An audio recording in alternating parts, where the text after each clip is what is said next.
know we all love our phones, but here's the deal. Our school district has a cell phone policy for a reason, to help us stay focused and make the most of our classes. Phones, smart devices, and all other personal devices should be off and put away before class starts. You can use them before and after school, but during class, they are out of sight, out of mind. It's not just about the rules. Studies have shown that too much smartphone use can increase anxiety and stress. In fact, 72% of high school teachers say phones are a major distraction in class. Before this policy, students would spend over 40 minutes a day on their phones during school. That is time they could have used to actually learn and grow. I get it, checking your phone is tempting, but when we stay focused, we get more done, class runs smoothly, and we all feel less stressed. The school board's goal is to create a phone-free learning environment, so let's do our part. Keep the phones away during class and help make this a more healthy, more focused space for everyone. Thank you for helping make this year great.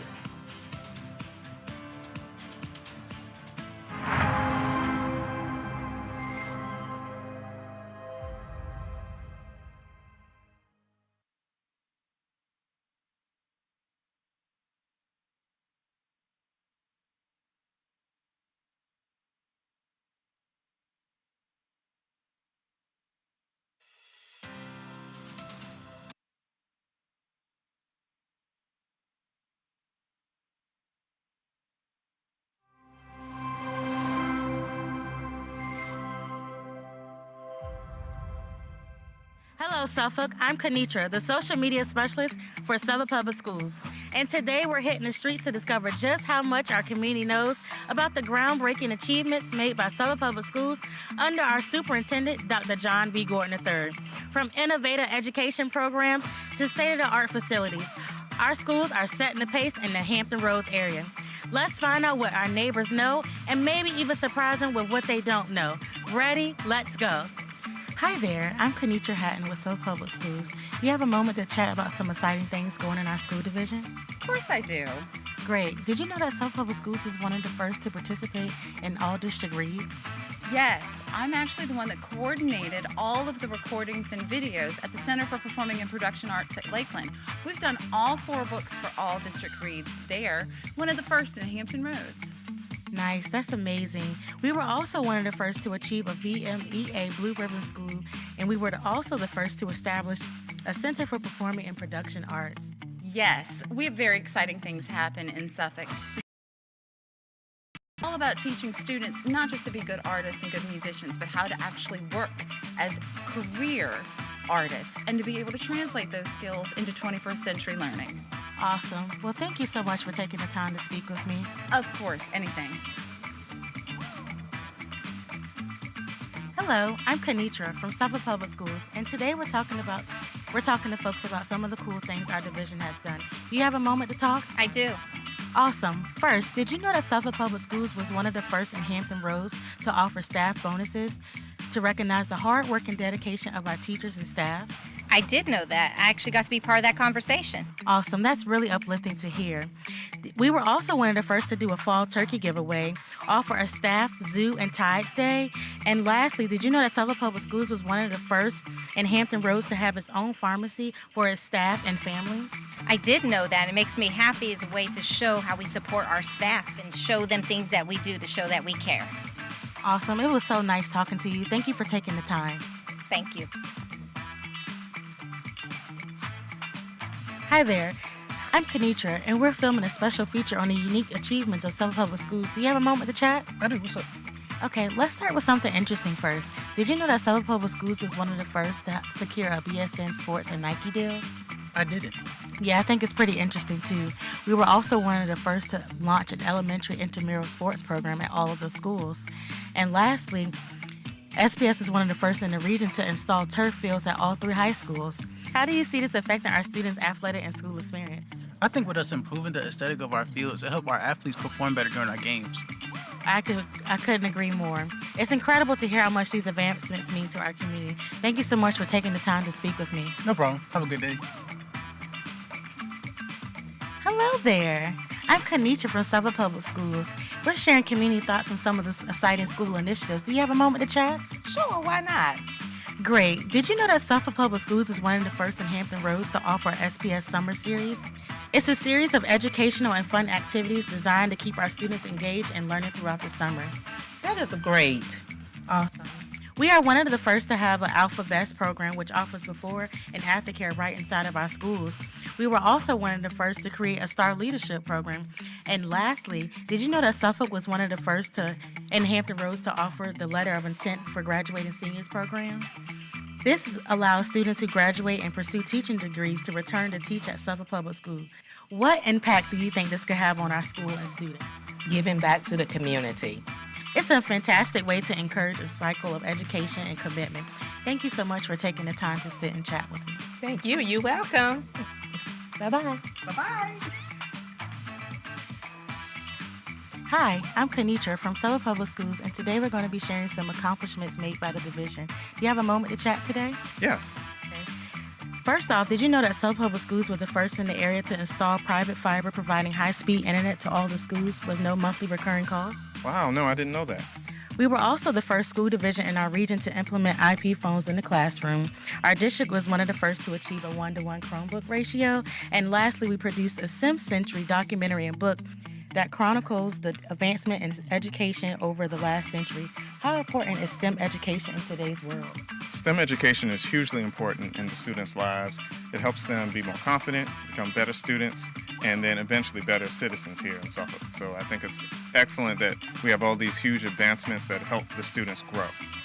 I couldn't agree more, and thank you for taking the time to listen to some of these advancements. Thank you. As we've seen today, Suffolk Public Schools is not just keeping up, we're setting the pace. Here are a couple more firsts in Hampton Roads that you may not know about. We were the first to establish an administrative position dedicated solely to social media. Suffolk was one of the first to dedicate a professional development day entirely for them, ensuring they have the skills and support needed to excel. We are one of the first to create a community leadership initiative that sets a new standard for student engagement, preparing our youth to lead with integrity and innovation. And now, I'm proud to introduce a visionary leader who continues to guide us toward even greater heights, our superintendent, Dr. John B. Gorton III. Thank you, Kanitra. Exciting times here in Suffolk Public Schools as we continue to do whatever we need to inspire, innovate, and lead. We have some of the greatest ideas that are coming forward from our dedicated staff, our creative students, our strong business partnership, and our outstanding community leaders. To me, this is what it's all about. And the best part is, this is only the beginning. Look forward to all the great things as SPS continues to create achievers.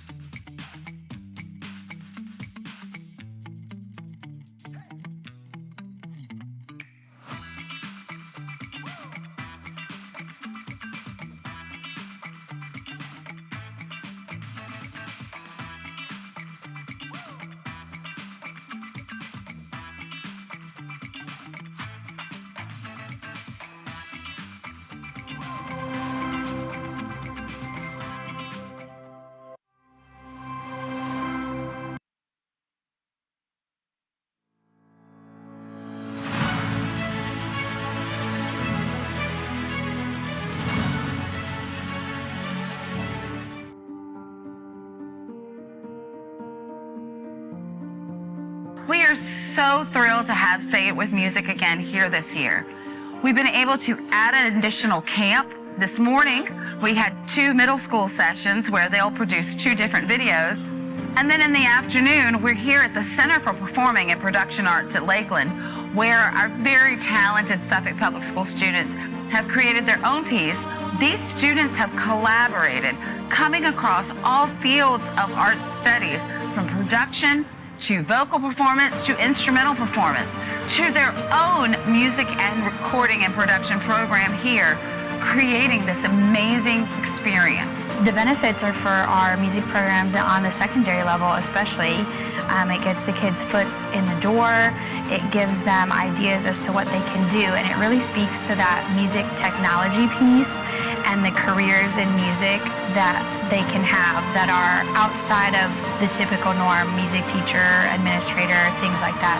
Really lets them see that they can do music production and all the levels that come with music production.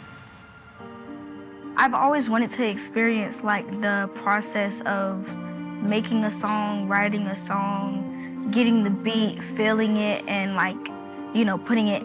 Man, Say It With Music has helped me a whole lot. I can say It With Music, the things you learn from them, the knowledge they give you, you can't get nowhere else. And it hits, you know, like real deep for me, because I always wanted to do music since I was little. Last year's camp was like pretty good because last year we did a lot and it was a lot of fun and it was a lot of action and everything. And this year was really fun because we got to go outside. That's my favorite part. I really love the experience. This is my second year doing it, and each year I feel like this year has gotten better. The kids have more, like interacted more, and I feel like this is a beautiful thing that they're doing, and I feel like it can help kids in their future know what they want to do, and if they want to be in the arts, if they want to do the speakers or like with the production type stuff, or they want to be on stage, like it's a great experience. It was a very powerful week. Like I said, like I saw people do a complete, I won't say 360 because that means they go back to the same. They did a complete 180, and I saw people who were rivals for years. These are children now, but still who have been rivals for like years, from 5th grade, and now they're in the 8th. And I saw that end this week. But this week, like actually seeing it in real time in the classroom, and not only did they like stop their feuding, but they actually like helped encourage other students in the classroom as well. I thought this camp was super fun. All of the kids were super engaged, and so many of them were super talented. It was like great to like not have to do so much work and allow them to really like thrive in their creativity. We are thrilled to be able to bring innovative programming in the arts to our community and be ahead of the game. We are looking at the next generation of creators, and we are proud to be bringing it to you from Suffolk Public Schools.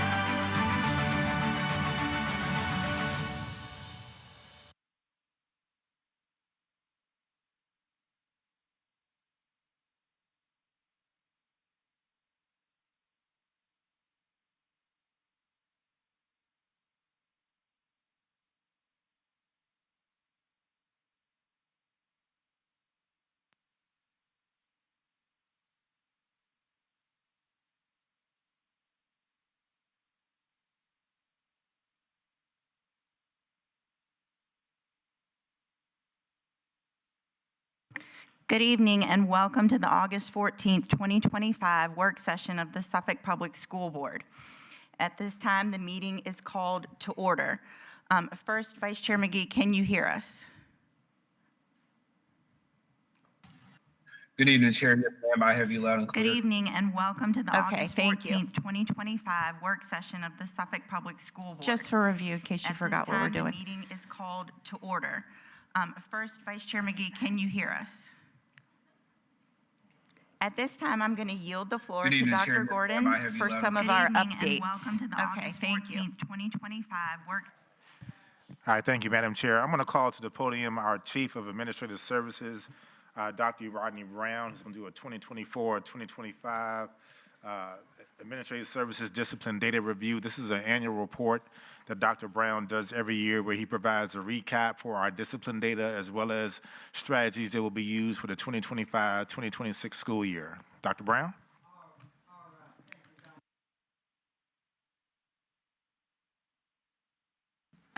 Oh, I don't have an automatic mic. I'm sorry.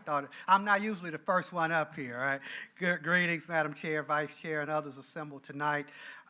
Just want to share with you the discipline data for our schools for the 24-25 school year and some of the initiatives that we're going to put in place. But before getting into this presentation, I have to acknowledge the good work of our administrators, teachers, school bus drivers, paraprofessionals, and I will not miss this one again this year, our parents.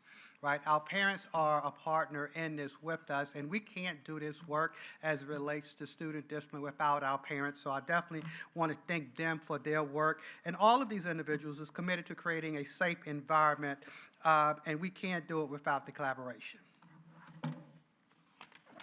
We are dedicated to maintaining a safe and well-ordered school environment that fosters effective teaching and learning every day.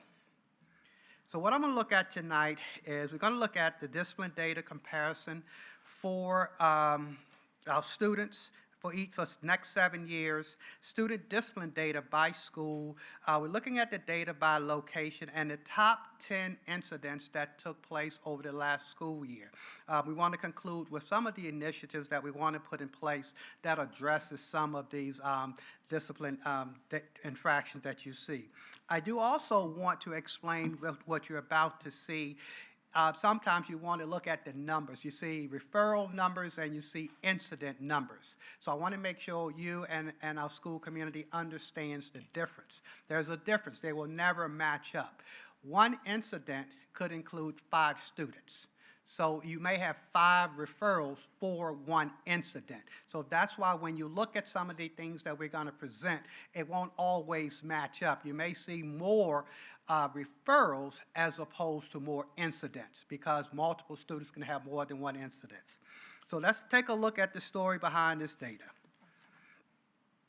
As I stated, we're going to look at 7 years. We really started looking at this data about 7 years back, and you're going to notice we did not include 2021 because a large number of our students were hybrid and virtual for that school year. So that data is not really relevant. So here are the numbers. This table represents the referrals written each month. Again, we talked about the difference in incidents and referrals. When you look at this table, you're going to notice, and we'll start with our famous month in March. Historically, it is high, and it has been high.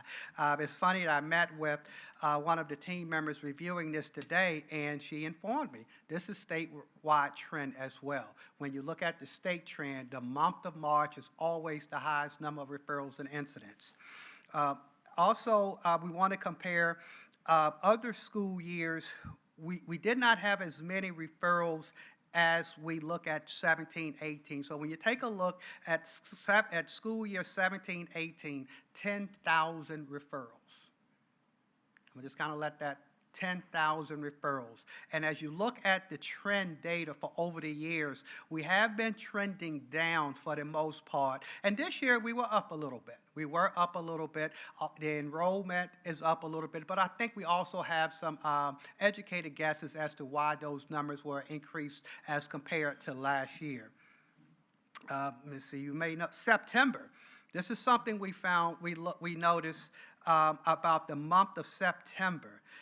Those numbers were higher than just about every year. So I'm not quite sure. We tried to talk about, well, what happened in September that's causing this, and you're going to see some of that when I talk about the incidents. But remember, this year, we started with the cell phone policy. We kind of started cell phone policy in January, and this is the first full year.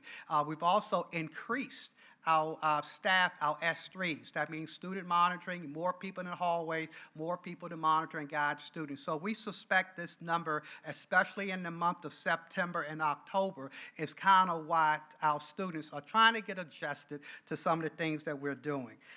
We also see an increase during the first semester, but I am pleased to say during the second semester, numbers were trending down. When you start looking at after the month of October, the gap between years have closed, right? It's not as many, and so we're trending in the right direction. So I had another graph up here. That graph will show when we get back for second semester, now we start having less referrals than we did the first semester. So this graph kind of shows, you would notice the number of referrals increased, like I said, in the first semester and decreased the second semester. So let's look at the story, right? We take a look and question what's high, why, what happened the first semester, and I reference cell phone because we saw an increase in defiance. The offense defiance responding to staff requests or question. So what is defiance? What does that have to do with the cell phone policy? Let me explain. Defiance can be, I'm on my cell phone, teacher or staff member sees me with a cell phone, I need you to put the cell phone up, Rodney. I look at you and I continue to be on my phone. Rodney, I need you to put your phone up. Rodney, I need you to put your phone up. So I'm no longer violating the cell phone policy. Now what I'm doing, I'm just being outright defiant and not following directions of the staff. We did see an increase in that. You're going to see that when we get to the top 10 incidents. So that's what we're suspecting, that we're seeing that. We suspect our increases, efforts of student monitoring, as I stated earlier, they may have to do with those increases. We also noticed that each month, as I stated, the gaps were closed. So I like to see the trend. But overall, throughout the 7-year period, referrals issued never reached the level that it was when we first began to track this data. So we were very pleased with that. This chart represents number of incidents. We're not looking at referrals, we're looking at incidents now that occurred monthly. You will recall that I talked about the difference between incidents and referral. This helps the schools plan for the upcoming year. For example, October and September historically has been highest. This is what I call representatives, right? Representatives are at start school, August and September. Who are representatives? These are the kids that come to school. They trying to learn the boundaries. They try to see what's going on. How can I kind of get around the systems? Then the real students show up about September, October, and then we have to help them make some better choices. So that's what I refer to. The representatives are gone. Now the real students are here. Teachers are getting in their norms. So we do suspect the beginning of the school year is why we see a high trend. This is a good time during these 2 months that the school should reinforce expected behaviors, doing town halls, morning circles, and mentoring. Let's take a look at the student discipline by school. Now, when we look at tables like this, we never want to kind of say a school is doing really bad and kind of put a school on spotlight. The numbers show what is. We always look at this for the glows and the grows. Some of our glows we see, we have 3 schools that reduced the number of referrals by 50%. 3 schools reduced their numbers by 50% as compared to last year. 10 of our schools reduced the numbers by less than last year. That's a glow. We have significant decrease. I don't like putting schools on blast, but I have to say this. Kings Fork Middle School. They had over 1,100 referrals last year. If you look at the number this year, I think they're at, 339 or 389. That's tremendous. The things that that 6th grade team has done, the things the 7th grade and 8th grade team has done, that's significant. Also got to highlight Mac Ben Jr. Last year, the highest number of referrals for elementary schools. This year, they weren't in the top 3. They did a lot of good work there, so I always like to highlight the grows when we look at it. All of these schools have huge strides addressing discipline. Now, I can't talk about the glows and not talk about the grows, because that's what the data is all about. Just like we had 10 schools that increased, well, we had about the equal number of schools that increase. And so we got to talk about that. Now, some of these schools with the increases as compared to last year, and I think the next chart will show that, it's not a lot, some of them. We do have 3 schools that numbers were up significantly. And I've had conversations with those 3 school principals, and I think we have a solid plan. First, we want to make sure they know their data, and they do. And then the next thing, we want to know what we're going to do about it, how are we going to address this, and address the why. We do see significant increases in 1 elementary school, 1 high school, and 1 middle school. And when I say significant, I'm talking, high numbers as compared to last year. Let's look at discipline by location.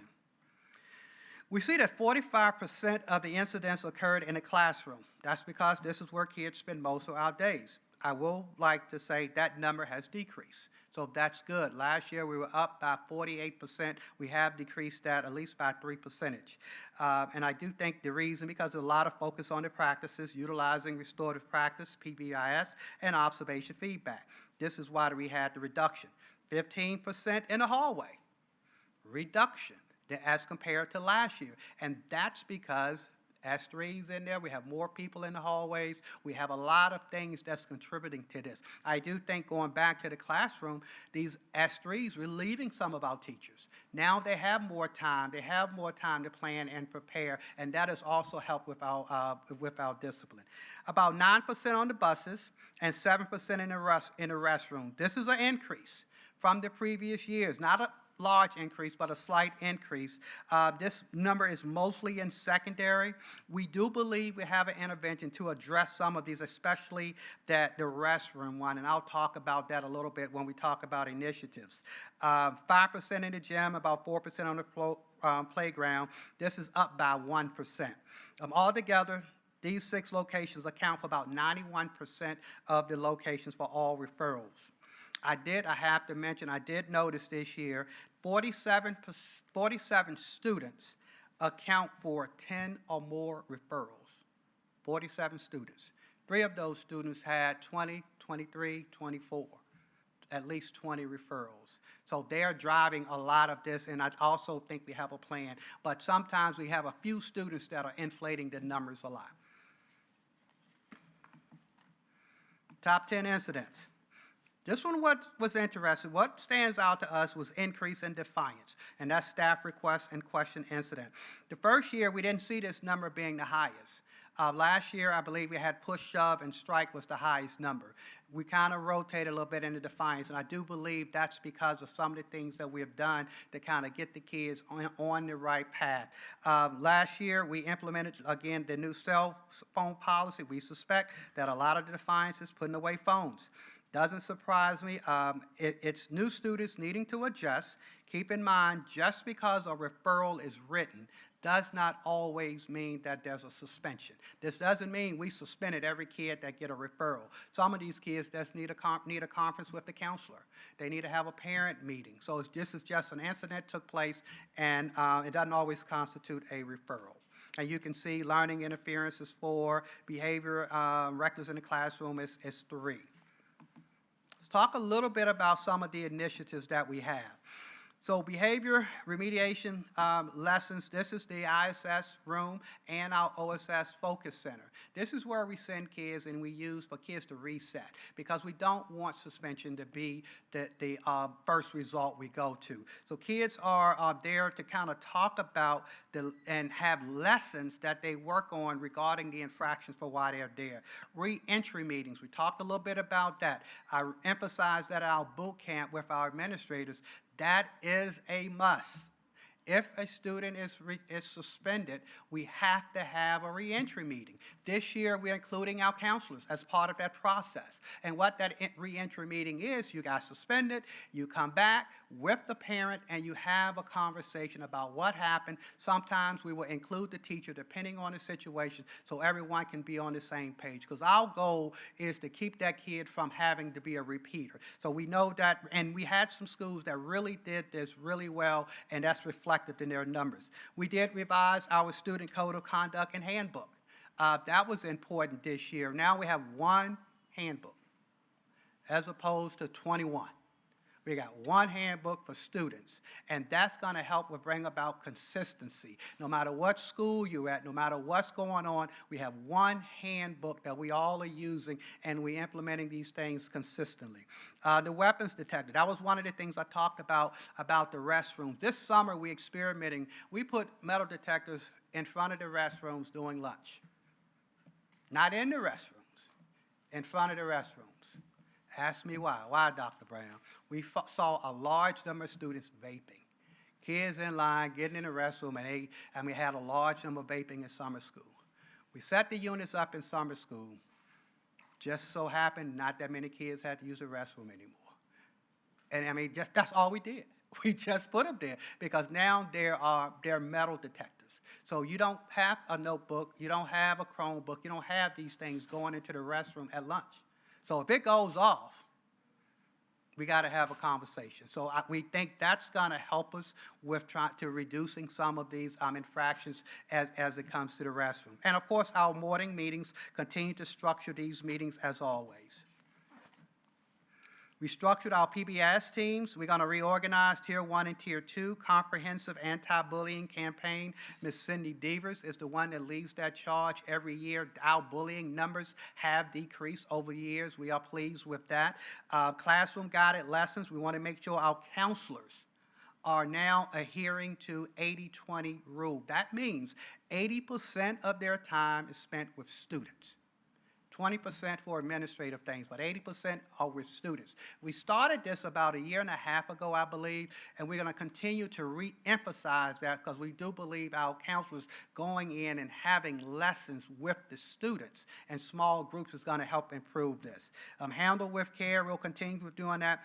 Wraparound services, I have to commend Arlene Lee, who has really been working with our partners, TDT, Western Tidewater. They presented at our administrative boot camp. That's never been done. But in an effort to make sure our principals and our administrators understand the services that they're offering, and so we had to improve that effort. And so I'm really pleased with what happened. We meet with them monthly, and I have to give kudos to Ms. Lee for making sure we carried that out. Also, one last thing that's not here, the 3 schools that we talked about, one of the things we're going to do this year is we're going to have what I call an innovation team at all 3 schools. That's going to consist of SAO, one person from my staff, probably going to be Mr. Ely, as well as Ms. Devers, teachers, administrator from each of those schools, and the only charge they have is to dig deep in their discipline data. I want to be able to see what this committee is looking at, so now they can present that data to PBIS teams, to the school improvement teams, and talk about what is it we can do. How can we? It's always an opportunity to do better. So we're going to start that at the beginning of the school year, and I'm hoping those committees will meet the goals that we want. With that, any questions? Thank you, Dr. Brown. I appreciate the presentation and all the detail put into it. I'm going to begin with Vice Chair McGee because I can't see if his hand is up or, his mic turns color. So Vice Chair McGee, do you have any questions? No questions, Madam Chair. Just to the superintendent, once that data is collected with these new initiatives, can the board also receive that data? Thank you. Thank you, Mr. B. Are you mentioning before the annual report that Dr. Brown does, or are you looking for something else? Yes, sir. With that new that team that they're putting together, what he said with Mr. Ely and them, when they do that deep dive to look into discipline, can we receive that raw data?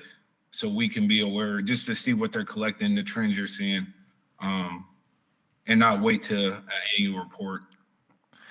I think we can definitely provide some information to you guys. I think what Dr. Brown can kind of provide is we will need some time to be able to gather that, so we can provide a semester update as an information item, because as you kind of heard Dr. Brown mention, one of the things we're looking at is last year being the first year we had a week in August, so that was an extra 43 or 50 referrals.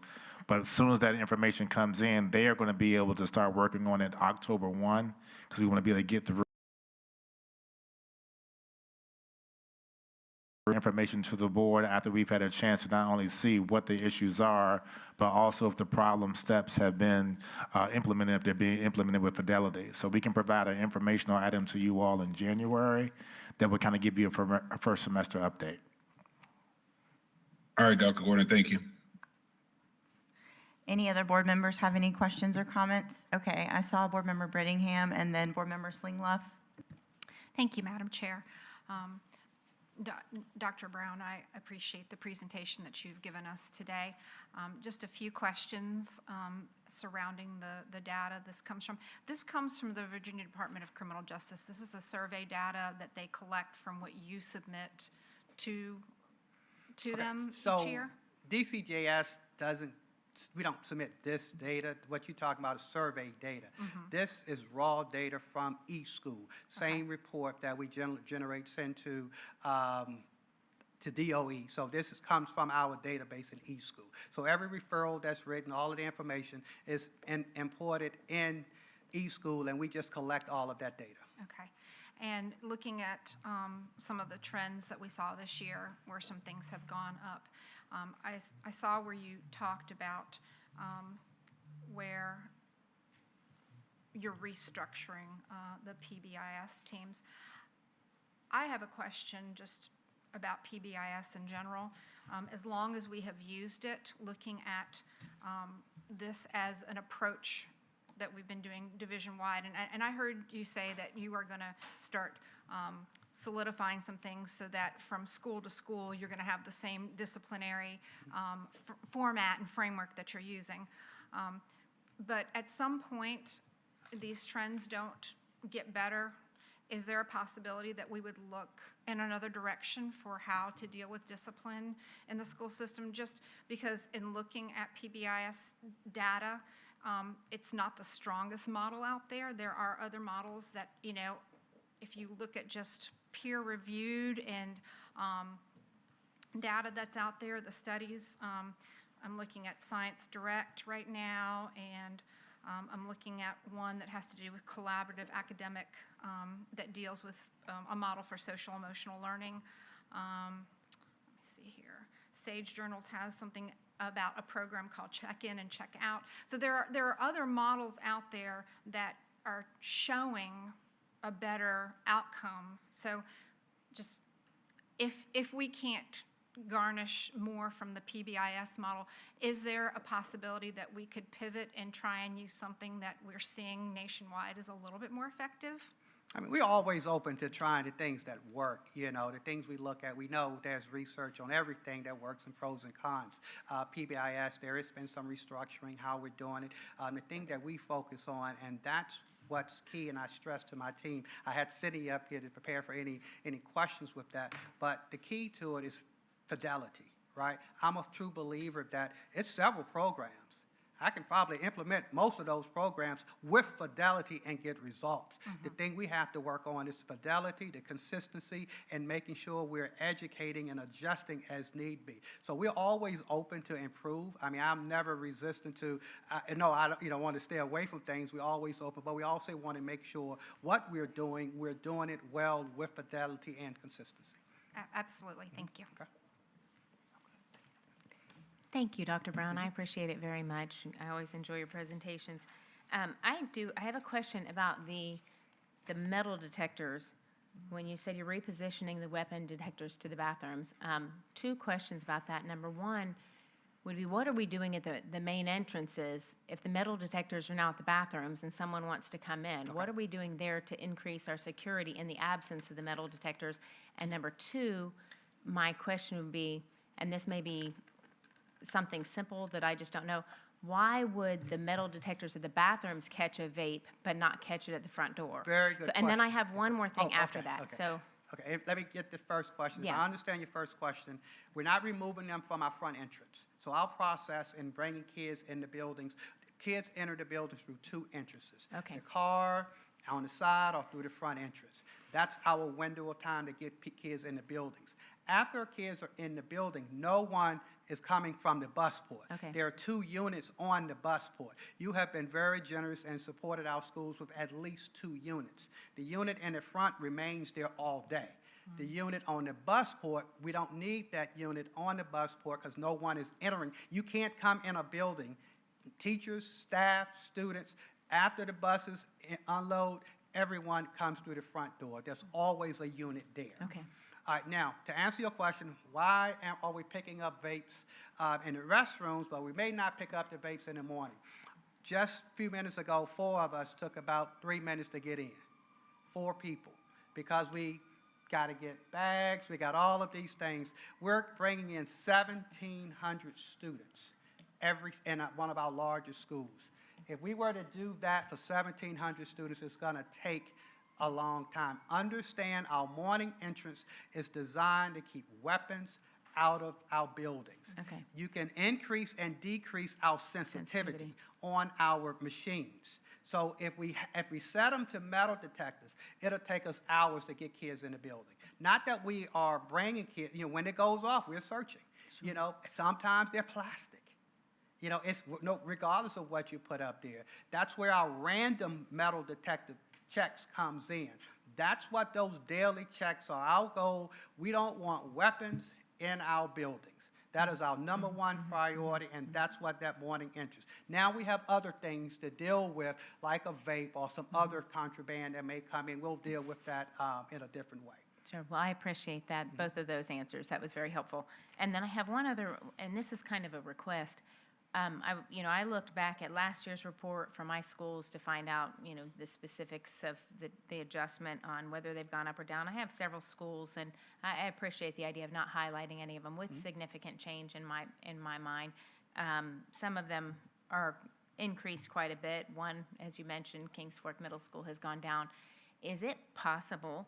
I would like to see from my schools in my borough, because rather than all of them, I'd like to see the incidents that you have it broken out by the incidents here overall for the division.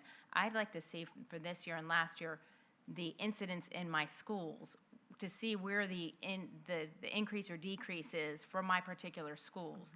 And I don't know if that's easy enough to do or not, but that would be a request so that I can kind of get an idea what's happening in the schools, more this year versus last year or less this year versus last year, if that's possible. Okay. I don't have it tonight, but I think that's fine. I don't Okay. I don't expect it tonight. I got you. Okay. But for the Chuckatuck Borough, I would appreciate that. Understood. Okay. Thank you. Board Member Riddick or Fields? Dr. Brown, I'd like to thank you for the report. I'd like to ask about the measures that are being implemented for the repeat offenders. Is there any system in place to address? Well, the system in place for all our students. That's what I referenced. The thing we want to do is to prevent the repeaters. So when they get that first referral, to have those reentry meetings after a suspension. These are things, that's one approach we think that will help. Also, as I mentioned, that was another reason for revamping our providers, our TDT service, Western Tidewater. Now my principals understand this kid has 4 referrals. He's a prime kid that can receive services possibly from one of our providers to help. We also have our behavior specialists. One's here tonight, that we just met the other day about how do we reduce some of these numbers, and sometimes our kids just need help. They just need help with making some decisions. They're not bad kids, so our goal is always to provide them with that help, sending the kids to the focus center, sending them to ISS for the reset. We have, and those individuals are trained to handle these kids in the efforts to reduce. We just got to be consistent and all believe to help those kids. But we do have things in place for those repeat offenders. And those things is not to put them out of school. That's the last resort. I'm never an advocate of getting rid of a kid and throwing a kid away. I'm always going to do everything I can to save that kid. And I believe if we engage that parent, all of our community resources, every kid can be saved. Thank you. Yes, my question is very simple. I've been getting some conversations from some employees, and I want to know, are there any measures in place that reduce the risk of referrals or things being null processed? For an example, I write a student up, send them to the office, but they sent back, it's not filed. Or, the principal say, don't worry about it, I'll handle it. Like, how are we addressing those gray areas? Because we know that not all situations get referral documented. So how are we addressing those types of situations? Very good question. So we do sometimes get parents, that's why I didn't know my child got a referral. I didn't know my child was suspended. I had no idea, because we all know when the referral is on a form that's triplicate that they write, send down to the office with the student, the principal processes, put everything on the referral, gives it to the student, you're suspended or you got a referral, take it home to your parent. Now when a child gets suspended or a child has a serious infraction, which I think is what you're talking about, that child now, not only does that process stay the same, principals now have to produce the suspension letter in eSchool. All they have to do is go to eSchool, click, once they put in that information, and the letter comes out. Those letters have to be mailed to the to the parents, and that's gonna force our principals, because you can't generate the letter without putting it in eSchool.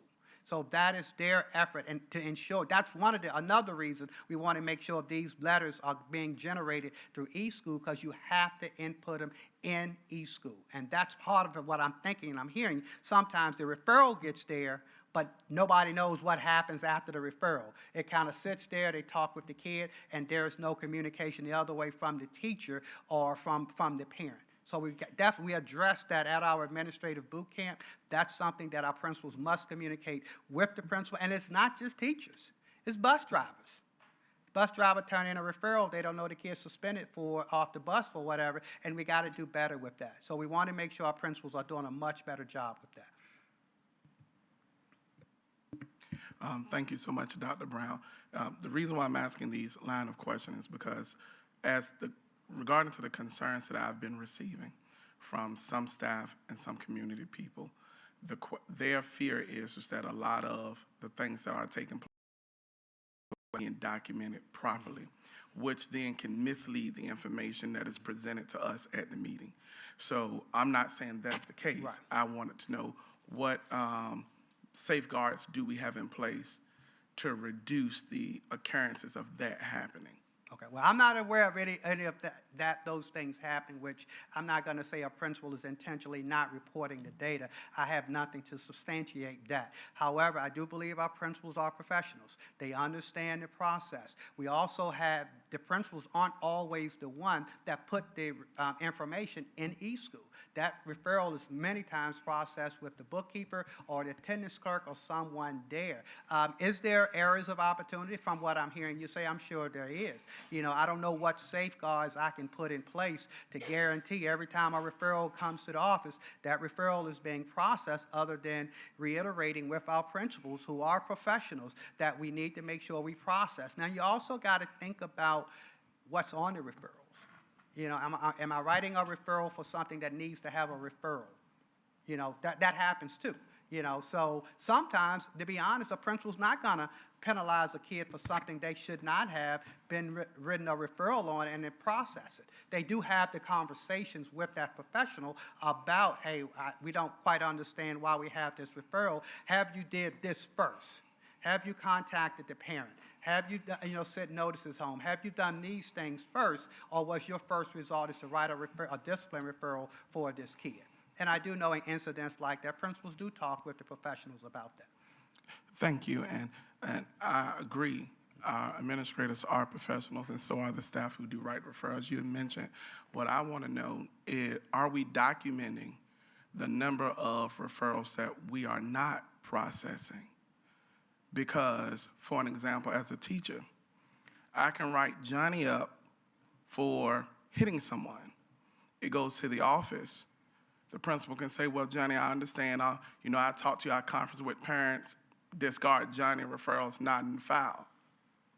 Are we record keeping those types of situations? Now, I know I'm not. So only records that I maintain are the records that's entered in eSchool. Okay. I do think if we need to have conversations with the principals and create a process for any non-processed referrals, let's try to handle those a different way, and let's make sure we have documentation. I think that's what I'm hearing you say. Yes. See, my background is corrections, and my next statement is going to be directed to Dr. Gordon. My background is corrections, and even when people get charges, or what we call referrals, charges in the correctional system, when we null process that, we have to state why. And when our watch commander reviews the data, so if someone is saying you're not addressing my discipline issues, for instance, people come to board members all the time, I'm not being supportive, I'm not being this.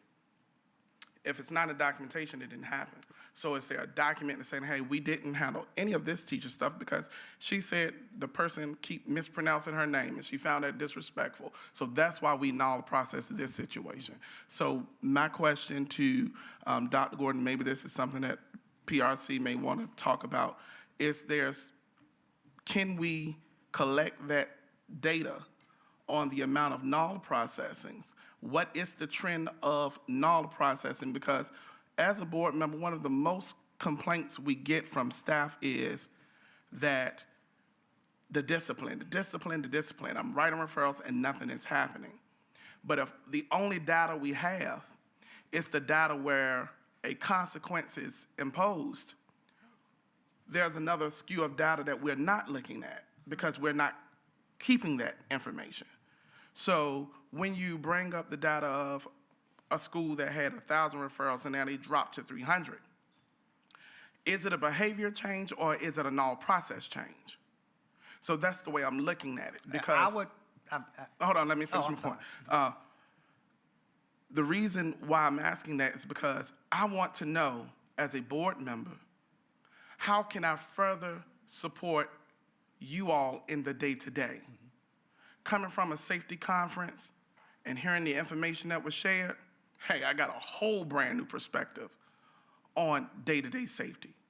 So that information is very helpful to us because some people didn't understand why we was asking for additional metal detectors. But you just outlined a usage that a lot of people didn't even consider. But I get a lot of concerns about people vaping in the bathroom, vaping on the bus. You all are being forward-thinking and using these to crack down on that, and I appreciate that. You all are doing an outstanding job on that. I just want to know what other areas we can support you, and one way I will gather that information is by looking at the data for null process. And so when constituents, be it employee, parent, or not, approach me and say, the discipline at this school is outrageous, I can then have the information I need to accurately articulate what's going on.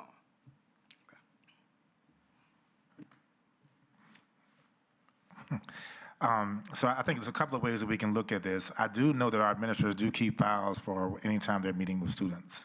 So that can maybe cover some of the to keep the term consistent to the lower process that you're talking about, Mr. Riddick. I think Dr. Brown kind of alluded to that we're going to have multiple perceptions here. The first part to make sure that we can eliminate the people not believing that something's going on is the feedback on the triplicate form and what goes in the e-school. We've already had discussions about how we know that in some cases the feedback form has not been getting back to the staff member that wrote the referral. I think that'll be one. The second part will be there needs to be some type of follow-up communication between the administrator and the staff member. Not necessarily saying it's justification, but just a documentation of the reason why this kid may have been sent back to class. Now, I'll be honest, and I think you and I have talked about this before, unfortunately, we do have some staff members, as soon as a kid comes into the class, within the first 5-10 minutes, they're being sent out because they were sent out the day before or last week. And that's the part sometimes where I know that our administrators have basically said that's not justifiable and they're sending them back. So I think the missing component that we're having is the one-on-one meeting with the administrator and that staff member so they can kind of hash out and provide the why and the reason behind that. So we can take a look at how our administrators are keeping their additional meeting schedules when it comes to students. That might be able to cover some of those things. We know that in our system, if we begin to put in, even though if an incident did not, if a consequence did not occur, it may skew the data some. So we're going to have Dr. Brown's team take a look at some alternatives to be able to provide some of that. And those numbers will be different. You know, I think you and I both know that that's going to change based on not only the situation, based on whatever prior steps and strategies have been put in place to prevent the kid from missing that instructional time. So we're going to have a little bit of a debrief and conversation about that to see probably what's going to be the most efficient way to do that. Thank you, Dr. Gordon. Thank you, Dr. Brown. I look forward to the follow-up regarding that because I think all data is good when used for student achievement. Not for other reasons, but used for student achievement. And that's what we want to make sure we're doing. We're showing our staff that, one, we're listening to them and that we're supporting them, but you're also supporting the principals when the staff is alleging they're not having support because you have a data track record of showing, hey, this is what you've been writing or this is what you've been sending out. And this is why Johnny is not performing because you keep sending them out of class for this reason. So it's just making sure that we got our ducks in a row. Thank you so much. Excellent presentation. Once again, I look forward to the follow-up. Thank you, Mr. Riddick. You have an additional question, Board Member Brennan? I would like to ask for the similar report that Board Member Slingleff asked for her borough, for her schools. I would like a similar report for my schools as well, please. Thank you. Okay, and Board Member Slingleff? Yes, Madam Chair. I want to apologize that when I made the request for that report, I directed it towards Dr. Brown. I should have directed it towards Dr. Gordon for that request, so I wanted to clarify that. I realized it after I turned off my mic and it moved past me. But also, one other thing, I just want to say thank you for the revised Student Code of Conduct Handbook that aligns all schools. That was something I believe that I've talked to Dr. Gordon about. I'm very excited about that. I think that consistency is fabulous. So thank you very much. There being no other questions, I had a question, but Board Member Fields already asked it. It was about the kids with 20+ referrals. You've already addressed it. So I think that concludes this presentation. We still have 2 more from Dr. Gordon and his team. So Dr. Brown, don't go anywhere because you're actually up next again. This is a part of our conversation. We want to be able to provide a timeline for the work that we've been doing regarding our student identification badges, specifically with the bus badge system. Dr. Brown's going to be able to provide an overview and a timeline and potentially some future uses for our student identification badges. I do know that we've had some conversations on how we wanted to start off with the bus level, but there are some other options out there. He's going to give you all an idea of our rollout because, ladies and gentlemen, we cannot do 15,000 students at one time. So we think we're going to start with some specific levels, and then by the time the entire school year is done, we will be able to have all levels completed. So Dr. Brown, I'm going to go ahead and turn it back over to you on our student identification badges and some of the research that you've done. All right, thank you, Dr. Gordon, who just presented everything I had to say. Before I get started, thank you, whoever put this on the agenda. I'm glad this was second. I'm excited about this, and hopefully it'll come across in this presentation. When I put this together, Mr. McGee, I know he's not up here, I had you in mind every time I did this, because I know that his interest in the safety, not that the rest of you don't, but I know he has a special interest, and I appreciate that. I don't shy away from that because I share the same thing. So our student badges, we're excited about it. One of the things, what I want to do tonight is provide an update, as Dr. Gordon stated, the purpose of this project. As well, we want to talk about the student count because that's important, what Dr. Gordon talked about. Also outline the rollout plan. It is important, and with this team, we don't just put it together and do it. This is massive, and we've consulted with 3 school divisions that has done this, and we did that because we want to make sure we do it right, and we do it in a manner that is going to be effective and efficient. So we're going to talk about that locations, and the good thing we like about these ID badges, they have multiple purposes. It can also be some future possibilities for these same ID cards. First thing, enhanced security. That's the purpose. That really sums it up. We plan to distribute all of these cards to all pre-K students as well as through 12th grade. Students will be required to wear badges daily while they're in school. This will allow our staff, one, to identify the students in the building. You might, what do you mean you identify? Some of our high school kids look like adults. And sometimes at 1,700 kids in a building, how do you know this is a student at Nazareth River? Is this a student in Portsmouth? Is this a student in Norfolk? Understand when they come through the building, they come through with a backpack. They don't know all 17, so I think the identity is going to help. It also is going to help mitigate the individuals that, of course, that enter unauthorized. These also can help track kids, right? Why we want to track kids? Movement without the school. It helps if there's an incident that happens in the building. And I got 15 kids there in the hallway during this incident. Now I can see and know who these 15 kids based on these ID badges. And the administrators can quickly identify who's there in the facility, and that aids in investigation.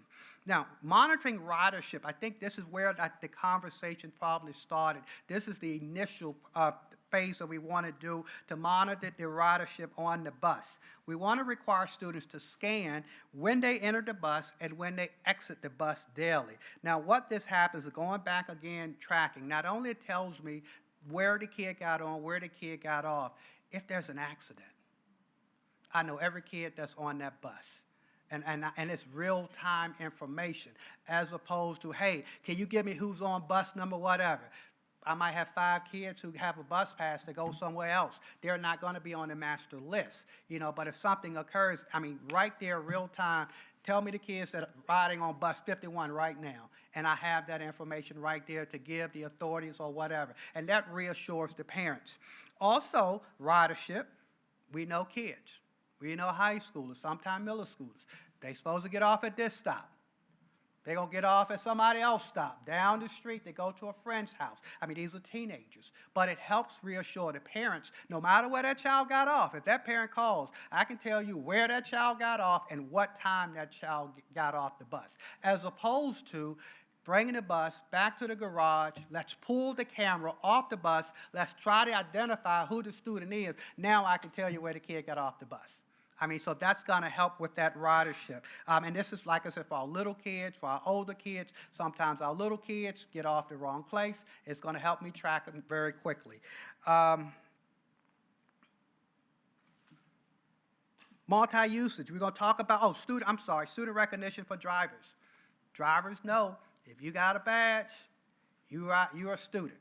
If you don't have a badge, we're going to find out, verify with our administrator whether you're supposed to be on the bus or not, right? That helps. Again, we got some of our older kids who, they look like high school.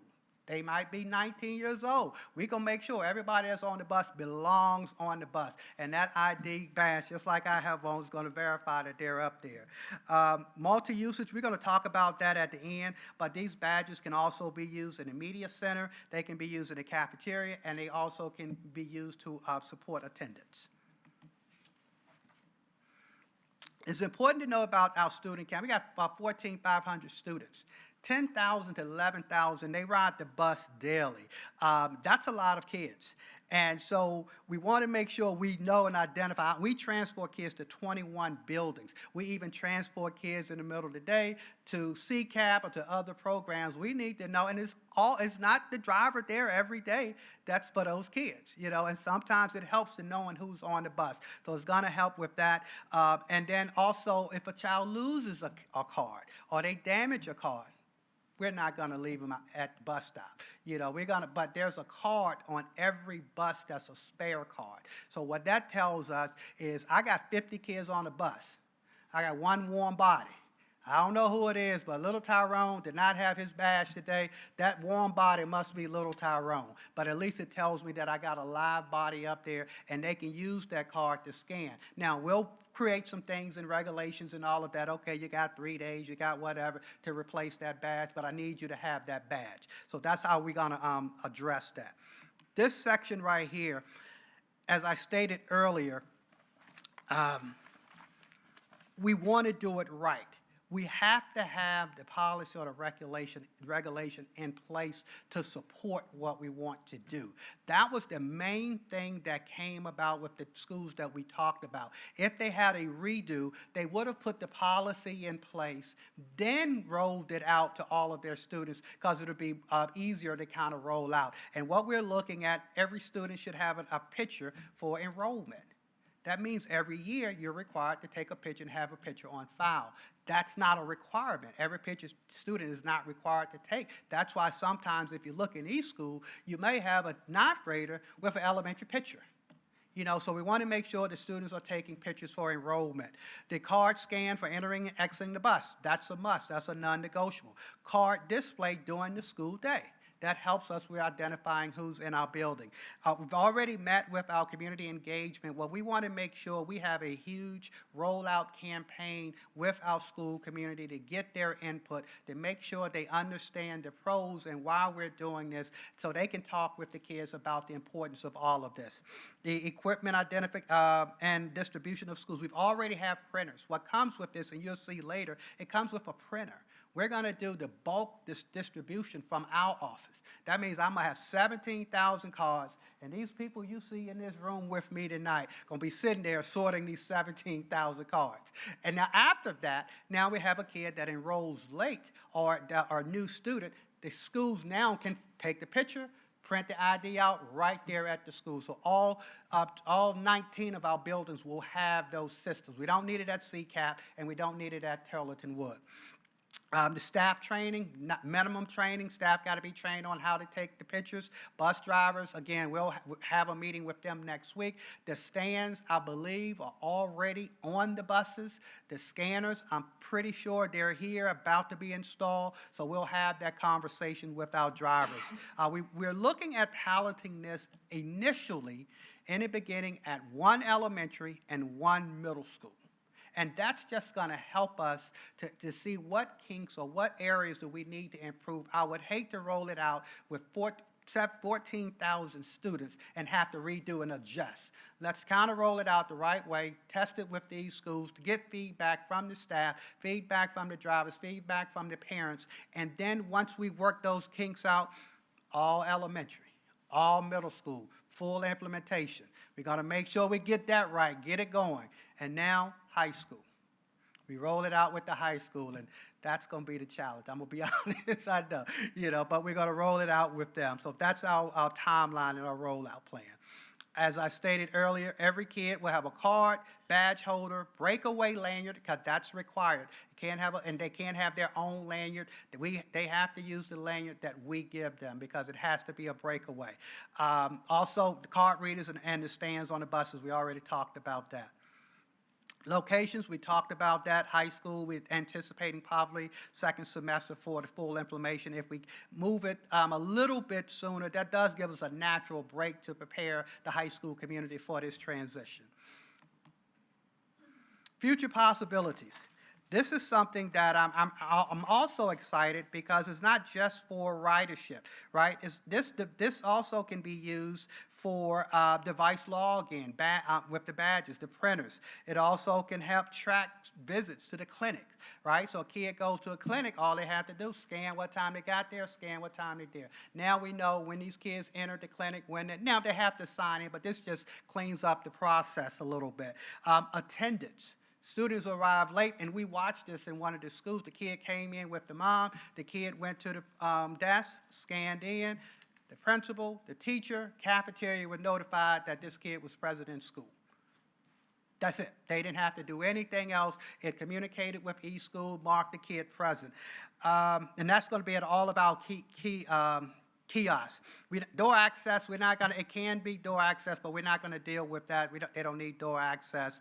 Library, absolutely. They go check out a book. Now all they have to do is scan, and that's their student ID, and they can check out a book. Cafeterias, snacks, all of these things they can utilize it for.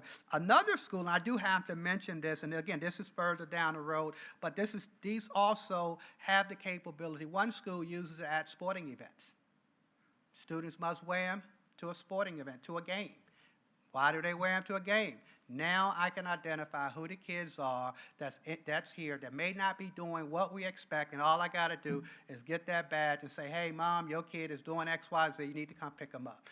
This is a requirement. I'm not suggesting we do that, but that's another usage that this school division uses these badges and these cards for. Sorry if I got too excited, but anyway, that's the end of that presentation. Any questions? Thank you again, Dr. Brown. I appreciate your enthusiasm. Again, I'm going to ask Vice Chair McGee to return to the screen and chime in if he has any questions or comments first, and then I'll refer to the rest of my colleagues. Thank you, Madam Chair. No questions. Just want to say thank you, Dr. Brown. Very great presentation. You can see all the work you put in to get this thing rolling. Looking forward to seeing it implemented. If there's anything we can do as a board to help you out with this, let us know. I also like that part where you said you engage with the Ms. Dickinson's team to get the word out to the community. I think it's a big win, and this is something we really need to celebrate. Thank you again. Thank you, Vice Chair McGee. Anybody have any? Board Member Brittingham? Thank you, Madam Chair. First of all, Dr. Brown, thank you. This is promises made, promises kept in my book. You guys did what not only the community asked for, the parents asked for, but board members have also weighed on this. So I appreciate the time and the effort that you took to research this and start rolling this out. I know that there was a lot of negativity that led into this, a lot of incidents that we had, And this is a really positive way to show our school community, but our community as a whole, that we are serious and intentional in the safety of our students at Suffolk Public Schools. So I'm very grateful for this presentation. Thank you, Dr. Gordon.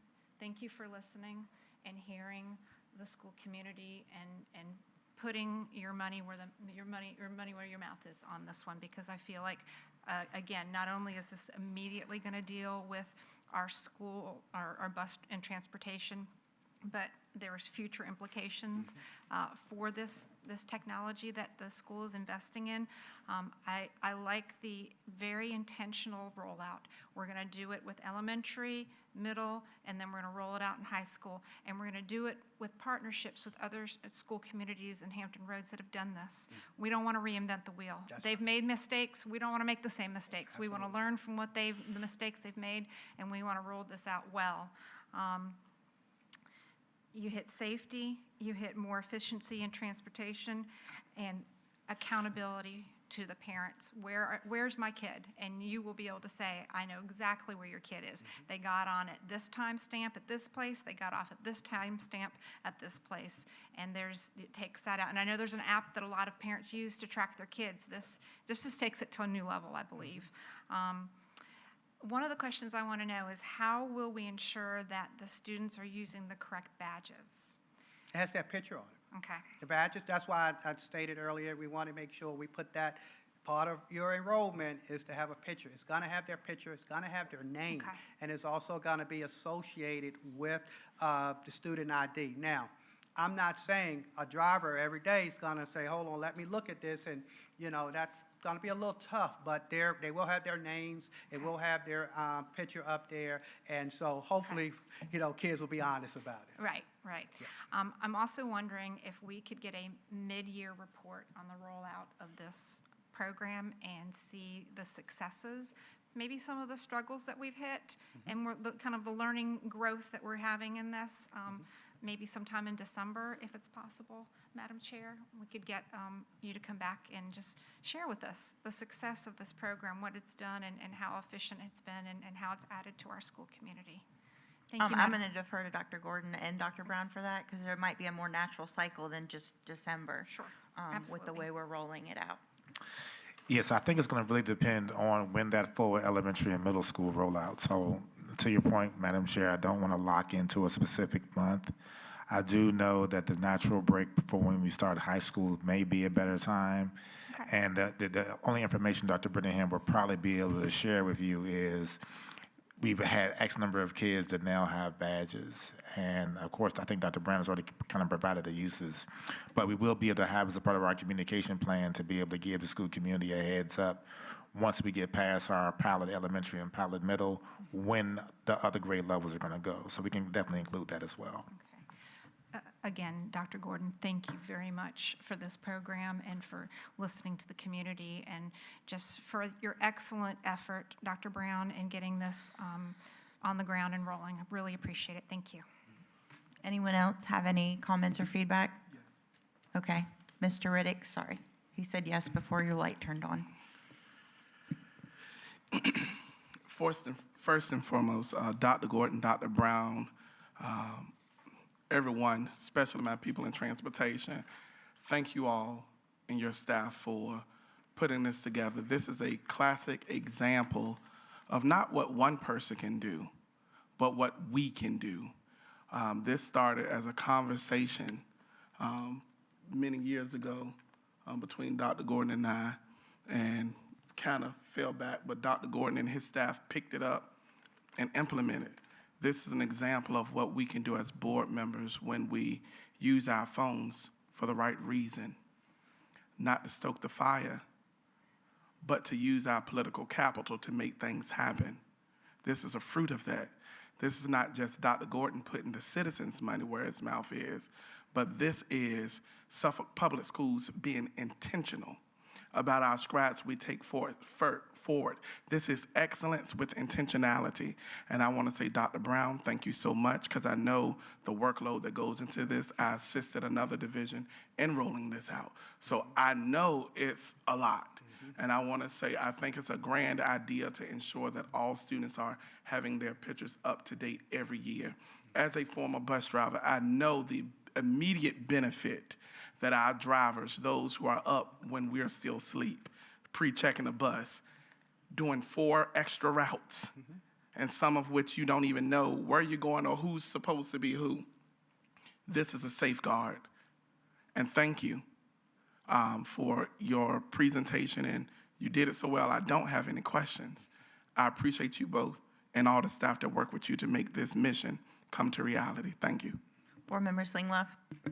I just want to say thank you, and I too am very, very excited about this. So thank you for rolling it out. And I think all parents, when they hear this, should be really thrilled, because as a parent, this is great news, very encouraging, and so thank you. Board Member Fields, did you have any? Well, Dr. Brown and Dr. Gordon, I'm going to say thank you for this initiative, because it moves Suffolk Public Schools into the future. And it does it in a very responsible way that's going to benefit the students, staff, and everybody who's involved. Thank you. Thank you. I think with no further questions, that concludes this presentation, and we can move on to the last piece. All right, thank you, Madam Chair. I'm going to bring to the podium Dr. Branch, Dr. Leitner, and Dr. McNair, who are going to provide our annual SPS instructional overview. This overview will reiterate many of the things that we've done for our school improvement plans, as well as the information that Dr. Branch will be able to kind of give a recap of some of the things from our summer series program. As usual, we always want to make sure that we are allowed and able to put additional instructional support in place, and the partnership with Dr. Bird's team, School Leadership and Innovation, for our overall instructional leadership. So with that, I'll turn over to Dr. Branch, our Chief Academic Officer. Good evening, Madam Chair, Vice Chair in his virtual absence, board members, Dr. Gordon, and our community. I am thankful to bring this report to you. I'm even more grateful to be the leader of such a great department with amazing staff who do more than just lead professional learning. We actually do great work every day. I want to commend my colleague and my brother, Dr. Brown, on his great reports tonight. I feel like you've gotten so much good information that what I'm going to tell you, it's still better than that. But it actually is part of the partnership that we have as chiefs and in our departments, the administrative services side, and now me with the instructional side. It goes hand in hand. If the students are not in school, we cannot instruct them.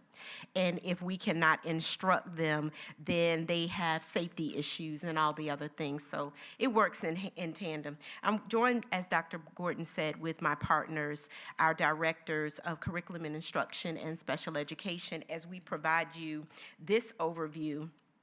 And I am going to begin with our summer, which many of you, I thank you for your participation in our programming over the summer and your support. We're going to do a 2-area instructional overview from curriculum and instruction as well as special education, which is about 70% of my department and the impact that we have across the division. Dr. McNair and Dr. Leitner will come up for that. We'll provide you some additional instructional support programming, and then I'll conclude with our efforts with our partnership with School Leadership and Innovation as we provide instructional leadership. Over the summer, and I said this the last time I presented, if anyone ever asks what we do in the summer, and oftentimes people have a misunderstanding that schools are out during the summer. Well, school is never out for teaching and learning. In fact, the summer is one of our busiest times as we, one, prepare for the upcoming school year, but also have so many other programs that extend our instructional support to students. One of them being our summer series. This summer, from June 30th through July 31st, we held our summer series at Hill Point Elementary, Kings Fork Middle School, and Lakeland High School. You see the numbers here of our participation in our programming and how it's broken down. Elementary, our focus is primarily on literacy and mathematics. However, it is integrated across all core contents, in addition to fine and performing arts, health and PE, and our other supporting areas. Middle school, our students who have either failed or struggled in a core content area, we provide instruction for that. At high school, it is primarily those who are repeating a course, or for our SOL Academy, they passed the course but did not pass the SOL associated with it. So we have an intensive 3 weeks for them to do their remediation and testing. Then our ESY, our extended school year, which falls under our area for students with disabilities.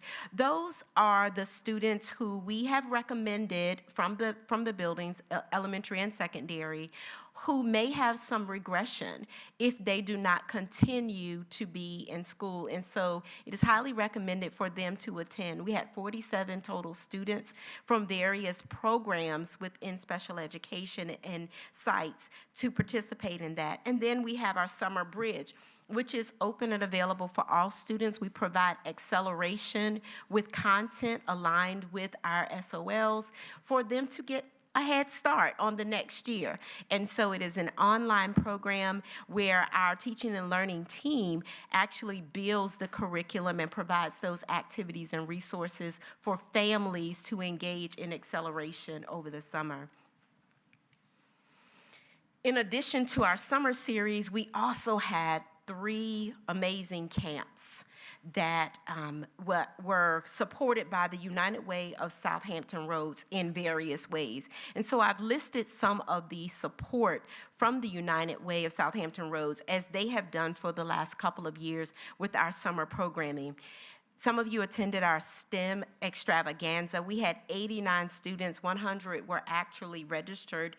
And they had a full day of coding and engineering and citizenship and communication and collaboration in grades 3 through 11 at Kings Fork High School, where they had a Lego theme.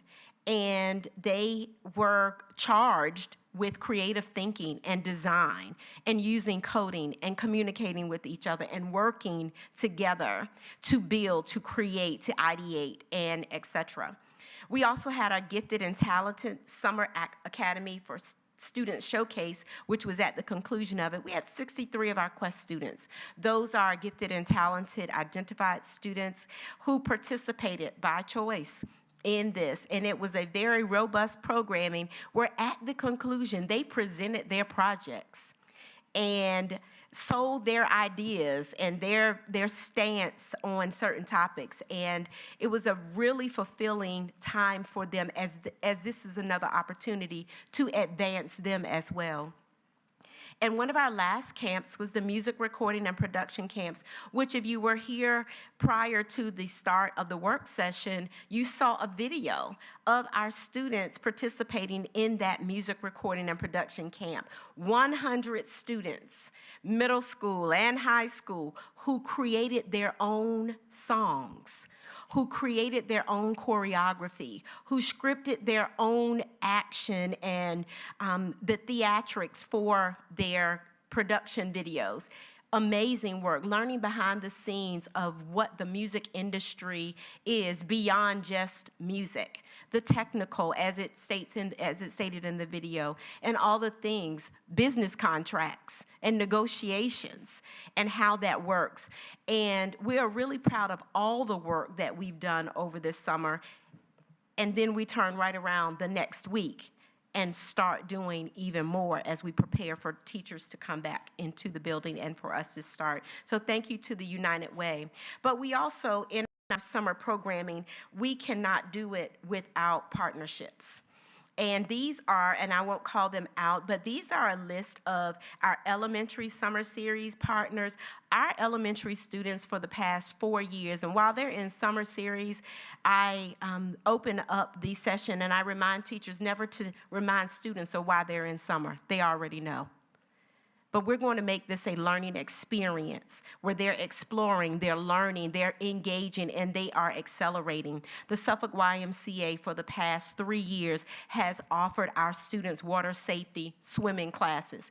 Each grade level, K through 5, attends the YMCA throughout the summer, and they do water safety, and it's a great opportunity. Some of them are scared, some of the staff are scared, but everyone gets the water safety classes, and it helps to build a safer community for us and our students around water. As you've known from the past, like Barks and the public library, they are still strong partners with us and engaging with our students. We even had some staff members to donate to our programming in additional support for not only the students, but for the staff. At the middle school, again, we've extended the learning not just for their remediation and reteaching and relearning, it's for them to engage. We had a very strong interest in STEM, so extending that, we had the Cyber Green group come in, fraternities came in support.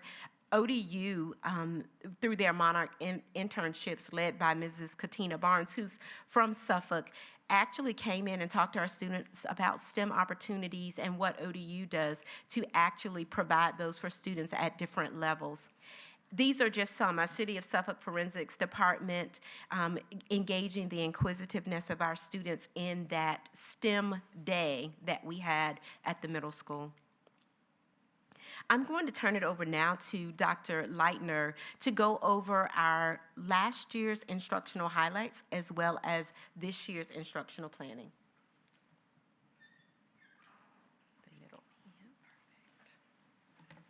Good evening. This evening, I'm going to go through our instructional updates and overview for this school year.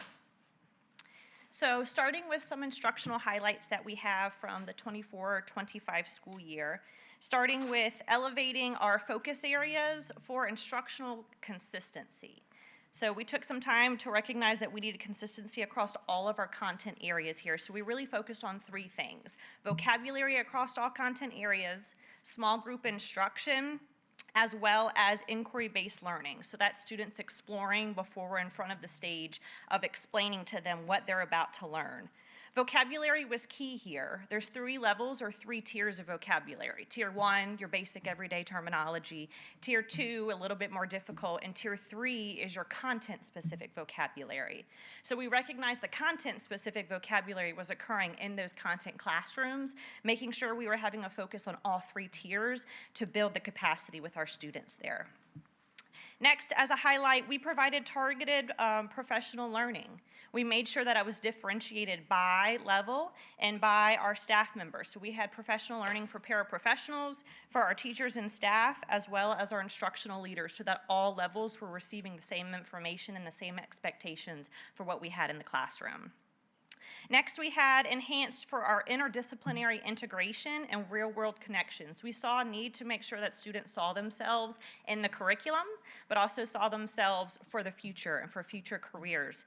So, and here we have authentic learning experiences, the career connections, and that awareness piece. We really focused at the middle school level more awareness for our kids of what those high school pipeline and pathways are and opportunities through our CTE courses that they had available to them, as well as strengthen early learning and literacy foundations through the Virginia Literacy Act, the science of reading, and our tiered support structures for foundational skill development.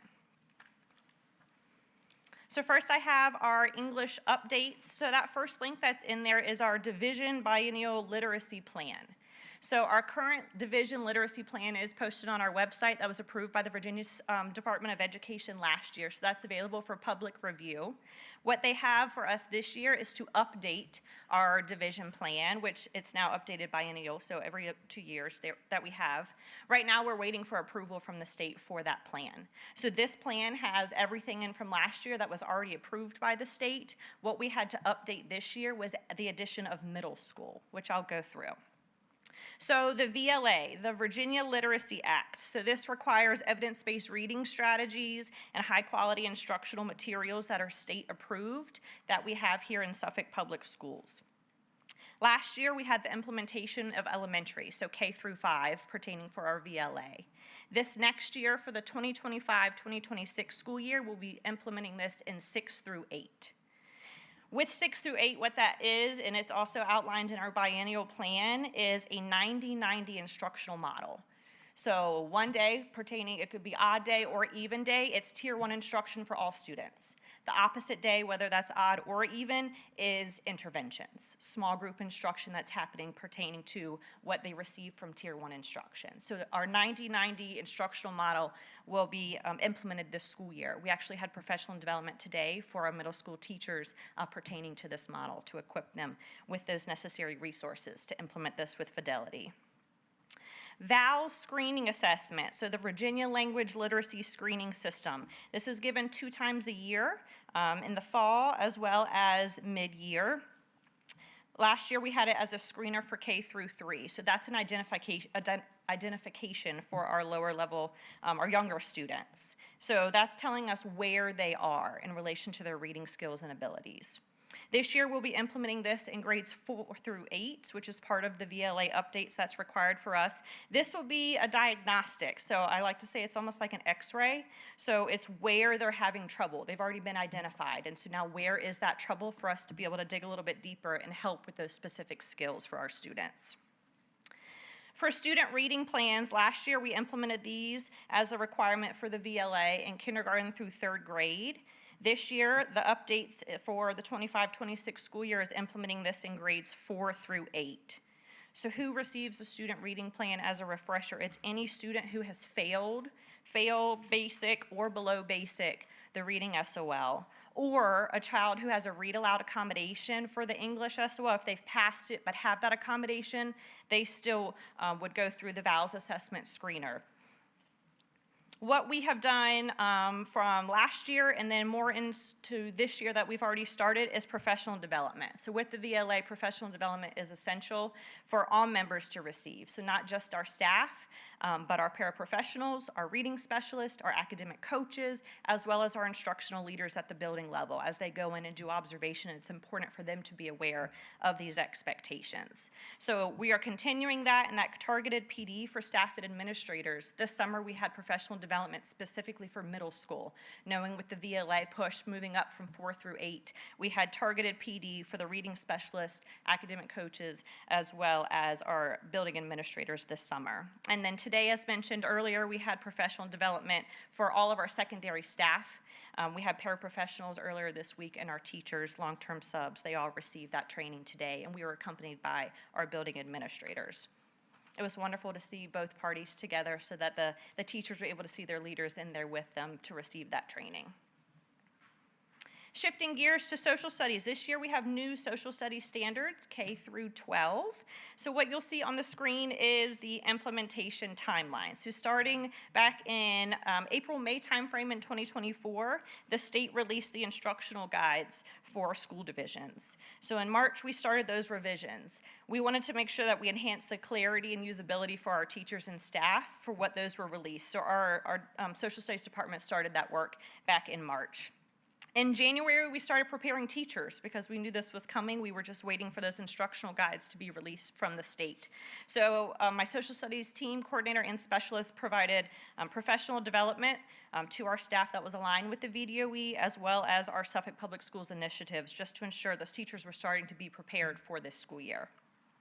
Spring and summer, we had curriculum writing teams that worked diligently to be able to create pacing calendars and pacing guides since they were all brand new this year. It was important for our staff to see a crosswalk so that they could see the old standards compared to the new standards to make sure that we truly were making that shift into these new standards. Today, they received professional development for their first time. As we all know, PD, professional development, one day is not suffice, so we have a year-long plan and schedule similar to English, same thing for social studies and our other content areas, where teachers will be receiving quarterly through our citywide professional development and support from our instructional team.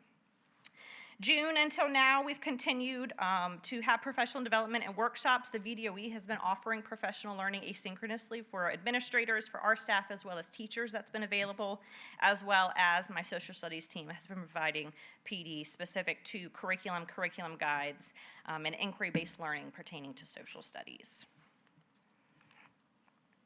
Updates on the STEM Academy at Booker T. Washington. We have hired all 6 of our teachers. I'm excited to share that this evening.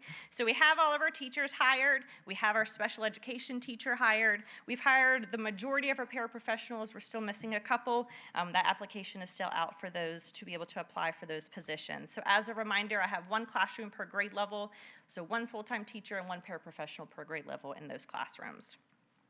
Throughout the summer, we've been offering professional development and curriculum development to our teachers. So they've been receiving PD on what the instructional model is for the academy, because it is quite different than the traditional instruction that they've been used to. We have teachers that are coming from Suffolk Public Schools. We also have teachers that are coming from outside of the division as well as outside of the state. So we wanted to make sure that we were building their capacity on that instructional design and what our curriculum development is and should look like. Additional updates is cosmetics. We've had painting occur. We have all of the furniture that's been put together and inside of these rooms. We've had installation of amazing technology. We have interactive floors where the kids can go through, do their multiplication, and jump on the floor and it interacts with them. We're excited for you to come out and see that. We have built community partnerships, lots of different meetings throughout the summer with local businesses, the Civil Air Patrol, Hero Kids as some examples. We go to Birdsong Peanuts next week. So we're thankful for the partnerships that's right here in Suffolk, because the main purpose and the goal of part of our curriculum is building that citizenship for our students and giving back to the community, starting all the way down at kindergarten. Pertaining to transportation, thank you to the transportation department. We've been working with them diligently as this is a shift in our division. As promised, if you're within the city limits, we're providing transportation, making sure this is clear, though we're making sure that the policy and our procedures that we have in place in regard to pickup are the same. So pertaining to any school division, how we transport students now, same thing to our specialty programs at the high school, we're using those same procedures. Last night, we had our parent kickoff night at the STEM Academy at Booker T. Washington. We had over 260 people come, which was just a little bit under 100 families out of our 120 families. So that was wonderful. I think we calmed a lot of nerves, because when you're coming from all over the division and some outside of the division, they wanted to see the new space. They got tours of the building. They got to meet their teacher. They got to see their classroom with all the fun and improved technology. They all had a STEM challenge they had to do with their parents, so that was engaging to be able to see. And we also had partners there. The Civil Air Patrol was there. They did Stomp Rockets, Hero Kids, and the Suffolk Library was there, who also was giving kids out cards to be able to join the Suffolk Library. So that was amazing. Next steps pertaining to the STEM Academy at Booker T. Washington, of course, is ongoing professional development and the continuation of our curriculum that we're working through with our teachers right now. The ribbon cutting ceremony is coming up on August 22nd. We hope to see you there for this exciting moment as we launch the first elementary lab school in the state of Virginia. We're super proud of this. And of course, next steps is the launch. So day 1, August 25th, as all of our kids will show up to the academy.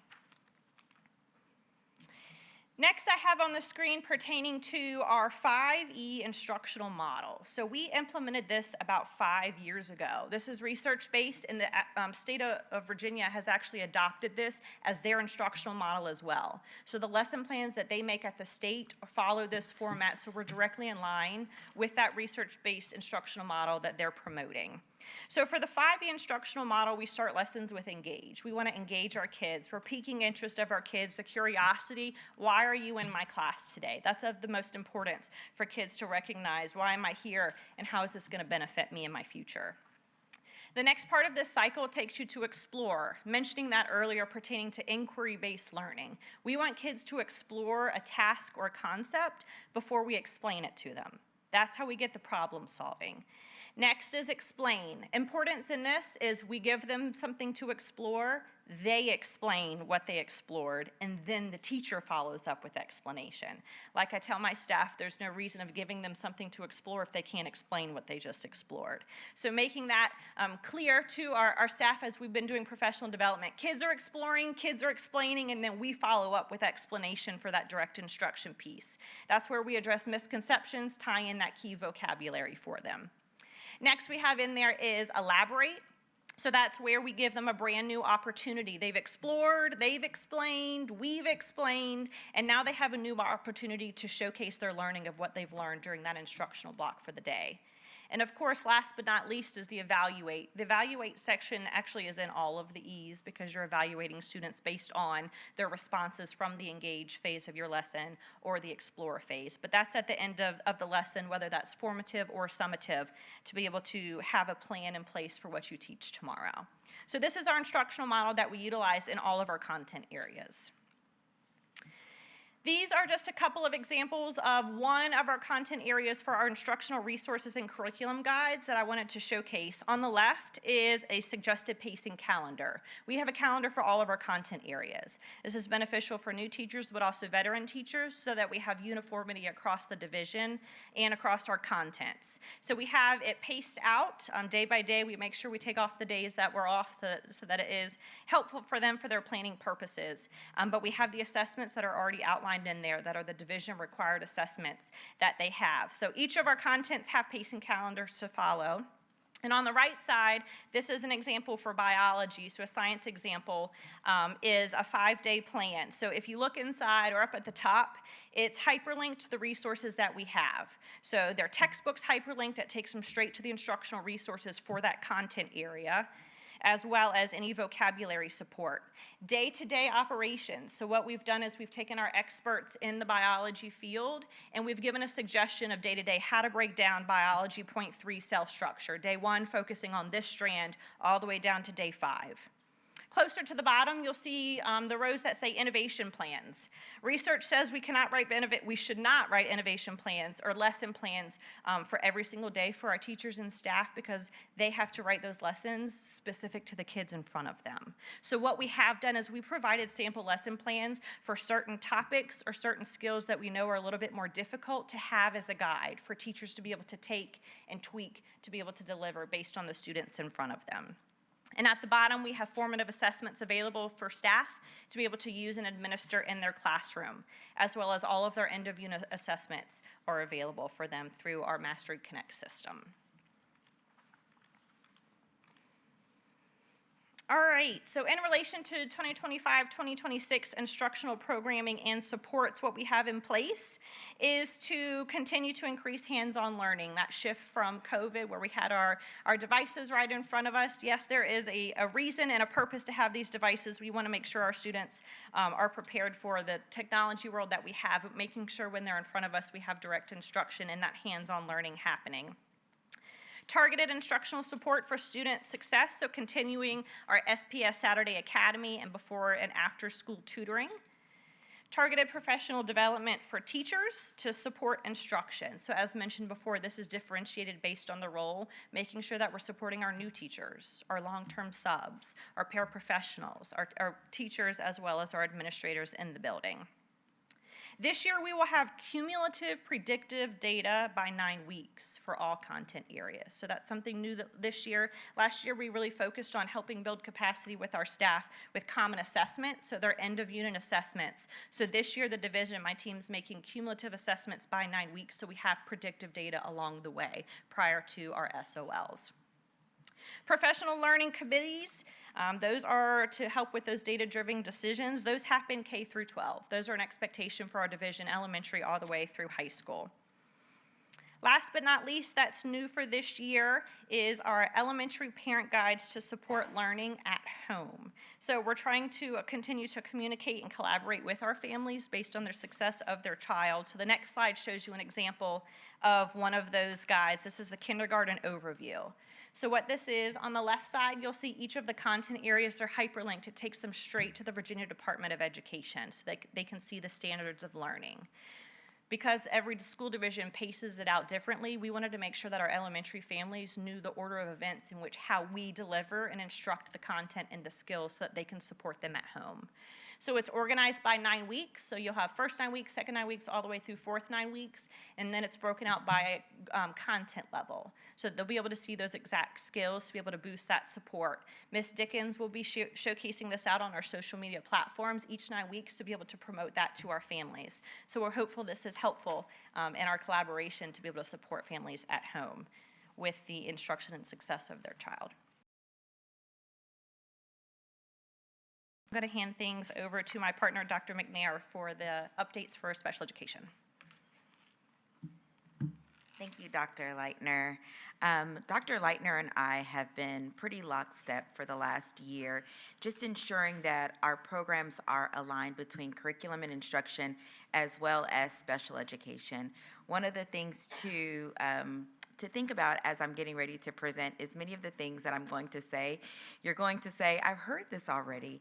And that is because we have been working together with the curriculum and instruction team just to ensure that our special education team is also aware, but that our students with disabilities are receiving the support that they need through the curriculum. So first you will see a slide that you have seen before that I presented last year on high leverage practices. And the CEDAR group, the Collaboration for Effective Education, Development, Accountability, and Reform, and the Council for Exceptional Children have come together to produce this document and this graphic, as one would say, of developing a 4-pillar structure instead of a 22-pillar structure. And through this 4-pillar structure, one on the focus of collaboration, the focus on data-driven instructional planning, instruction and behavior in academics, as well as being able to intensify and intervene as necessary, really assist us in ensuring that not only our teachers receive what they need, but our students also receive what they need. Additionally, this year, through the work of special education and curriculum and instruction, we have developed high leverage practice videos produced by our own specialists and our coordinators that provide the collaboration between both general education and special education to ensure that our professional learning communities are equipped with the content areas as well as being able to provide explicit instruction. One of the things that we did differently this year during pre-service is to ensure that our special education teachers had the same content knowledge as their general education peers. We trained them alongside each other. So there weren't any differences in this initial training today, because we thought it was important that just as the teachers were learning about the new standards and the new requirements with the Virginia Literacy Act, that our special education teachers were receiving that same information alongside their general education peers that, that they are expected to teach alongside in this inclusive environment. Additionally, with collaboration, we are working together with our Parent Resource Center to ensure that our families have support with all of the different initiatives that we have. Additionally, last year, we produced a monthly professional learning for families. In the spring, we produced the information through Peach Jar, and so it was released to parents that way, but we are going to be working with our teachers and reminding them monthly when these events are coming up, so that as they engage with families, there's just an extra layer of them understanding what we are doing as far as increasing our collaboration with families. For data-driven planning, we have reviewed our students with disabilities assessment data in all areas to plan interventions. We've discussed with our teams how to ensure that their goals and objectives are reflective of the needs of the students. But most of all, this summer, we provided some boot camps. We had boot camps for all of our administrators. We trained them over the summer. We had a specialist boot camp to ensure that all of our specialists were calibrated together. We ensured that all of our related service providers, all of our paraeducators, everyone is on the same page. So today we focused on having deliberate optimism and not defining students by what their eligibility may be on the front of their IEP. We're really getting to know their students at a deeper level so that we can make informed decisions with regards to their instruction. So with instruction and behavior and academics, just ensuring that we're utilizing best practices as it relates to explicit instruction. And lastly, for the intensive and interveners necessary, we have provided we have a returning behavior specialist, Christy Catchings, who is returning to us from another division. She left for 1 year, and she said she couldn't wait to get back until Suffolk had a position open again. And so we're really excited to have her back because she is here to support our teams. She's been received with open arms, and we are super excited to have her. And just as Dr. Leitner mentioned earlier in her presentation, is that with the new Virginia Literacy Act and the requirements of small group instruction and data-driven collections, part of what we trained our paraeducators on earlier this week is how to collect the data that is in front of them. We had a session on small group instruction for our paraprofessionals. So we really spent time, thoughtful consideration, as Dr. Leitner and I meet very frequently, sometimes more than once a week, just to ensure that our teams are working together to ensure that we're receiving and providing the most instructional strategies for our students. Lastly, I would like to say that last year, our special education team, through the process of high leverage practices, had over 1,200 building visits for the year, and we received over 99% compliance in all areas for our IEPs and reevaluations. Prior to last year, we had been under monitoring for our compliance in Indicator 11, which monitors our timelines for completing IEPs, and we received the notice in July that we are no longer under monitoring for compliance because we have done an amazing job. Our teams have been really working hard to ensure our students receive what they need.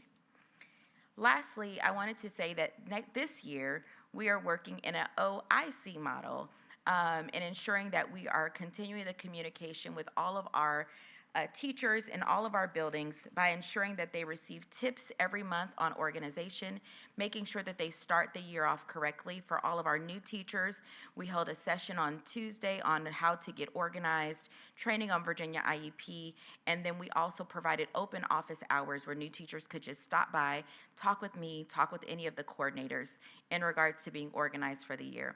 Additionally, with instruction, we are providing additional tips because sometimes we know that some teachers need just a friendly reminder of some things that they may have used in the classroom once upon a time. Today, for example, we did 4 sessions on special education. We trained teachers who today was their 4th day of being an educator, and also there was someone in my session who today was the start of their 50th year in education. And so spanning the range of 4 days to 50 years, we really know that this way of communication is going to help us to ensure that everyone stays on the same page with instruction. And then lastly, compliance.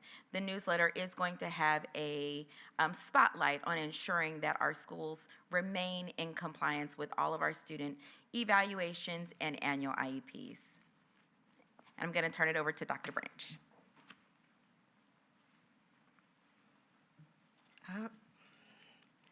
All right. I'll close our session before questions just to talk about some of the instructional leadership that we provide in addition to our school leadership and innovation department led by Dr. Bird and his team. We work in partnership with building administrators and department leaders on goal setting. And so we're all looking at the data and determining from the data what are the primary goals and priority goals in each of the content areas, in discipline, in climate and culture for that building. And every building we support. And so we have a liaison that works with that building to help support them in shaping their comprehensive school performance plan. You've heard them as CSIPs or school improvement plans over the years. We do use the same name as the VDOE now as comprehensive school performance plans. But we work in tandem, in partnership with them. We're looking at the data just as the administrators and school leadership are looking at the data on a very regular basis. In fact, in our content areas, we are usually so spot on with our data because we're using our tools and resources to keep up so that we know how to train and model and coach and provide support where it is needed. In addition to that, we do a lot of monitoring, as I just mentioned, the content data reviews. That's regular. I look at data with Dr. Bird, not outside of Dr. Bird. And so my team, as Dr. McNair and Dr. Leitner have spoken, they meet all the time, and so that we are calibrating and we have a clear understanding and pathway forward for how we're going to move forward to support in our buildings. We're highlighting where there are great efforts and strategies, and we're taking those on the road show to other buildings to ensure that everyone has the same opportunities if it fits that building and that culture and those needs to support them. Our checkpoints, as Dr. Leitner mentioned, we do quarterly reviews, partnerships with school leadership and the directors of secondary and elementary leadership. And so we are able to calibrate there, pivot as needed, identify some areas for greater support, and deploy our staff to support where needed. Mid-year evaluations, we're a part of that as well. And then we use the leadership dashboard for additional data monitoring. As Dr. Bird presented last year, that is a valuable tool that we use to ensure that our administrators are data literate and that we're all looking at the same data sets to provide what we need in our buildings. And lastly, we respond to data feedback and support needs. We have support logs. As Dr. McNair mentioned, we can tell you how many times we've been in the building, who we've been with, what we did, and the outcome, as well as follow-up. And so that's part of our daily work. We focus on certain highlighted areas during our SPS leadership meetings. We are a part of the professional learning communities, which are required K through 12. We go in when they're doing their data reviews, and we are coaching, we're supporting, we're that support arm of the division. We provide guidance, expertise, and follow-up for those teams. Citywide was mentioned by Dr. Leitner. When we have those times when our content areas and our support areas are all together, we do joint instructional walkthroughs with our administrators. Another way to calibrate. We see things based on a level of expertise and a different lens. They see things in another way. They also see their buildings, their staff, and their students every day. And so we want to make sure that we're seeing instructionally the same thing and that we're able to support our staff and students as needed. And we are going to continue with our tutoring and remediation programs, specifically SPS Saturday Academy and before and after school tutoring. I invite my team to come back and answer any questions you all may have of us.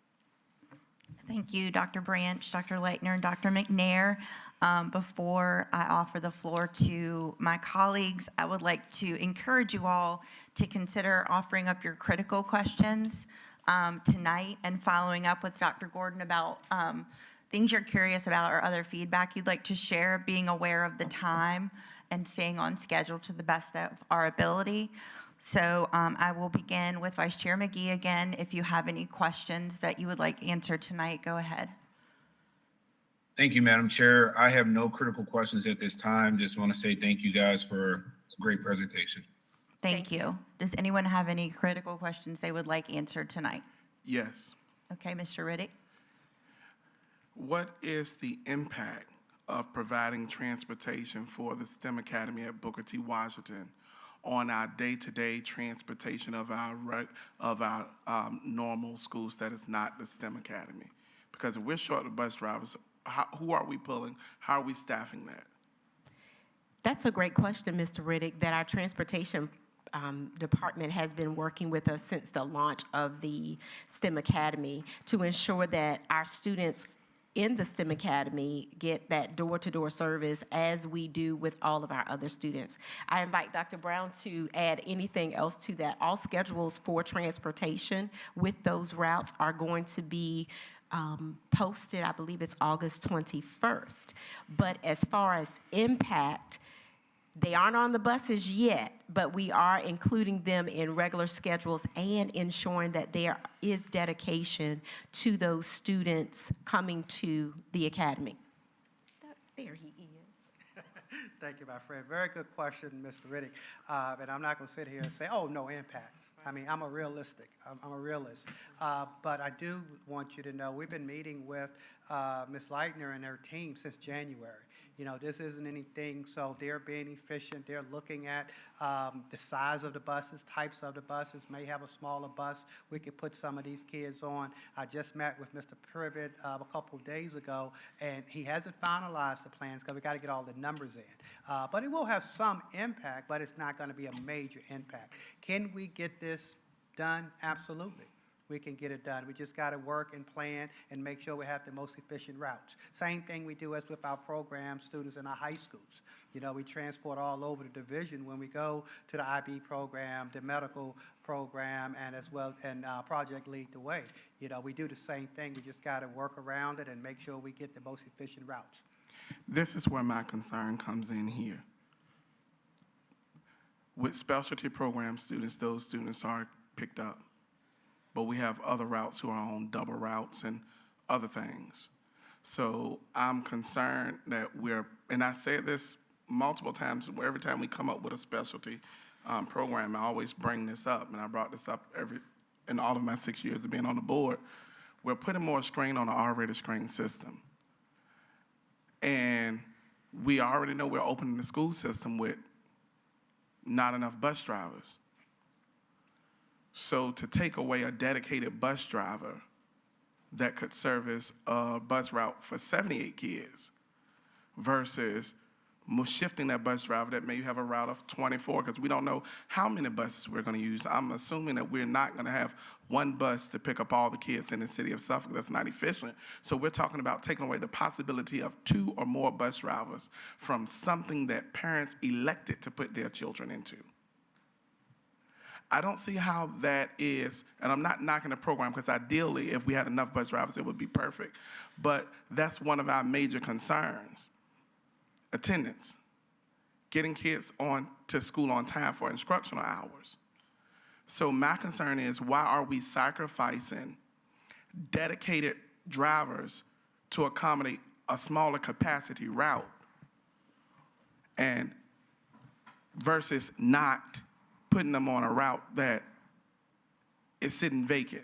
From the news article I read, I think it was 20 or so vacant routes, or routes, not bus routes, but routes could be layered, elementary, middle, and high. That's a lot. So, I mean, not all 14,500 students go to the STEM Academy. So my concern is, why is priority transportational needs being shifted for this program versus the majority of the bulk of the students who need transportation? Thank you, Mr. Riddick. I'm going to allow Dr. Gordon to jump in and answer that. Yeah, thank you for that question, Mr. Riddick. So a couple of things that Mr. Privet is working on. So it's not going to be priority busing for the STEM Academy. The efficiency of their routes are going to be where the routes actually go that can cover the normal routes that are actually already supplying Booker T. Washington. That's one of the areas that he's looking at, number one. That's the way you have your efficiency. The second part of it is, I don't know what the numbers were that you were referring to, but I think I have an idea of when that data came out about the total number of vacancies, but that was then. You know, we have had some drivers that have now come on board and are being trained. They're going to be a part of that. So the main focus for us when it comes to this is the overall bus riding time. That's one of the things that Dr. Brown and Mr. Privet and the entire team is looking at. from the different center points that we have that we can pick kids up based on where that driver just finished up their middle school route. Their high school route. That's what we're looking at. And the last part of it is, it's still always going to just depend on bus driver attendance. Like, we had to make sure that we were going to be able to provide transportation to this program because of the age of the students, right? We're talking about elementary kids. So there wasn't a lot of flexibility we had there. And the feedback that we had got once we had did the original surveys and interest for the STEM Academy was to make sure that transportation was going to be provided. So it is going to be a work in progress. As you heard Dr. Branch say, our first set of routes come out, I think it's August 21st, but as you know, Mr. Riddick is a former driver. We actually revise those routes every week through the month of September. So driver attendance is going to be the main variable that's going to deal with that. And we're going to take a look at how many, we already know the percentage of kids that are coming from all 11 of our elementary schools.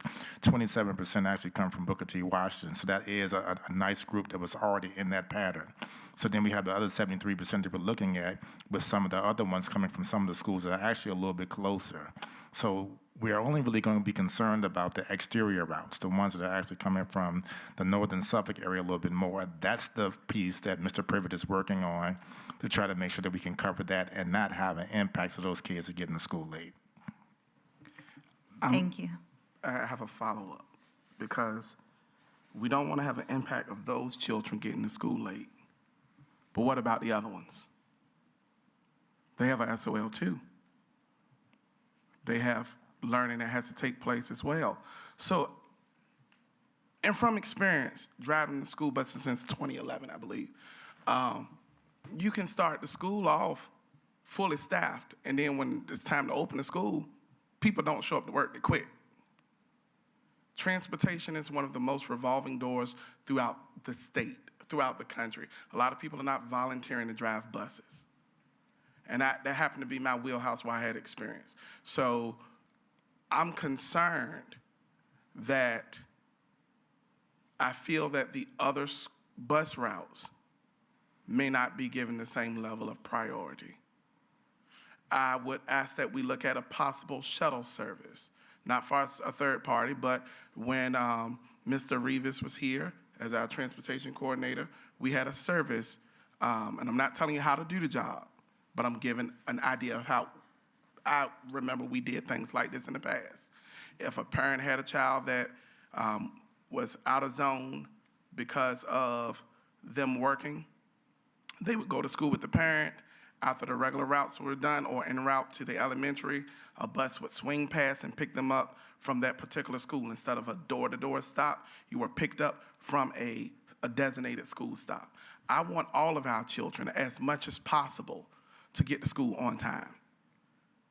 I'm grateful for the STEM program. I'm excited about it.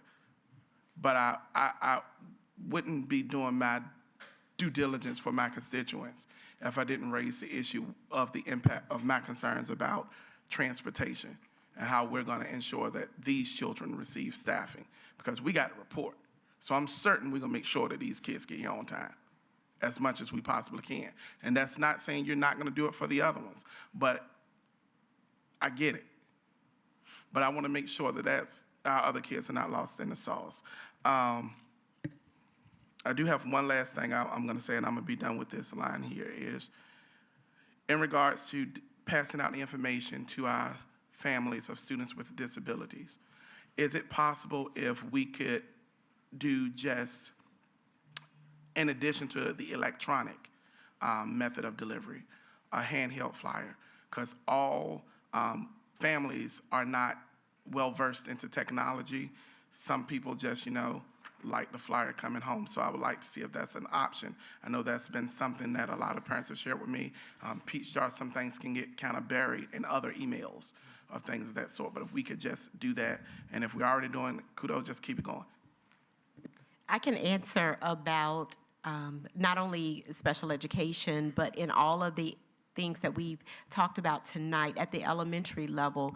We have already printed out all the curriculum overviews and information that will go home as a handout, pamphlet in some cases, to our families so that they have the refrigerator copy of it. That is at elementary. We will use past history as well as other information that we know. At the secondary level, papers don't seem to travel as well with our secondary students. However, we do post information in addition to have it digitally. And if there are requests for certain things that need to come out, we will make that provision for those families. But yes, all of the curriculum overviews and all of those things, new efforts that we are putting out are being copied and sent from the school. Our testing calendars are another thing that our families will see posted, but if they need them, we will be able to provide them as well. Does anyone else have any critical questions for tonight? I just have one, Madam Chair. So kind of in the same vein of a question that Board Member Riddick asked, if with the transportation issues that we have, if there's an issue with transporting, like the bus driver's not available for some reason, are the parents required to bring the kids and drop them off at the STEM Academy?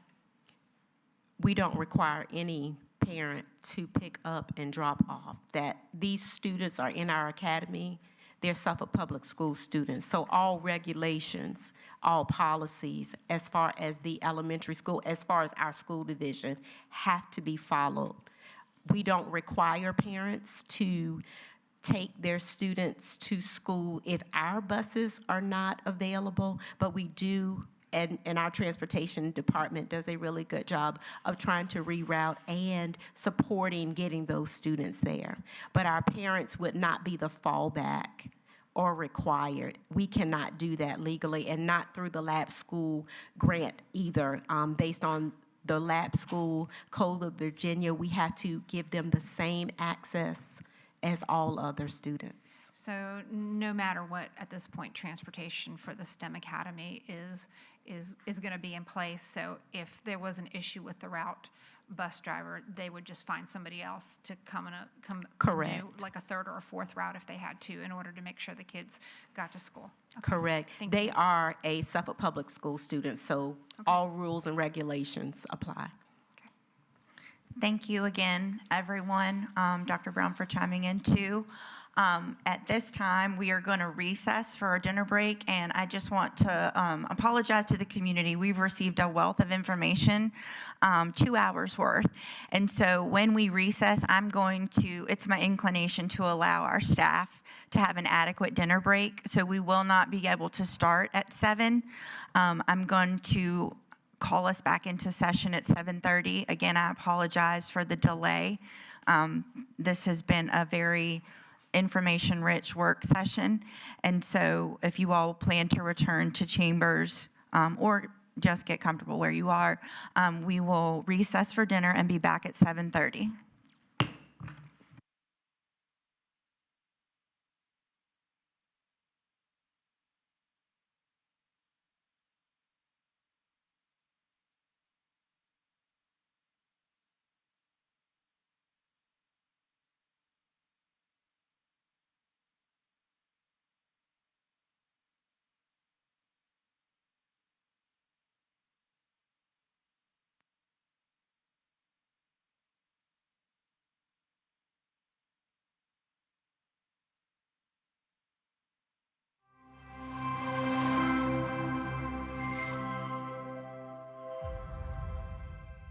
Hello, Suffolk. I'm Kenitra, the social media specialist for Suffolk Public Schools.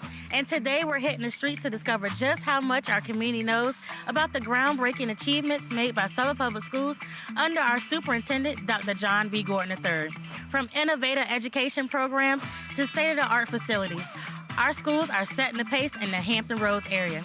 Let's find out what our neighbors know and maybe even surprise them with what they don't know. Ready? Let's go.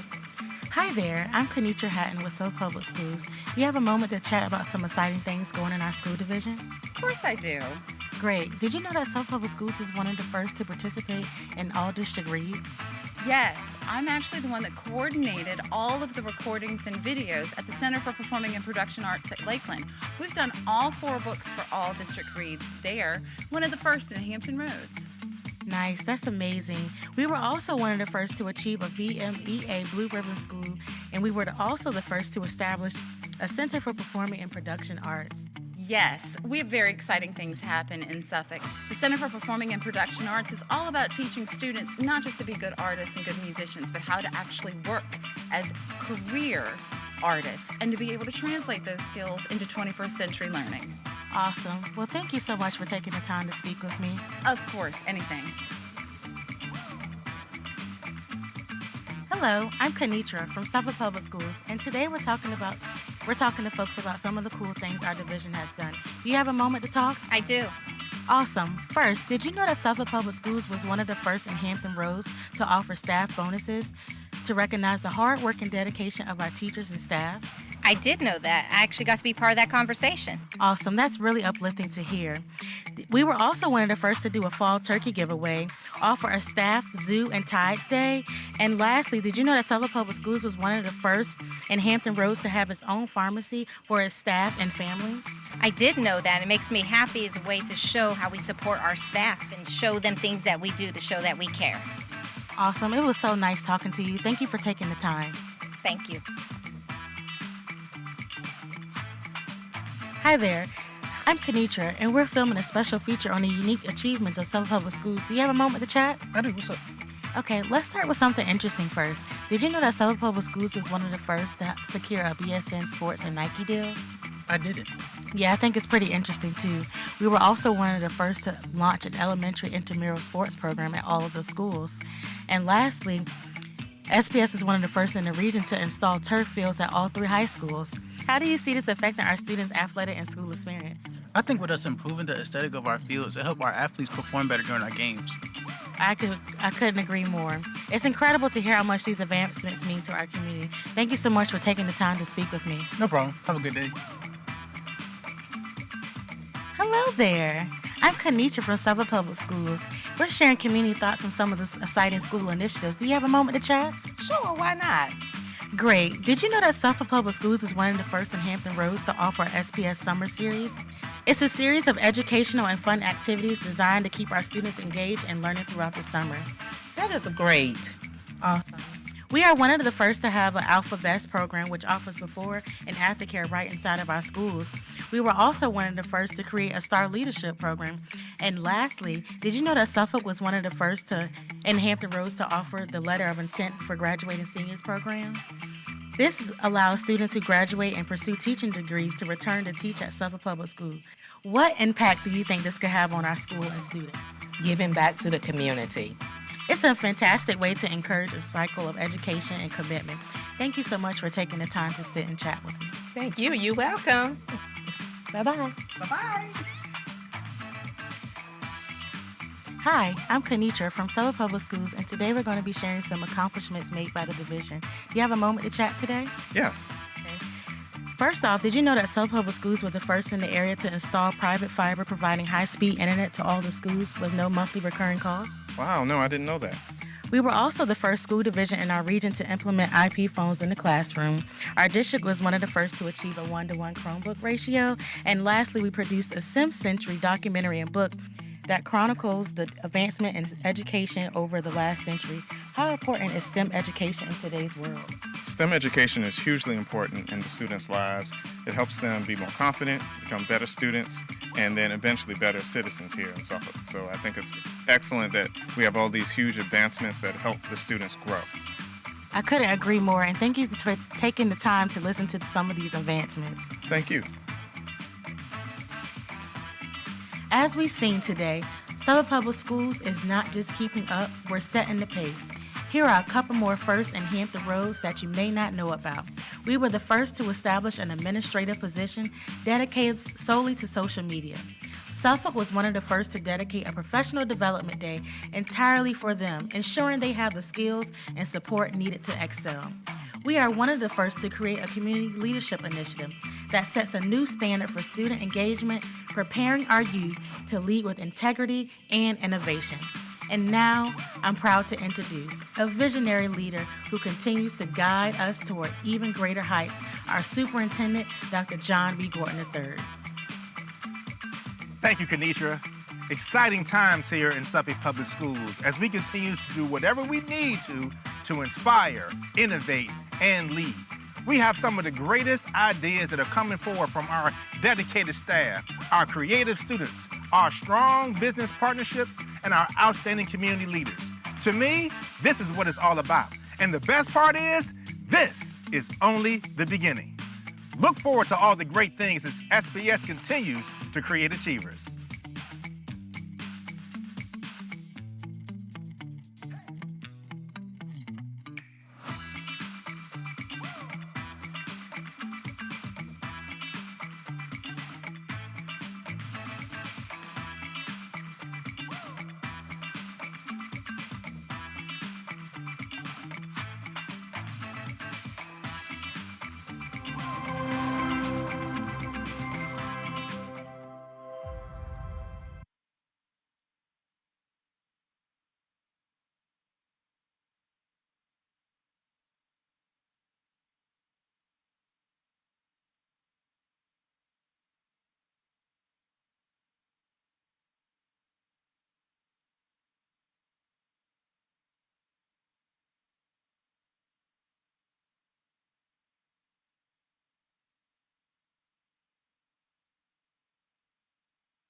Good evening and welcome to the August 14th, 2025 business meeting of Suffolk Public Schools. At this time, we will call this meeting to order.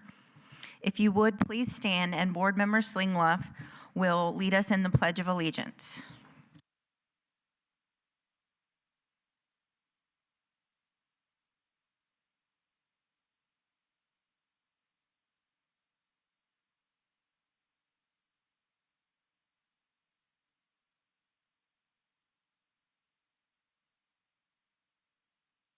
Thank you. We will now recognize a moment of silence.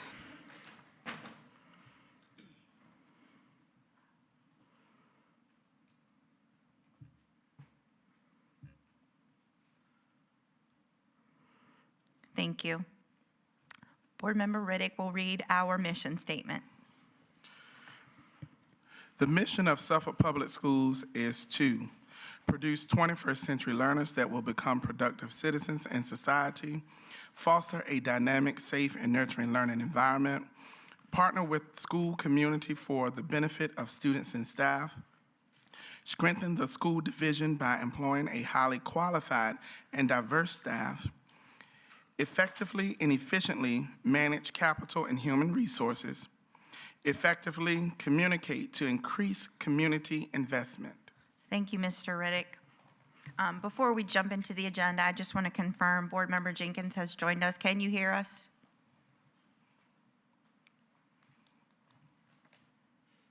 Board Member Jenkins, can you hear us? Yes. Okay, thank you. All right, we are now at the point to approve the agenda. Is there a motion to approve the agenda? Anyone? Madam Chair, I move to approve the agenda. Thank you. Is there a second? Second. Okay, it was moved by Vice Chair McGee and seconded by Board Member Brittingham. Is there any discussion? There being none, we are ready to vote. Board members, please vote. Board Member Dr. Brittingham? Yes. Board Member Fields? No. Board Member Jenkins? Yes. Board Member Riddick? Yes. Board Member Slingluff? Yes. Vice Chair McGee? Yes. Board Chair Howell? Yes. Motion passed. Thank you. We now have public speakers on agenda topics, so I'm going to yield the floor to Ms. Gardner. It is the intent of the school board to ensure that the affairs of the board be conducted in an open and orderly manner, that all persons desiring to address the board are afforded an opportunity to do so in the order in which they sign up to speak, that persons in attendance may observe and hear the proceedings of the board without distraction, and that the members of the board and board employees are able to transact the business of the board with minimal disruption. Any persons addressing the board shall, 1, confine their comments to matters germane to services, policies, and affairs of the school board of Suffolk Public Schools. 2, refrain from words or statements which from their usual construction and common acceptance are construed as insults and tend to incite violence or breach of the peace. 3, refrain from obscenity, vulgarity, or other breach of respect. 4, comply with the time limit for public comment as set by the board, which can be up to 5 minutes, unless the board, through the exercise of its discretion, decides to allow less than 5 minutes for public comment. 5, refrain from cumulative or repetitive remarks. And 6, refrain from making any comment regarding any pending student discipline or employee grievance matters. The appropriate form for such matters is the applicable administrative hearing provided by state law or, where appropriate, court proceeding. Persons must not engage in disorderly, disruptive, or boisterous conduct such as, but not limited to, making noise, use of profane language or obscene gestures, yelling or similar demonstrations that interrupts or disturbs the peace and good order of the meeting. Persons addressing the board may deliver to the board or its clerk written materials including reports, statements, exhibits, letters, or signed petitions, and may also make use of any chart or graph during their verbal presentation. The school board welcomes comments from the public as appropriate. Board members will listen to public comment but will not comment, deliberate, or take action on them. The school board chair may direct the superintendent to investigate items and report back to the school board at a subsequent meeting. The chair or other presiding officer shall preserve decorum and shall decide all questions of public order subject to appeal to the board. At the request of the chair, a city police officer shall act as sergeant-at-arms at tonight's board meeting. That officer shall, under the direction of the chair or other presiding officer, have charge of the meeting area and waiting areas and the corridors adjacent thereto, and shall prevent disorder or interruption of the business of the board.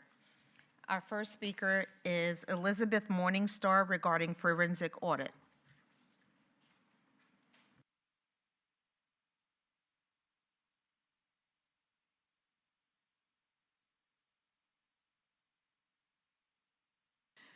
I am here to urge the Suffolk Public School Board to authorize a full forensic audit of its financial operations. The repeated failures to uphold transparency and comply with open records laws have left many in the community questioning the board's commitment to fiscal responsibility and ethical governance. Transparency is not optional. It's a fundamental requirement for earning and maintaining public trust. Unfortunately, the Suffolk School Board's documented history of violating the Virginia Freedom of Information Act has weakened community confidence.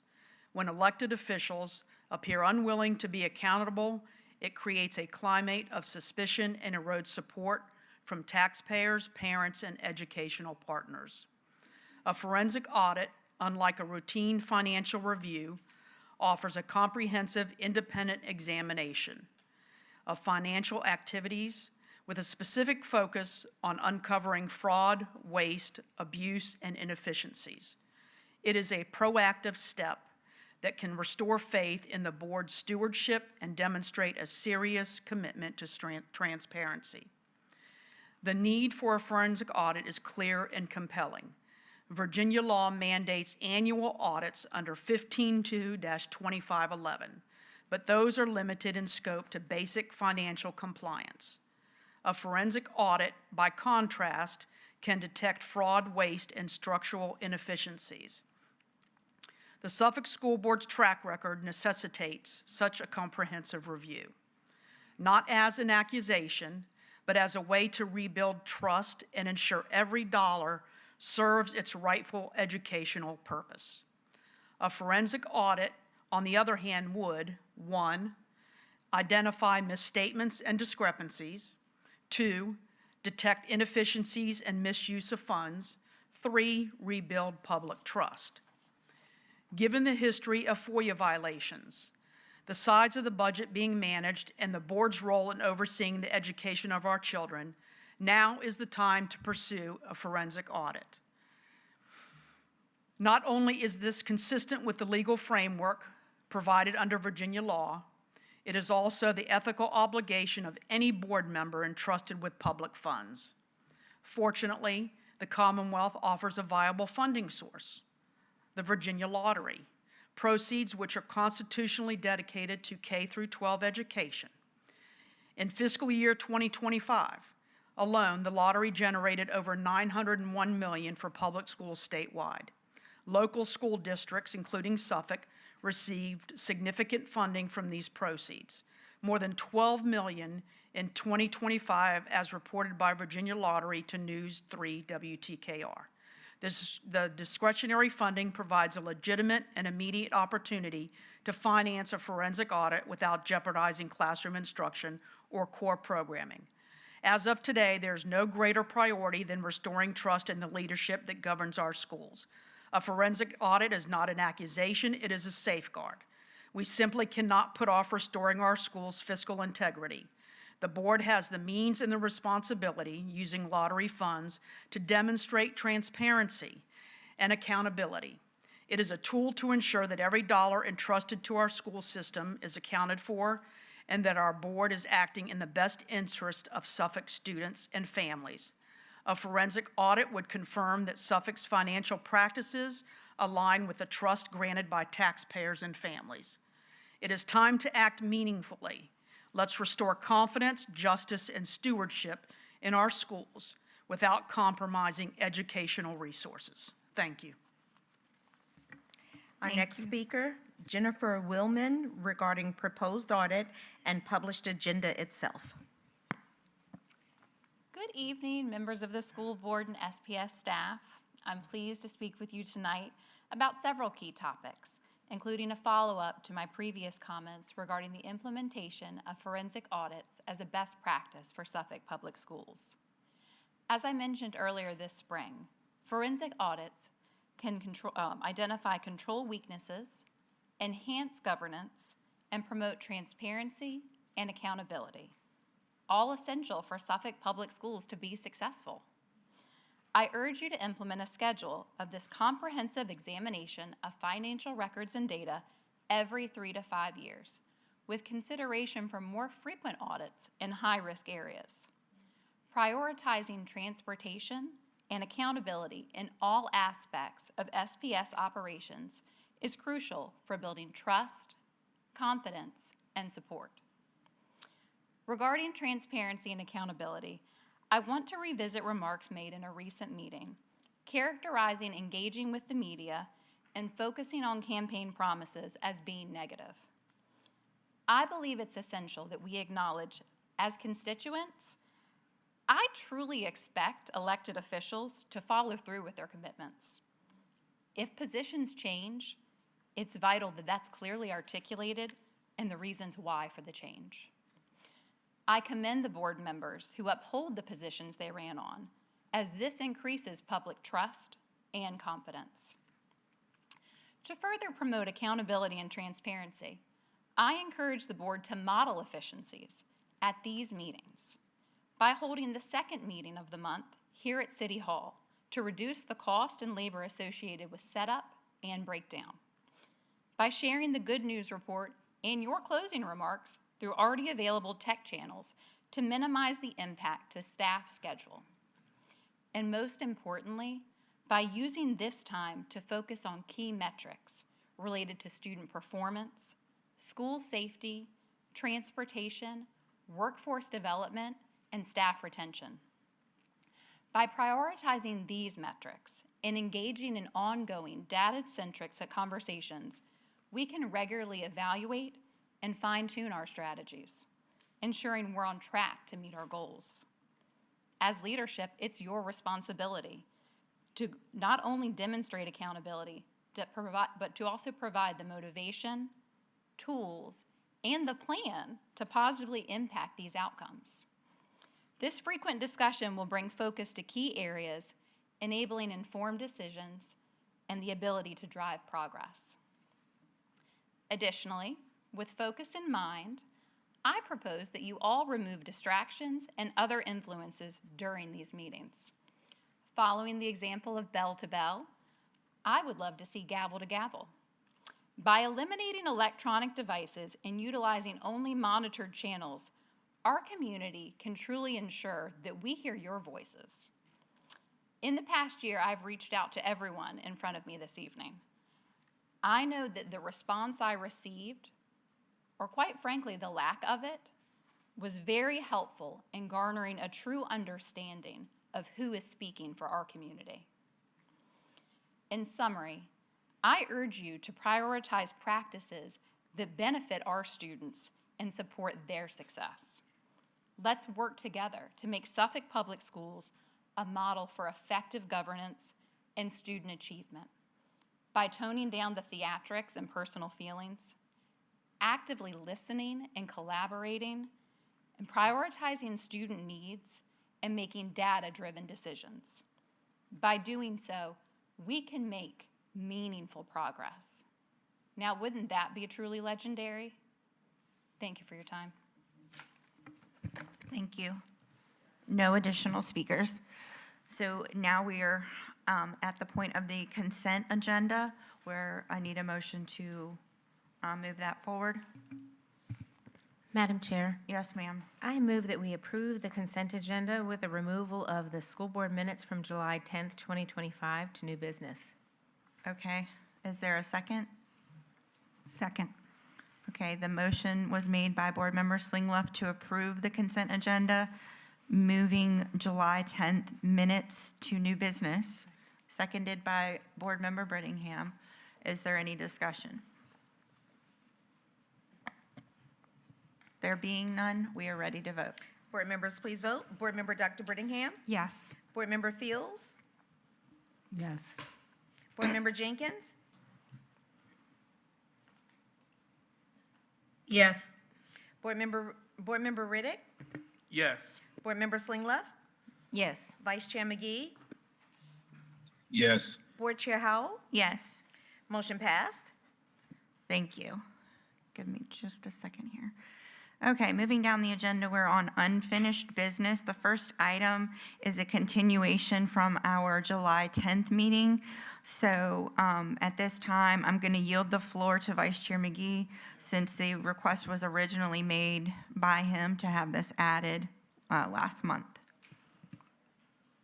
Thank you, Madam Chair. Madam Chair, I'd like to move that the school board direct the superintendent to instruct the purchasing department to issue a formal request for proposal, RFP, for forensic review and internal control review encompassing the following 4 areas: purchase P-card review procedures, accounts payable review procedures, cash and bank account review procedures, and a comprehensive evaluation of the internal control environment related to financial operations with specific emphasis on P-card usage, accounts payable, cash and bank accounts, and any additional areas, as outlined in the attached supporting document labeled Forensic Accounting Investigation and Internal Control Review. Second. Okay, the motion has been made by Vice Chair McGee and seconded by Board Member Brittingham. I'm going to allow discussion. Can you do me a favor, Vice Chair McGee, just go over the 4 bullet points one more time? I know you have P cards. Yes, ma'am. Yep. First one is P cards. Second one, accounts payable. Third, cash and bank account. And the fourth was a comprehensive evaluation of the internal control environment. Okay. So the first 3 are audits, and the last one is an internal control review. Am I correct? I would call the first 3 a review as well, not a full audit. Okay. Okay. All right. Well, at this time, I'll just allow discussion. Madam Chair. Sorry, Mr. Riddick. I was unable to be here in person at the meeting that this request came forth. I'm here now. And I would like to raise a couple of questions here. And I'm gonna, my first question is gonna be directed to the attorney. There's a request to do a RFI from board members. And then there's a request for a RFP, request for information and request for a proposal. And I'm sorry for putting you on the spot, but can you briefly provide the scope or the difference between the two? When you issue an RFP, you know exactly what it is that you want. And so you're soliciting proposals from potential providers of that particular service.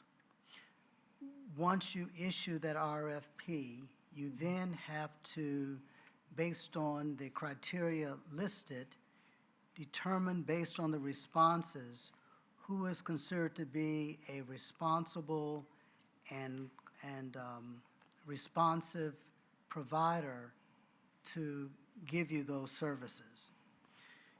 You then narrow it down to 2 or more offerors. You then interview them. And keep in mind that throughout this whole process of the RFP, you cannot ask for pricing. So you don't know anything about pricing yet. After you go through the interview process with them, you then rank them, number 1, number 2. And then after you do the ranking of them, then you go back in and you start talking to the number 1 choice, and then you can start talking about your budgetary limitations and as to whether or not they can provide the services for the amount of money that you think you have available. If you cannot reach an agreement, then you go to the number 2. So it is a much longer process, and it is a much more detailed process in order to eventually get to the cost factor, to know exactly how much it's going to cost you to have it done. The RFI, on the other hand, the request for information, you can do some of the same things, but one of the major differences is that you can ask for pricing up front. So you can find out what the cost will be early on. And you're not obligated to contract with anyone. It is simply a matter of trying to find out how much it will cost to have the work done. So they are the main differences between an RFP and an RFI. Thank you, Attorney Waller. So with that being said, based off of what I'm hearing from Vice Chair McGee, you want to know how much it will cost, correct? To do something of this sort? Vice Chair McGee, go ahead, say it again. Did you hear my question?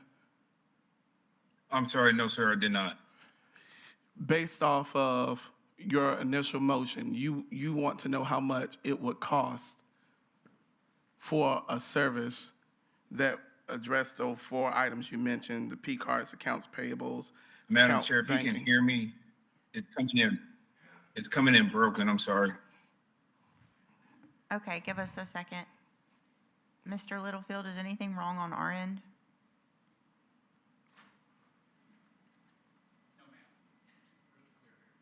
Okay, our end is clear. So I'm not sure if you're in a stormy area. I know Board Member Jenkins was experiencing some storms. So Mr. Riddick's question, he wanted to clarify your goal is to get a quote, a price estimate for these services to be conducted. Is that correct understanding? Madam Chair, I heard you. My goal with this is to bring a paint a full picture for this board so we can engage with our constituents in the community. And if the board decides to move forward with this, we are ready to take this to a vote later down the road. I'm trying to make this as efficient as possible regarding the RFP. Okay. Did you have a follow-up question? Yes, because he didn't answer my question. Is the reason we're going this route to find out price, requesting this information is not going to paint a clear picture for anyone. Is it your end goal to figure out how much it would cost to do a overview audit or whatever we want to term it as for those subcategories that you mentioned? Is that your overall end goal?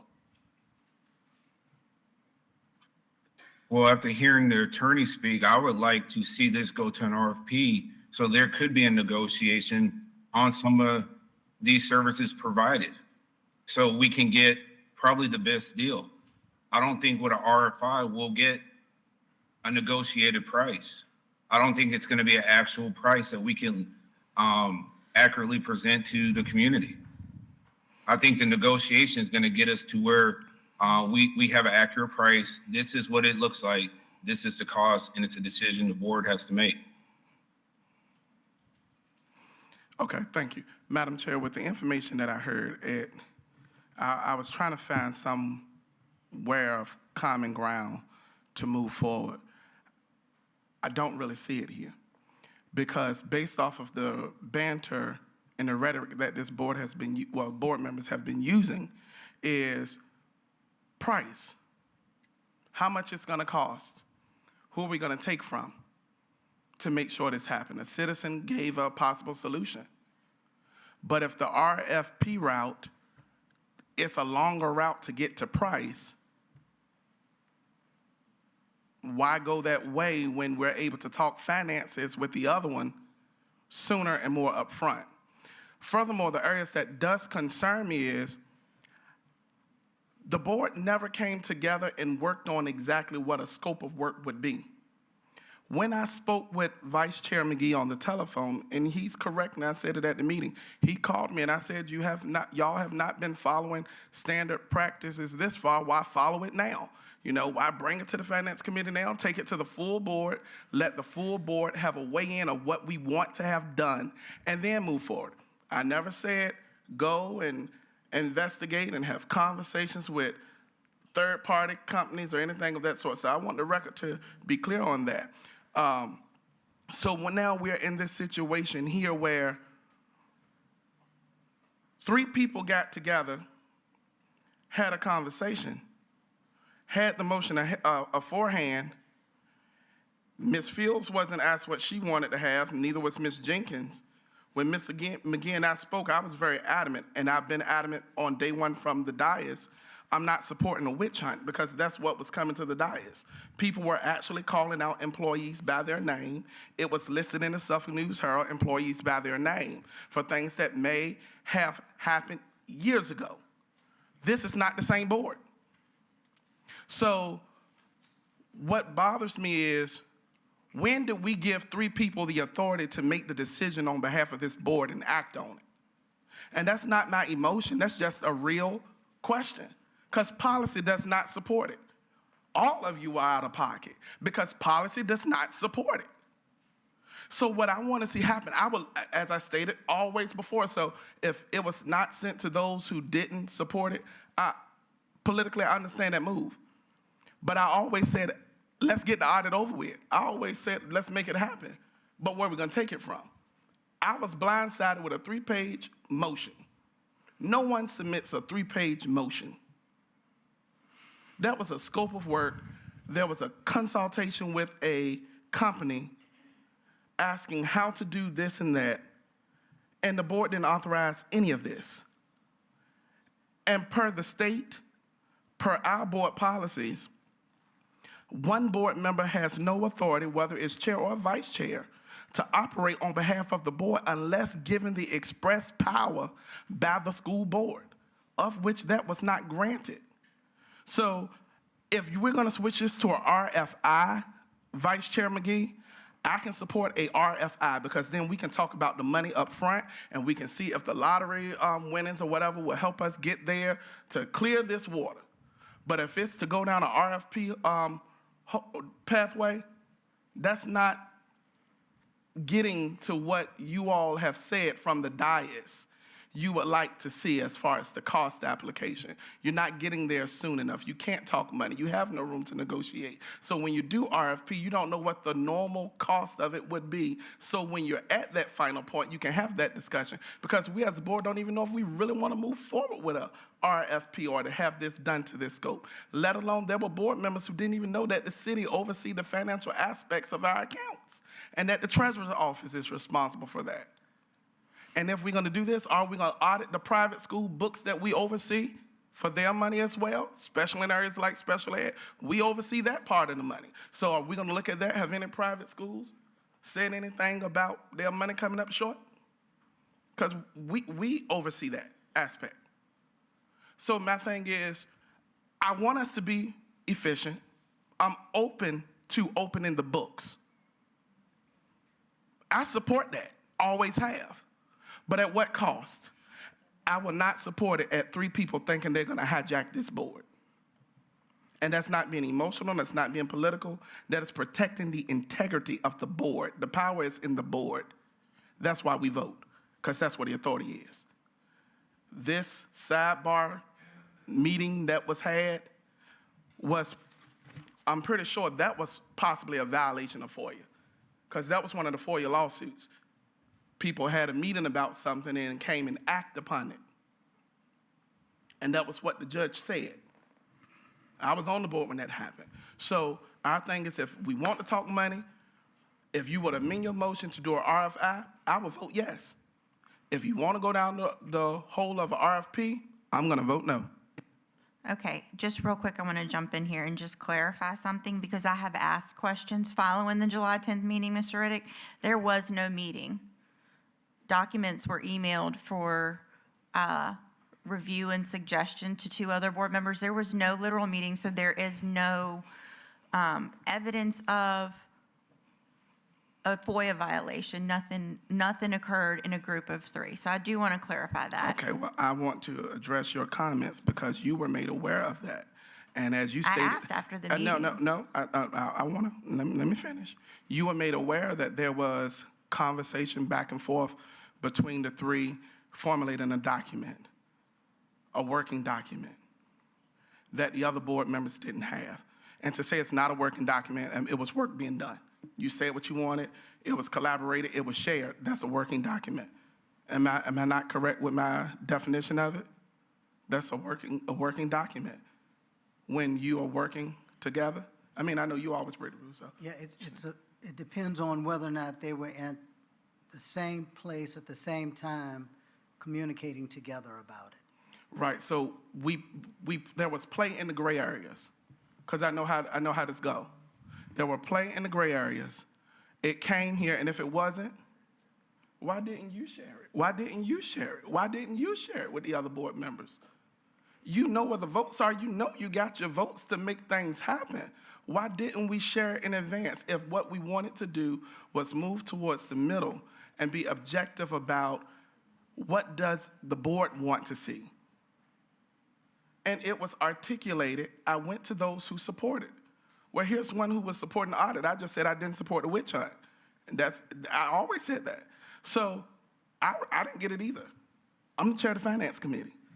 So what happened was, it was a rallying cry. There was fillers put out to see who was supported. It was determined we have 4, and it was moved forward with. And it was done and well thought out that there was 3 pages put together to act on it based off of prior conversations. So I get it. They may not have been in one room at the same time.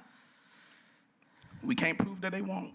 Mr. Riddick, I just want to respectfully interject here and correct a couple of misrepresentations. First of all, that I was aware that there was a document out there and there were discussions. When I said that I communicated with them, it was following the July 10th meeting. After that document was brought to the meeting, I did not go into that meeting aware that anyone had seen any document. So that is incorrect. I did not know. You said that. I didn't say that. Let me finish. What you're okay? saying. You're out of turn. Okay. I have the floor. Okay. The second thing that I want to point out is you said it was determined that there were 4 votes to support it, and that's what motivated someone to push it forward. I had no discussion with any of the people that were document prior to the meeting. I did not offer or extend my support. And as a matter of fact, you all submitted the RFI with 3 board members in agreement. And Board Member Jenkins texted me Tuesday and asked me if I'd read it and what my position was. And I told her very frankly, I'm going to wait and hear dialogue on the dais, further points brought, further questions asked. To me, her asking me that was no more or less inappropriate or in violation than Sean making me aware he had a document that he wanted to share at the meeting. I didn't know the components of it. I didn't read it. I didn't receive it in advance. And I did not extend support to something that I did not yet know was going to require a motion. So both of those are incorrect. And I would like us to move forward. We have the motion on the floor. The only one that can amend the motion is Vice Chair McGee. There is no need to go back and forth making accusations, who did what in what order and how it was wrong. The only question I would like to ask the attorney, number 1, can you see any evidence, any obvious violation of FOIA or our policies in the discussion that Vice Chair McGee had individually with Board Member Slingloff and then later in the day with Board Member Brittingham? If those discussions occurred one-on-one and the 3 members were not together at the same time when that discussion occurred, there will not be a FOIA violation. Thank you. My second question, I don't know if that would be the attorney or maybe Wendy. I don't want to make her get up if it's not her. As far as an RFI versus an RFP, I may have been completely misunderstanding this my whole 3.5 years on the board. That is entirely possible and not unusual. I thought when we put out an RFP, a request for proposal, with it, vendors attached their ability to do the work and a general estimate, because we have to choose the most cost efficient first and foremost, I think. I see you sitting up, so Ms. Fortune, I'm going to ask you to come up, but I can answer the first part or aspects of it, because I think it reiterates what Mr. Waller said. Vendors do have to be able to show that they can do the work, but the cost doesn't come until literally the end. And Ms. Forsman, you want to add some details to that? Sure. For goods and services, absolutely you see cost, but this is professional services. And so there's a specific thing in the law that says that for professional services, you have to decide which professionals you want before you negotiate price. So it is always at the end when it is for professional services. Okay, so my follow-up question, and I'm not going to monopolize the floor, but I'm trying to channel some useful information here. If we were to do an RFI and we received an estimate and we determined that we wanted to do some or all of the work that we asked about in an RFI, would the next natural step be directing the financial team, or Dr. Gordon to direct the financial team to put out an RFP? Yes, you generally would go for an RFP after you've decided. An RFI really is just information. You're asking for information. If we do this, can you do it? You give them a scope, they give you information back. Yes, I'm able, here are my credentials, here's my timeline, and generally they will give you, if you ask for it in the RFI, an estimate of cost.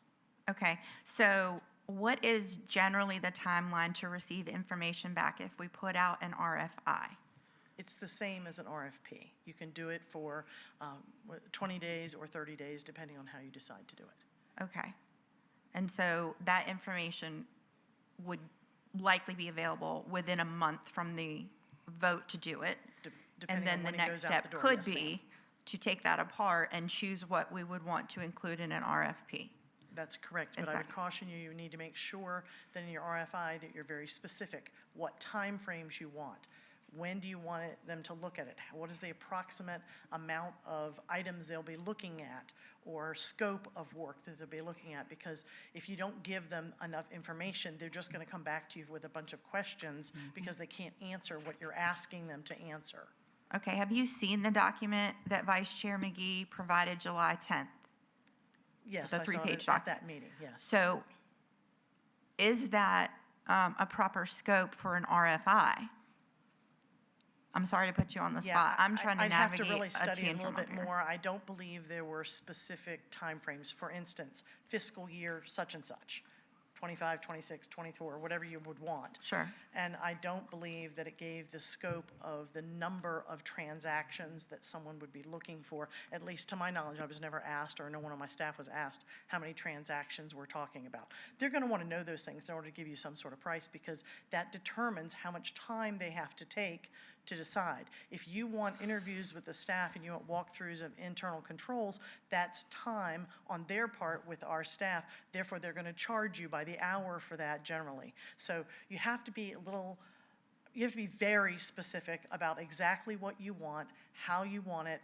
Even if you don't know, that's a reason to do an RFI. Okay, I think these are the things I want, and then you narrow it down from there based on the information that you're given. But you have to have a specific scope of work in order to get a specific price. Okay, I understand that. One more question. So I have both in front of me. The RFP that Vice Chair McGee motioned for does not have timelines, as you suggested, but it has bullet points, specific points of what, like obtain, study, and analyze policy and procedures manually pertaining to P card issuance and usage, identify all P cards issued to SPS employee for each P card issued for the relevant period, which is named in here, obtain, study, and analyze, and then it lists specific transactions to look for. So that's lacking a timeline. When I look at the RFI, which, give me just 1 second, that has a timeline, but then it's much less specific as to what to look into for P cards, and then I think this one has a school activity fund. So before I yield the floor back to my colleagues, can you reasonably advise us, is there a blending of these two that would be efficient to move this discussion forward? Because I think at this point, I agree we're not on a witch hunt, but I also agree we need to take some action here and move on. So is there a blending of both the RFP that has all the specifics of what to look for and the RFI that has the timeline that would be a proper RFI to start this process for us? You could blend the documents somewhat. The one thing I will caution you is that you will be getting questions on how many transactions are involved, how many people are involved in the P card process or the AP process, because again, that tells them how many people they have to interview, what things they have to walk through, how many transactions are in the school activity funds. So would that be asked both in an RFI and an RFP? They would want to know that? Either one is going to ask that question because they can't properly tell you how long or give you a timeline or tell you what they can do if you don't give them those kinds of specifics of information. And if you're willing to put it out and then answer those questions later, then you can do those things. But I just want you to be aware that when you have those kinds of questions after the fact, you have to give more time for them to answer, so it would delay you getting that stuff on the back end. So it takes a while once you get your information back if you do an RFP, because you have to put a committee together. That committee has to evaluate everything. Then they have to interview the people that they choose. As Mr. Waller said, 2 people that you interview. You have to coordinate schedules. They have to interview. It can take up to 4 months to get all of that coordinated on an RFP. Okay, I understand. I'm going to yield the floor to those who have not yet spoken, and then I will circle back to Vice Chair McGee and Mr. Riddick for follow-up thoughts. Is there anyone that has not yet spoken that has something critical and useful to say? Madam Chair? Yes. So I'm looking at the top of the sample procedures that Vice Chair McGee gave to us, and right there in that top paragraph, it says the period beginning January 1 of 2021 through the current date available and relevant periods. So there is a timeline attached to the scope of when we want it to start and when we want it to stop. Okay. I assume we might have to be more specific than the current date available when we issue this, if we were to do that. You can't do 2021 as a 3-year cycle, so we don't have all the records 3 years or more back except for grants that have not closed. Those are all the period. Okay. Madam Chair, I just want to repeat that since I know Ms. Forsman wasn't at the dais. Yes, that's fine. There's a 3-year cycle for the reviews, and so we can't go back that far. And if there's any additional details with that, Ms. Forsman, feel free to get your steps in and come back to the dais. come back to the podium. Okay, to clarify that point, I'm not taking your time. With 3-year cycle, would that be 22, 23, 23, 24, and 24, 25? Okay, so that would need to be amended at the offset. Is there something else you wanted to add? No, just want to make sure that that's Okay. your question. Do you have another question? No. Okay. Board Member Slingla. So when I researched RFI, because I was unfamiliar with that term prior to this one being added to this agenda, what I was told through my research, I'm not told what I discovered through my researching, is that an RFI is typically not used to obtain specific cost details for services. But you can discuss costs. So my question would be of you and of Dr. Gordon, how often do we as a school system put out RFIs? And is an RFI targeted towards certain vendors, or is it open for any vendors? Any vendor. So any vendor whatsoever. Okay, how often do we put out RFIs before an RFP? I don't think I could give you specifics because I really don't have those numbers, but I can tell you that an RFI is always put out. An RFI is used when you do not know exactly what you want, the depth and breadth of what you want. For instance, I'll just give you an instance of an RFI. We want a new financial system. We We want certain things in that financial system, but we're not sure what other things are out there for a financial system. So we ask, we want you to tell us what kind of system you're going to offer us and all the things it will do. So that's the kind of thing that you would do, is you don't know everything, Right. but you want them to provide you the information. So I guess what I'm trying to understand, if we have the same amount of information and we put it forward for an RFI, or we put it forward for an RFP, because it seems like we would need that information for either one of them to get a price quote. You can't get a price quote even at an RFI for, I mean, if you don't have that specific detail. So either way, we need the same details. Correct. The difference in my understanding is that an RFI leads nowhere. It just collects the information. You can't act upon it after that.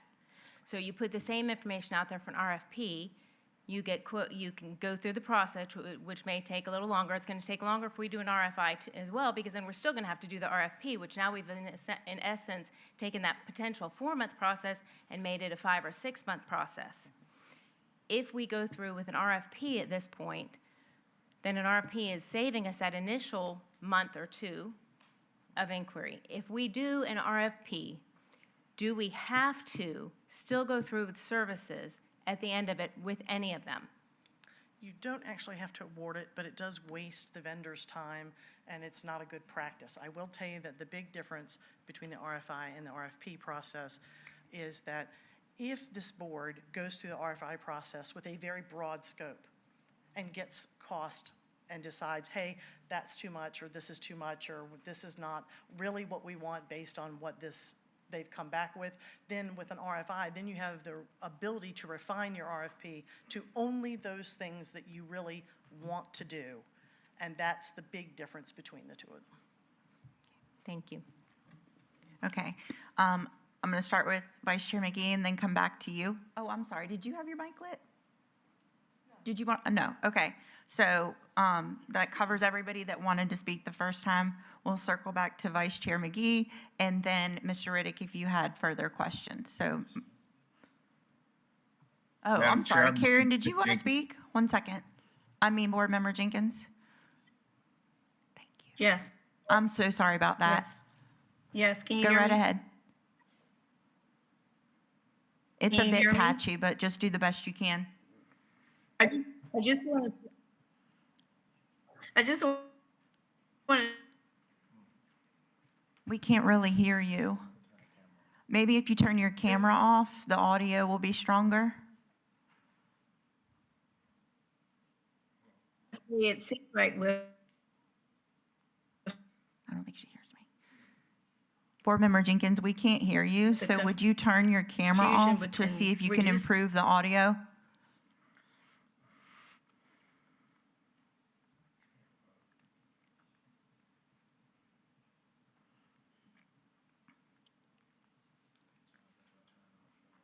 Okay.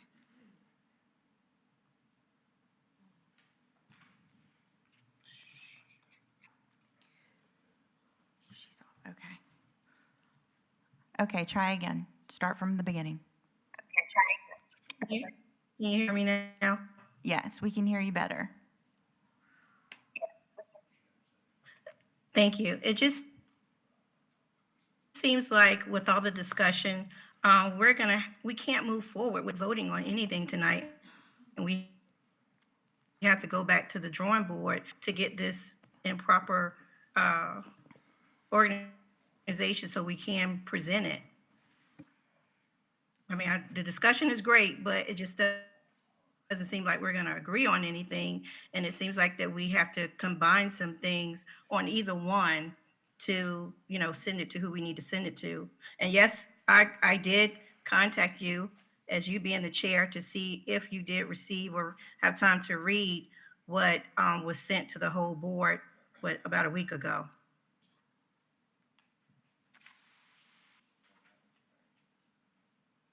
Okay, thank you, Board Member Jenkins. Vice Chair McGee. Thank you, Madam Chair. I think one of the arguments, and I think I heard the attorney when he spoke regarding the RFP, and I believe Mrs. Forsman said the same thing. We would need a list of qualified vendors or auditors who could provide the service. Is that correct? When you say that we would need a list, are you talking about once the RFP has been issued and responses have come back in, and then we narrow it down to who we believe would be number one and number two? No, sir. I might have misunderstood, but I thought something was said along the line. We would have to identify prior to issuing the RFP qualified vendors. No. What ends up happening is that you issue the RFP, and then those who are qualified, they will respond to the RFP. Yes, sir. Thank you for clearing that up, Attorney Waller.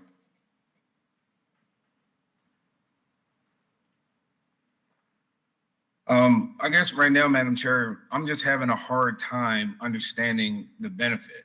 I have no problem with compromise. You know, when this entire thing started off, I ran on a full forensic audit. That was my platform. I said, I wanted a full forensic audit of the budget. With that being said, I also said I would listen to our experts. I wouldn't do something if I didn't think it made sense, you know? And when we had Cherry Becker come before the board back in May, and they heard our concerns, this is what they said we were looking for. This is from the experts. They said, you know, it would be ridiculous to do a full forensic audit of your budget. These are the items that they suggested. I do not see right now, I'm still having a hard time between RFI and RFP. I do not see the benefit of the RFI outside of the RFP when they're both going to take some time. Regarding all the additional details that Mrs. Forsman, you know, referred to, I don't believe that's the board's responsibility. I believe our responsibility is to tell the superintendent what we want, and he controls day to day. They take what we want and they prepare this document for RFP. That shouldn't be us. We have an outline scope right now of what I'm looking for.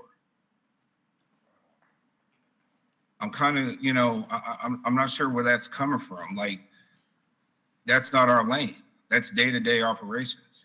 So, again, Madam Chair, right now, I would just kind of like to hear, like, what's the benefit of the RFI versus the RFP when they're both going to take time, and both of them gives us a price at the end of the day, but one, it's a lot more efficient in my opinion because we can act on it if the board decides to.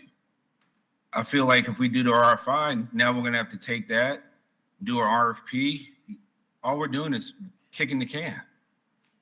I'm looking for efficiency. So with that, I'm going to yield the floor to anyone else who has some feedback. Yes. We are desiring efficiency. That's why I suggested that this come before the board and the board have input as a board what we want to see. It has been relayed by our chief financial officer, right? That, I'm trying to remember the new title, I'm sorry, I just usually call you the money doctor, but our chief financial officer, that there's a lot of missing pieces, and I'm gonna refer to it as the McGee document.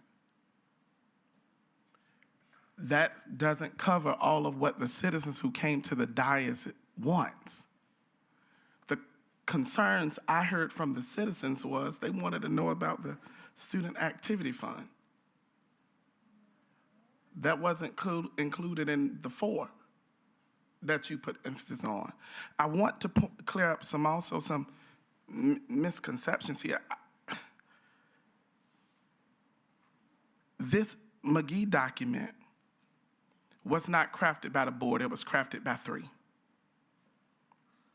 And when we got the document, it was the night of. The document we submitted, every board member had it, whether you were in support or against it had it 7 days to ask questions so we can decide a scope of work and we can work together, as the citizen said, that we can be good stewards of the time.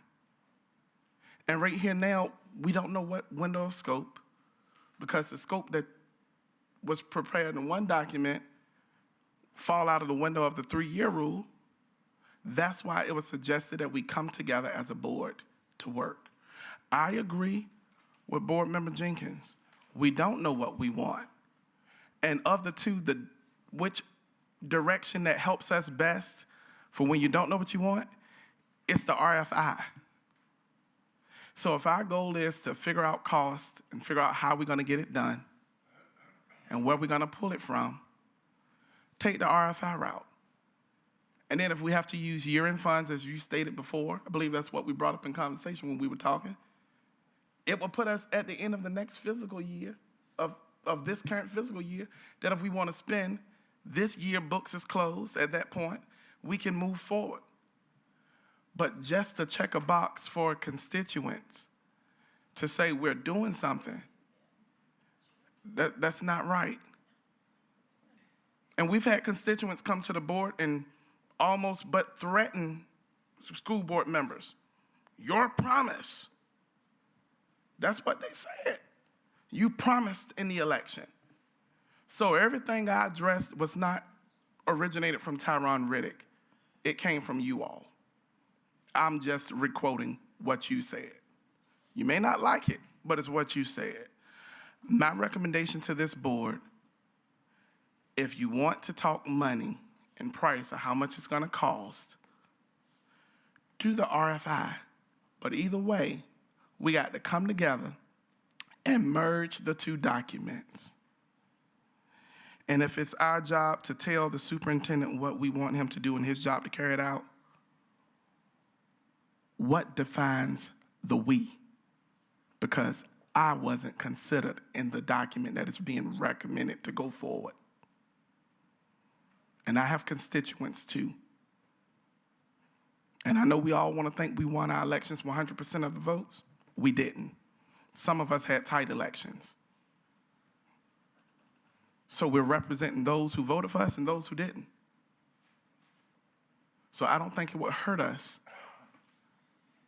to do the RFI and then make a decision to RFP, because we'll still be doing it around about the same time as far as when the audit can commence. Thank you, Mr. Riddick. I just have one question I'd like to ask, probably of Ms. Forsman with just a yes or no. Is the financial information in an RFI more specific than what we would get starting than an RFP? It's not more specific. Okay. General estimate only. Got it. You don't have to get up again. I'll just copy you. Okay, so an RFI would be a general estimate only. Okay, and then the more specific would be honed in if we issued an RFP and began interviewing vendors, correct? Yes. Okay. With that said, I mean, there's a motion on the floor. Madam Chair, I have a question. Yes, ma'am. So the RFI is going to give us general information about the cost. Yes, ma'am. The RFP, you said that we have to give them the amount that we want to spend on it at the end? As she's coming up, you can go into further detail. We won't know the cost until the end, so after, as a part of the interview and after the scope of work is finalized, then the vendor provides the cost to the board. In an RFI, you can actually request a general estimate of the cost based on what you're putting into the scope of work. Ms. Forsman, you want to add something to that? Just that you're exactly right. And so with the professional service, at the end of the RFP, after the committee meets and selects and narrows it down to just two, then you interview the two. Whoever selected number one, you would begin negotiating with them based on the cost as to what you want done and the price of the audit. And if you don't like that one, or that one's not what you decide you want, then you go to the second person, do the same thing. Okay. Okay, thank you. Anything further? Okay. I feel like there's been adequate discussion. At this time, what I'd like to do is refer to Vice Chair McGee and ask if there's any amendments or any adjustment to his original motion, or if we're prepared to vote as is.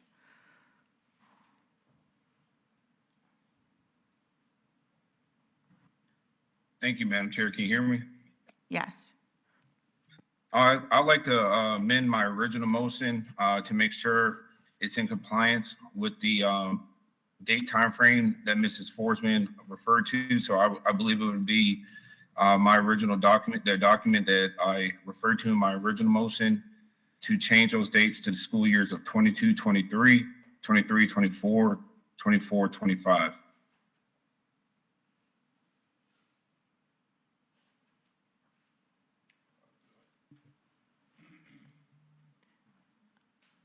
Okay, anything else? No, ma'am. Did you have a follow? No, I didn't know if there was a second necessary to the amendment. Sure. Second. Okay. Since this is pretty deep, I apologize again for the delay, but I want to give her a minute to try to tune back in, because I think this requires full board participation. And Madam Chair, there should be a second to that amendment. She did. Oh, you did? Okay. And I'm sorry to use my phone, but I'm going to hunt down Ms. Jenkins.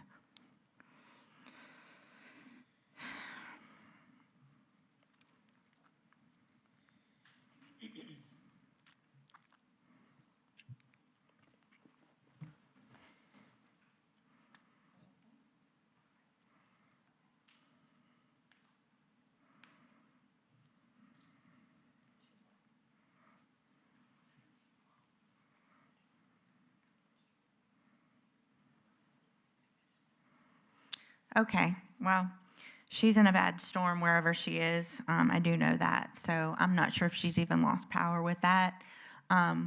We can just go ahead and move forward with the vote. Just to recap, Ms. Gardner, I don't know what you need. You're good? Okay. So the motion on the floor is to approve an RFP for 2022 through 2025 for the 4 bullet points previously mentioned. It's time to vote. Sure. The first, P cards. The second, accounts payable. The third, cash and bank accounts. The fourth, internal controls review. Everybody good? Okay. Board members, please vote. Board Member Dr. Brittingham? Yes. Board Member Fields? No. Board Member, is Jenkins not there? Board Member Riddick? No. Board Member Slingluff? Yes. Vice Chair McGee? Yes. Board Chair Howell? Yes. Motion passed. Moving on, under unfinished business, we have ordinance 2025/26-5, an ordinance amending Chapter 7, Article 16, Section 7-16.1, entitled Hiring by School Board Emergency Situations of the Policies of the Suffolk City School Board, second reading. Is there a motion for this ordinance? Madam Chair, I move that we send this policy back to the Policy Review Committee for review, because a couple weeks ago on the dais here, we had a discussion about the terms in here, and having the hiring of building principals did not encompass vice principals. And so I mentioned at that point that I would like to send it back to Policy Review. Second. Okay, the motion has been made to send it back to PRC by Board Member Slingluff, seconded by Board Member Brittingham. Is there any discussion? There being none, we're ready to vote. Board members, please vote. Board Member Dr. Brittingham? Yes. Board Member Fields? Yes. Board Member Riddick? Yes. Board Member Slingluff? Yes. Vice Chair McGee? Yes. Board Chair Howell? Yes. Motion passed. Thank you. Ordinance 2025-26 26-7, an ordinance amending Chapter 2, Article 1, Section 2-1.4 entitled Policy Effective Date Suspension of Policies of the Policies of the Suffolk City School Board. Second reading. Is there a motion? Move to approve. Second. Okay, the motion's been made by Board Member Slingluff and seconded by Board Member Brittingham. Is there discussion? There being none, we're ready to vote. Board members, please vote. Board Member Dr. Brittingham? Yes. Board Member Fields? Yes. Board Member Riddick? Yes. Board Member Slingluff? Yes. Vice Chair McGee? Yes. Board Chair Howell? Yes. Motion passed. Thank you. I would just like, before we jump into the next one, to point out to board members, the next three ordinances, the changes are identical with the exception of Ms. Gardner having to offer evidence. So I would just wonder if you would consider taking the next three, 2025/26-8, 9, and 10 collectively. And if so, is there a motion? Madam Chair, I move that we take the next three ordinances collectively. Okay, is there a second? Second. Technically, I need you to specify. Sure. I would Approver. like for us to take ordinance. You don't have to read it. I need to know, are we approving them collectively? Oh, we're or- approving them collectively. Yes, ma'am. Okay. And it was seconded by Board Member Slingluff. Is there any discussion? There being none, we're ready to vote. Board members, please vote. Board Member Dr. Brittingham? Yes. Board Member Fields? Yes. Board Member Riddick? Yes. Board Member Slingluff? Yes. Vice Chair McGee? Yes. Board Chair Howell? Yes. Motion passed. Thank you. Ordinance 2025/26-11, an ordinance amending Chapter 2, Article 1, Section 2-1.3 entitled Policy and Regulation Defined, Administration and Absence of Policy. Second reading. Is there a motion? I move that we approve. Second. Okay, the motion was made by Board Member Slingluff, seconded by Board Member Brittingham. Is there discussion? There being none, we are ready to vote. Board members, please vote. Board Member Dr. Brittingham? Yes. Board Member Fields? Yes. Board Member Riddick? Yes. Board Member Slingluff? Yes.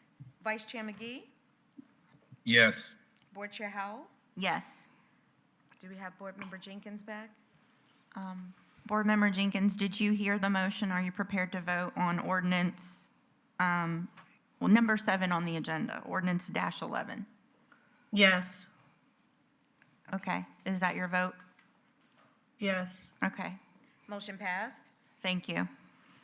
Final item under unfinished business, ordinance 2025/26-12, an ordinance amending Chapter 4, Article 13, Section 4-13.2 entitled Superintendent to Declare Surplus Personal Property, etc. I'm not going to read the whole thing. You have it before you. Is there a motion? I move that we approve it. Second. Okay, it's been moved to approve by Board Member Slingluff, seconded by Board Member Brittingham. Is there discussion? There being none, we're ready to vote. Board members, please vote. Board Member Dr. Brittingham? Yes. Board Member Fields? Yes. Board Member Jenkins? Yes. Board Member Riddick? Yes. Board Member Slingluff? Yes. Vice Chair McGee? Yes. Board Chair Howell? Yes. Motion passed. Thank you. Ms. Gardner, could you help me clarify, are we doing the minutes at the beginning of new business? No. Okay. So moving on to new business, item number 1 is new course proposals for 26-27, and I'll yield the floor to Dr. Gordon for a possible presentation. Yes, thank you, Madam Chair. I'm going to call to the podium Dr. Caitlin Leitner, our Director of Curriculum Instruction, and Dr. Angela King, our Coordinator of School Counseling. This is an annual presentation that we do to the board for any new course proposals. As a reminder, as you can see on the title slide, these course proposals will be in effect for the 26-27 school year. We are bringing this to the board now to ensure that it will be part of our course offering process that takes place early this spring. Dr. Leitner? Thank you. Good evening again, Chair, Vice Chair, Dr. Gordon, and School Board. Tonight, we are bringing to you all 3 courses for our new course proposal. As Dr. Gordon mentioned, you might notice it's quite early in the year for us to be proposing these courses, so I wanted to give a little bit overview pertaining to the reason of why. Our students start to select their schedules in October. So this October, they'll start to select their schedule and their courses for the 26-27 school year. Therefore, we need to update our program of study so that it's prepared for the students and parents to be able to select those. So as you see on this slide right here, we have updated and improved our process for course proposals. So this is a timeline of events that we have followed through. So we start where teachers at the building level, or the instructional staff, they're proposing the new or revised courses at the building level. Those proposed courses initially are reviewed and approved by school level leadership. Once the school level's leadership has approved those courses, they look at things such as staffing, as well as the course offerings at their school. They bring those course offerings to the division level. We then have a very diverse committee. So we have HR available to talk about staffing. We have finance there as well to discuss staffing. We have technology available. We have our content coordinators there to look at the content and the course overview, as well as Dr. King and myself.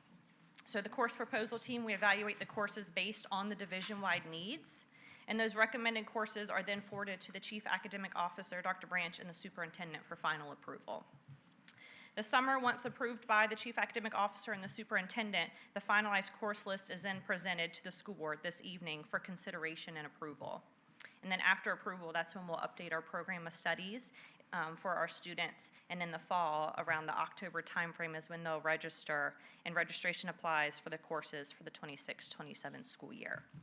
So I'm going to hand things over to Dr. King to go through our 3 courses that we bring to you this evening. Thank you, Dr. Leitner. Okay, the Virginia Department of Education has historically emphasized rigorous advanced learning opportunities to better prepare students for college and career success.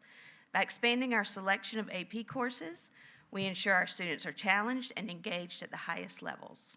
These courses signal academic excellence to our families and the community, equipping students with critical thinking, research, writing, and presentation skills essential for the modern workforce. The first 2 are AP courses. The first one is AP Seminar English 10 that we bring to you. It's a course taught in the AP Seminar style to help students build foundational writing, collaboration, research, and presentation. It is an advanced inquiry course that encourages 10th grade students to investigate real-world issues through a variety of perspectives. This course can be taken in place of the standard English 10 requirement for graduation. The next course is AP African American Studies. This is an interdisciplinary elective course that explores the breadth and diversity of African American experiences through engagement with a wide range of historical and cultural sources. Students examine key themes from early African civilizations to modern-day challenges. Students have historically accessed AP African American Studies through our online platform, Virtual Virginia. By providing in-person instruction, this will enhance student engagement, allow for richer classroom discussions, and offer direct support that is not always possible in a virtual setting. The next course is a career and technical education course. In Virginia, the Sports and Entertainment Marketing course serves as an introductory course within the Hospitality and Tourism career cluster. It provides students with essential foundational knowledge and marketing principles specific to the sports and entertainment industries. Students explore career options, develop workplace skills, and enhance leadership abilities through career and technical education activities. Quality work-based learning opportunities with local businesses link classroom learning to real-world experiences. This course is a dynamic way to develop business skills while keeping students motivated and interested. And that's our 3 courses. Any questions? Thank you. I don't have any questions. Do any of the other board members have any questions? No? Well, we appreciate your presentation. I guess at this time I'll call for a motion to approve the new course proposals. So moved. Second. The motion was made by Board Member Riddick to approve the new course proposals and seconded by Board Member Brittingham. Is there any discussion? There being none, it seems we're ready to vote. Board members, please vote. Board Member Dr. Brittingham? Yes. Board Member Fields? Yes. Board Member Jenkins? Yes. Board Member Riddick? Yes. Board Member Slinglove? Yes. Vice Chair McGee? Yes. Board Chair Howell? Yes. Motion passed. Thank you. Item number 2 is the payment of bills and payroll for June 2025. Is there a motion?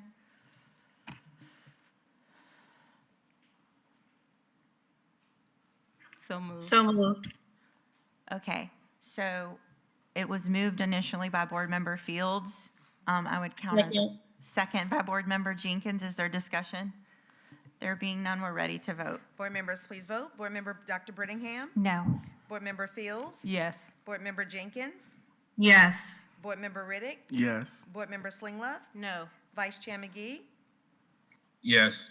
Board Chair Howell? Yes. Motion passed. Thank you. Item number 3 is payment of bills and payroll for July 2025. Is there a motion? Thank you. Second. Okay, it was moved by Mr. Riddick and seconded by Board Member Jenkins. Is there discussion? There being none, we're ready to vote. Board Member Dr. Brittingham? No. Board Member Fields? Yes. Board Member Jenkins? Yes. Board Member Riddick? Yes. Board Member Slinglove? No. Vice Chair McGee? Board Chair Howell?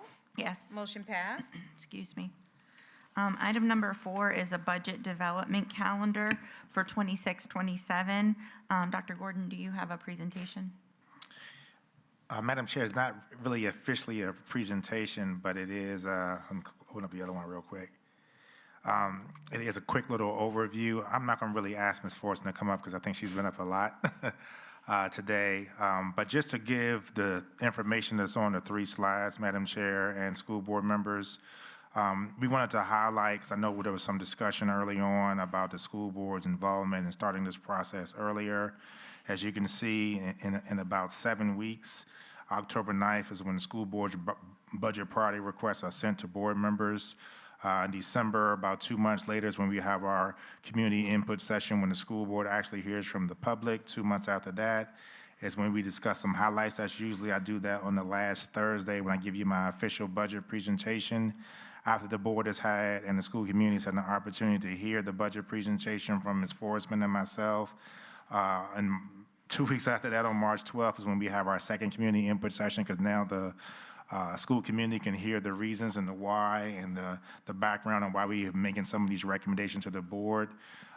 Then that allows the board from February 26th through March 26th to deliberate on any changes. That's usually in the past when the board members have had town hall meetings, et cetera, just to make sure there was other opportunities for the school community to be able to engage with it all. As you all know, ladies and gentlemen, right now we are in the process of starting to have these conversations. This is going to be an interesting part because it's actually a statewide election year, so some things are kind of up in the air. As you all also know, even though federal money was approved to be released, it hasn't officially been received by the localities yet because the DOE still has some things to do. So the first day of schools, you can see on that second budget line as I'm on the budget calendar itself, is when we actually send the budget sheets to principals, and this way they can get feedback from their teachers and their staff.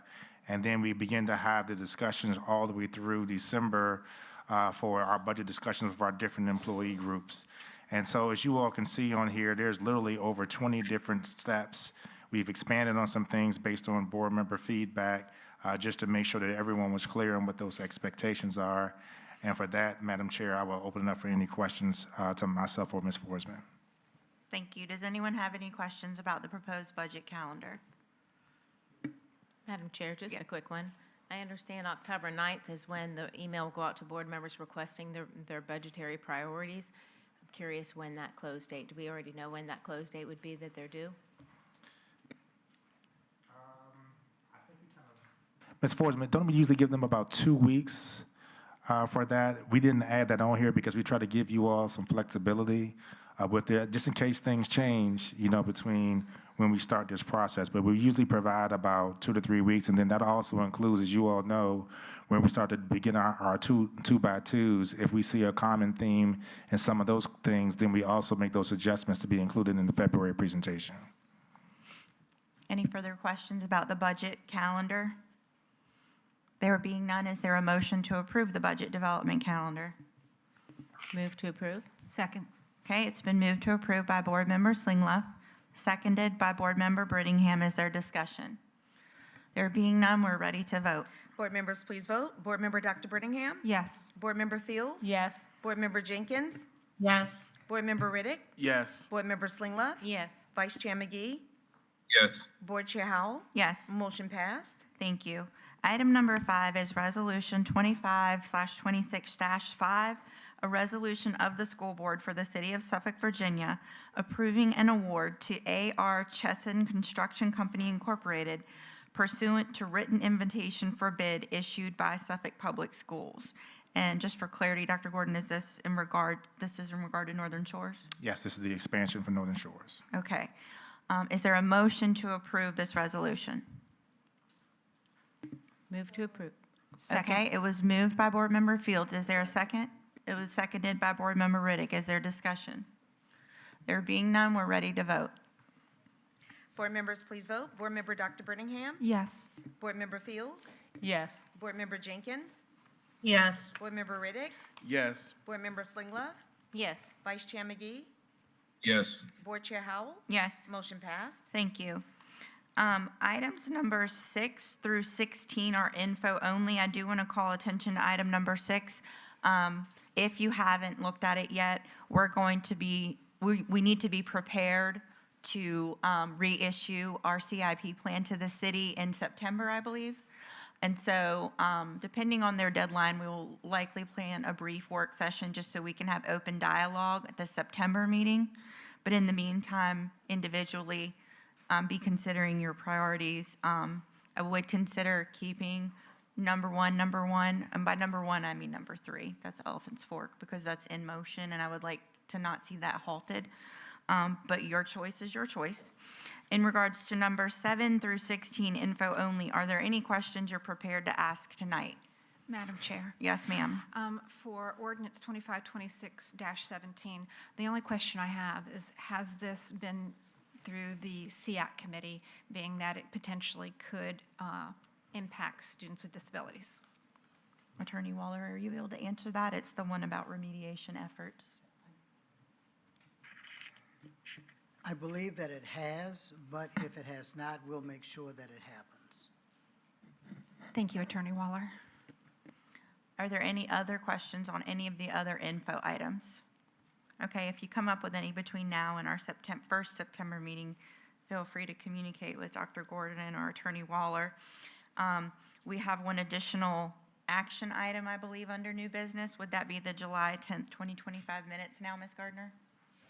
Okay, so we have to have a motion on the July 10th, 2025 minutes.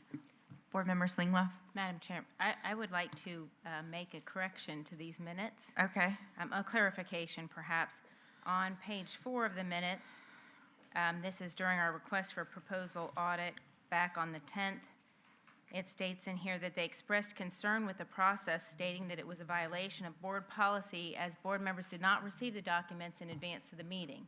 Additional discussion was had between board members. Attorney Waller provided clarification regarding the matter. I would like that clarification to be specifically spelled out, that he stated twice during the meeting, during this discussion, that there was no board violation of policy. Okay, so your motion is to amend the minutes to specify his statement that we Correct. did not violate policy. That there was no policy violated by the board members. Okay, is there a second to that motion? I second it. Okay, so the motion was made by Board Member Slinglove, seconded by Board Member Brittingham. Is there any discussion about this recommended change? Yes, Attorney Waller, I do have a question about this. Can you clarify, what does it mean when an item is submitted to one board member and it's supposed to go to all board members? Is that just exclusively for employees submitted items to a board member? Or is, like, how does that work? In your former aspirational statements, or I guess it was actually part of your norms and protocols, there was language there that talked about if something is communicated to one, it had to be communicated to all. I don't believe that's now in your most recent norms and protocols. I think that was in the protocols that you had prior to.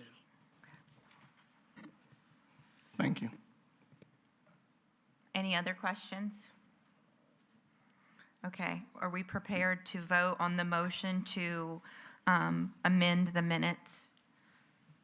Okay, we're ready to vote. Board members, please vote. Board Member Dr. Brittingham. Yes. Board Member Fields. Yes. Board Member Jenkins. Yes. Board Member Riddick. Yes. Board Member Slinglove. Yes. Vice Chair McGee. Yes. Board Chair Howell. Yes. Motion passed. Thank you. We will move down now to reports by the superintendent, and I yield the floor to Dr. Gordon. Thank you, Madam Chair. I'm going to call to the podium Ms. Antoinette Dickens, Coordinator of Communications and Community Engagement. You've heard about some of the good news that you've actually seen video, such as Say It With Music, which was a part of the TNL instructional presentation, as well as our Gifted and Talented Summer Academy, our STEM pop-up lab, and thank you to the board members that also attended the Suffolk Public Schools Summer School graduation. Then I will close out with a calendar of special events. Ms. Dickens? Thank you, Dr. Gordon. Good evening, Madam Chair, Vice Chair, those here with us this evening, and board members. Our Department of Fine and Performing Arts wrapped another inspiring season of the Say It With Music recording and production camps, welcoming more than 100 students for a week of hands-on, real-world creative work. Building on last year's success with middle school participants, this summer's camps extended to include an inclusive experience for students from the performing and production arts at Lakeland High School. Over several days, students stepped into professional roles such as artists, producers, choreographers, sound engineers, and videographers, and collaborated to bring their original projects to life. They created original songs and beats in small production teams, drafted music videos, and performance reels that showcase their choreography skills, staging, and camera work, and they produced basic marketing assets like album cover art. The camps culminated in a celebratory showcase where teams shared works in progress, and families and staff got to see firsthand how students combined creativity with technical precision to tell stories through music and movement. We're always looking for ways to continue building pathways for our students to explore the performing and production arts, and this camp is a key step in that direction. We thank our educators, staff, and community partner, United Way, who made this immersive experience possible. In July, we hosted the second annual Gifted and Talented Summer Academy with the theme Destination Discovery. Over the course of 8 days, our students embarked on a global adventure filled with cultural exploration, outdoor activities, and interactive games designed to really spark their curiosity and deepen their understanding of the world. The culminating showcase offered a unique opportunity for students' parents to step directly into their child's learning journey. Our students transformed themselves into cultural ambassadors, proudly presenting interactive displays and leading visitors through the sights, sounds, and traditions of their selected countries. Parents received passports to be stamped at each country station, allowing them to actively participate in the experience, ask questions, and of course, celebrate their child's growth. They were able to explore 8 countries per student, and for families with more than one participating student, this meant the chance to explore an even broader array of cultures. By directly engaging parents in hands-on learning alongside their children, the Academy helped to really build the homeschool connection and reinforce the family's roles as partners in education. We thank the Department of Advanced Instruction and World Languages and, again, United Way for providing the funding for this enrichment opportunity for our Quest students. Kings Fork Middle School hosted a STEM pop-up lab this summer, providing hands-on learning in drones, computing, forensics, NASA demos, and so much more, which allowed students to connect with mentors and professionals across the STEM field. The pop-up lab model helps to transform familiar school spaces into a mini innovation hub, lowering barriers to access and really meeting students where they are. Students were able to learn the fundamentals of flight and practice piloting skills and they build their own computers, learning about hardware assembly and systems thinking. There were several different stations and activities, from the Suffolk Crime Lab to NASA and computer and gaming, and each station emphasized problem solving and creativity. We thank our community partners, the Norfolk State University and Suffolk Graduate Chapter of Omega Psi Phi Fraternity Incorporated, for their support in bringing this amazing opportunity to Kings Fork Middle School. And of course, we congratulate all of our summer graduates of the class of 2025. Their resilience, hard work, and determination turn obstacles into opportunities and carry them across the finish line. We are incredibly proud of and grateful to the families, teachers, and staff who supported them along the way. And we can't wait to see where our outstanding students go from here. Thank you. Thank you, Ms. Dickens, for highlighting a lot of the great things that were taking place this summer. And as we all know, we welcome approximately 155 new teachers, excluding our long-term subs and some of our paraprofessionals back on Monday. Thank you for Ms. Jenkins for coming out to support that event. Thank you to Mayor Dooman, Mr. Rector, Mr. Bennett for coming out representing City Council. Today was the day that our veteran staff came back, our crafty veterans, I like to call them. As you heard from Dr. Leitner, Dr. Branch, and Dr. McNair, lots of professional learning is going on, which is the reason why we have made adjustments in the past couple of years to our overall contract days because of the need right now with many things that are coming down from the Department of Education. But Monday officially kicks off pre-service week, the 18th to the 22nd. Ladies and gentlemen, our kids return back to school in 11 days. We will close out our pre-service week with a very exciting event, as Dr. Leitner had mentioned, with the Booker T. Washington STEM Academy ribbon cutting ceremony at 9 a.m. Thank you to Dr. Brock and the team that put on an excellent job at our parent open house last night. Did not know there was 260 folks there, but I knew that Booker T. auditorium was filled. If you are interested in attending that, there is a QR code that you must RSVP to make sure that we can manage for space. We do have a weather plan in place in case we have to move things into the auditorium. Later on that afternoon, I'm going to do my annual Welcome Back Facebook Live, when I will talk about some of our new initiatives. We'll talk about the bus badges. We'll do reminders on the cell phone policy. We'll talk about some different things that both school leadership, teaching and learning, as well as administrative services has put into place so that we can get ready to welcome over 14,500 students on that Monday. As a reminder, and since this is now I think the second year that we've done this, that first week of school is only 4 days because we get that Friday off, and we also have that Monday off that following week for Labor Day. So we will open up the school year with 2 4-day weeks. We are going to ask our students to ensure that they get off to a good start with many of the expectations that we have in place. One of the things you're going to hear me talking about to parents is reinforcing those expectations, making sure they take a look at the handbooks. We know that we will, by that time, already have had several athletic events that have taken place traditionally before the school year officially kicks off.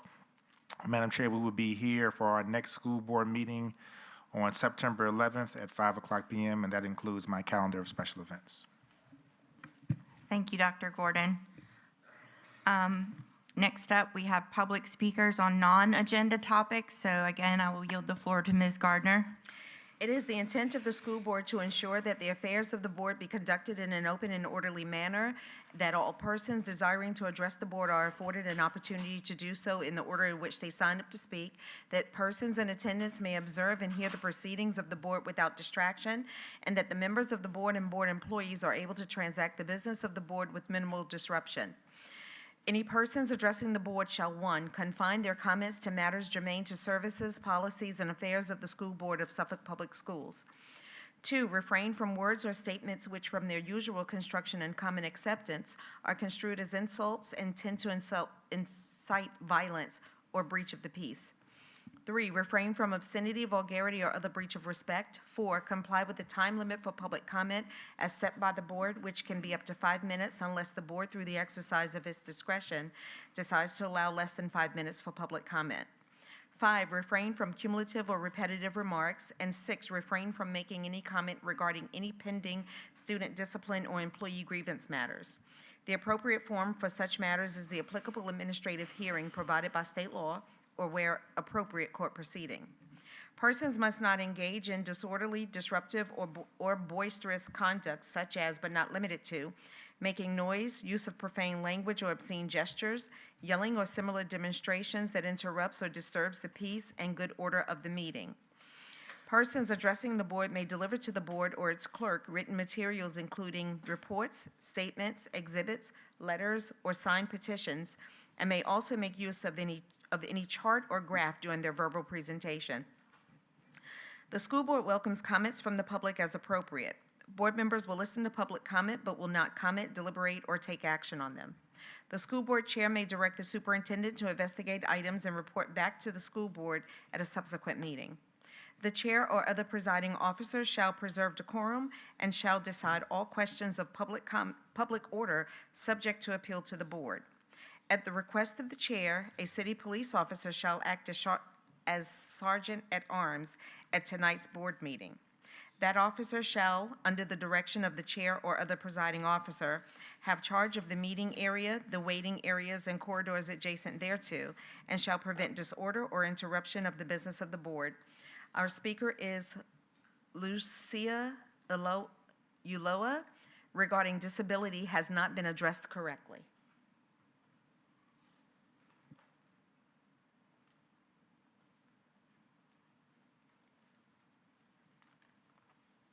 Good evening, everyone. Yesterday I went to the Board of Education to get some information about my grandson, Gabriel Kessler. My grandson hasn't been able to get any education for 2 years. We've been waiting very peacefully, but it needs to be addressed. He need to be educated. Gabriel have so many disabilities, but he has grown so much. He's 14 years old, and the last 11 years that I have him, he has grown so much. He just started walking 3 weeks ago, and he now can see because they finally find the right lenses for him. I really need the board to really address Gabriel Kessler's case so that he can have an education. That's all what I have to say. Thank you very much. Thank you for taking the time to come out and talk to us. Are there any other speakers? Okay, there being none, the next thing on the agenda will be a motion to go into a closed meeting. A motion is needed to go into a closed meeting to discuss the following item pursuant to the Virginia Freedom of Information Act found in Virginia Code Section 2.2-3711. The discussion and or consideration of the findings of fact and recommendation from a hearing officer regarding the superintendent's recommendation to terminate the employment of a classroom teacher and whether the school board will accept or reject the recommendation or schedule a further hearing as provided for by Virginia Code Sections 22.1-311 and 22.1-313. This is authorized by the Virginia Freedom of Information Act found at Virginia Code Section 2.2-3711A1. Thank you. Is there a motion to go into a closed meeting? So moved. It was moved by Board Member Brittingham and seconded by Board Member Riddick. Is there discussion? There being none, we're ready to vote. Board members, please vote. Board Member Dr. Brittingham? Yes. Board Member Fields? Yes. Board Member Jenkins? Yes. Board Member Riddick? Yes. Board Member Slingloff? Yes. Vice Chair McGee? Yes. Board Chair Howell? Yes. Motion passed. Thank you. Board members, as a reminder, you may only take school-issued devices into session, and you need to leave your phones out here. Community, we will reconvene shortly.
Mr. Littlefield, are we live? Okay, thank you.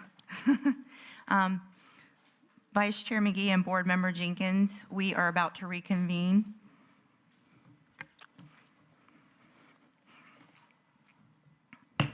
Okay. This meeting is called to order again, and we will have a certification of the closed meeting. A resolution of certification of the closed meeting of August 14th, 2025, pursuant to Section 2.2-3712 of the Code of Virginia. Whereas the School Board of the City of Suffolk convened a closed meeting on this date pursuant to an affirmative recorded vote and in accordance with the provisions of the Virginia Freedom of Information Act. And whereas Section 2.2-3712 of the Code of Virginia requires a certification by the school board that such closed meeting was conducted in conformity with Virginia law. Now therefore be it resolved that the School Board of the City of Suffolk hereby certifies that to the best of each member's knowledge, number one, only business matters lawfully exempted from the open meeting requirements by Virginia law were discussed in the closed meeting to which this resolution of certification applies. And number two, only such public business matters as were identified in the motion convening the closed meeting were heard, discussed, or considered by the School Board of the City of Suffolk. So moved. Second. Okay, the motion was made by Board Member Riddick and seconded by Board Member Brittingham to certify our closed session discussion. Is there any discussion? There being none, we're ready to vote. Board members, please vote. Board Member Dr. Brittingham? Yes. Board Member Fields? Yes. Board Member Riddick? Yes. Board Member Slinglove? Yes. Board Chair Howell? Yes. Motion passed. Thank you. At this time, we need to take action on the closed meeting, so I will entertain a motion. Madam Chair, Yes.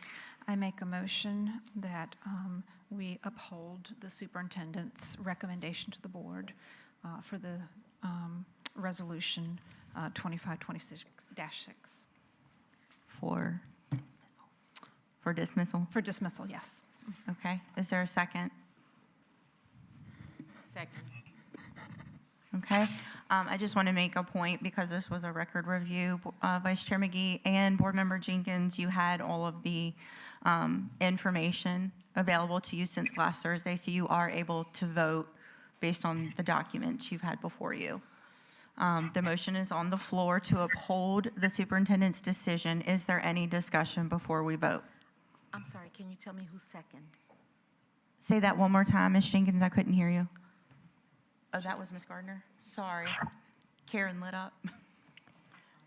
I just wanted to know who's second. It was Ms. Slinglove. Yes.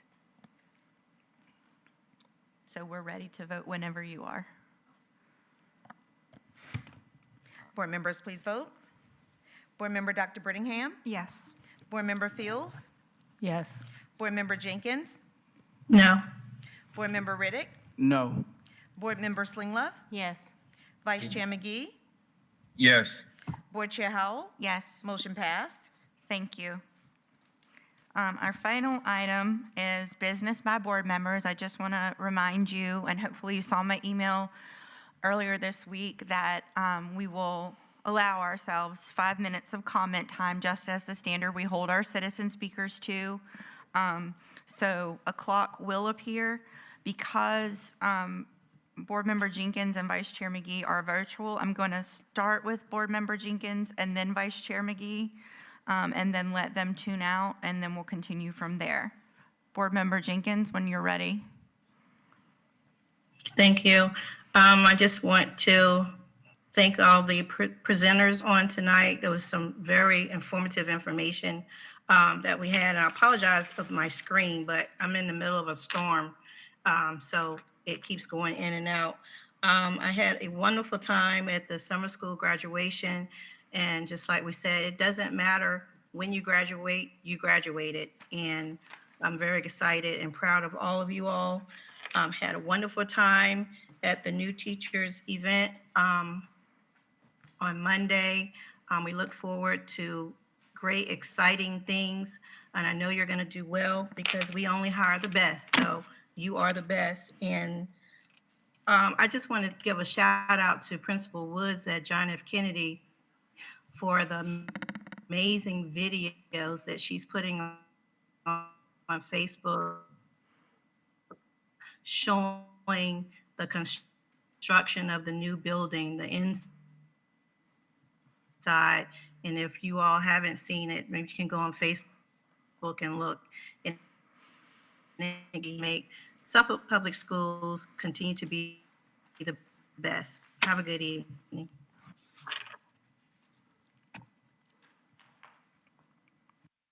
Madam Chair, thank you.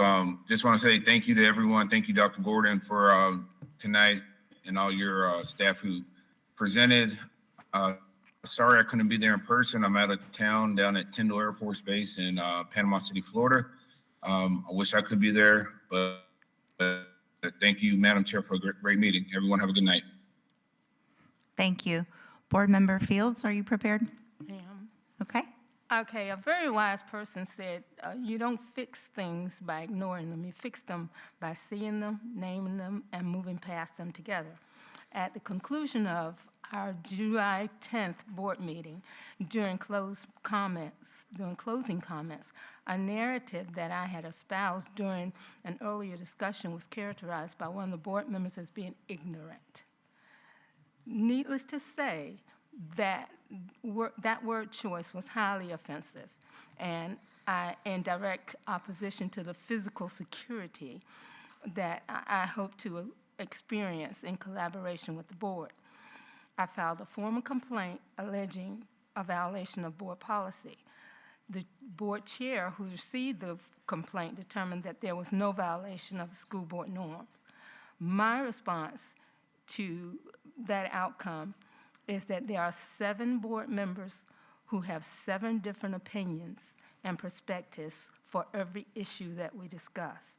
To characterize someone's opinion as ignorant is in itself ignorant. In the interest of not belaboring the point, I'm satisfied that I've seen it, I have named it, and I'm seeking to move past it together with this board. Since our last school board meeting, I've had the opportunity to participate in summer school commencement ceremonies and congratulations. Shout out to those students who did graduate in summer school. The Gifted and Talented Summer Academy also had ceremonies. I didn't get a chance to visit those, but congratulations to you as well. You did it. Much success to you as you move into your future.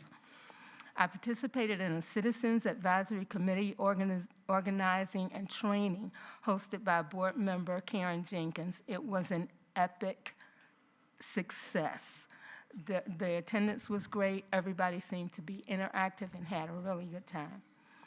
In the transition, I attended a transition program for 6th grade and freshmen entering Colonel Fred Cherry Middle School.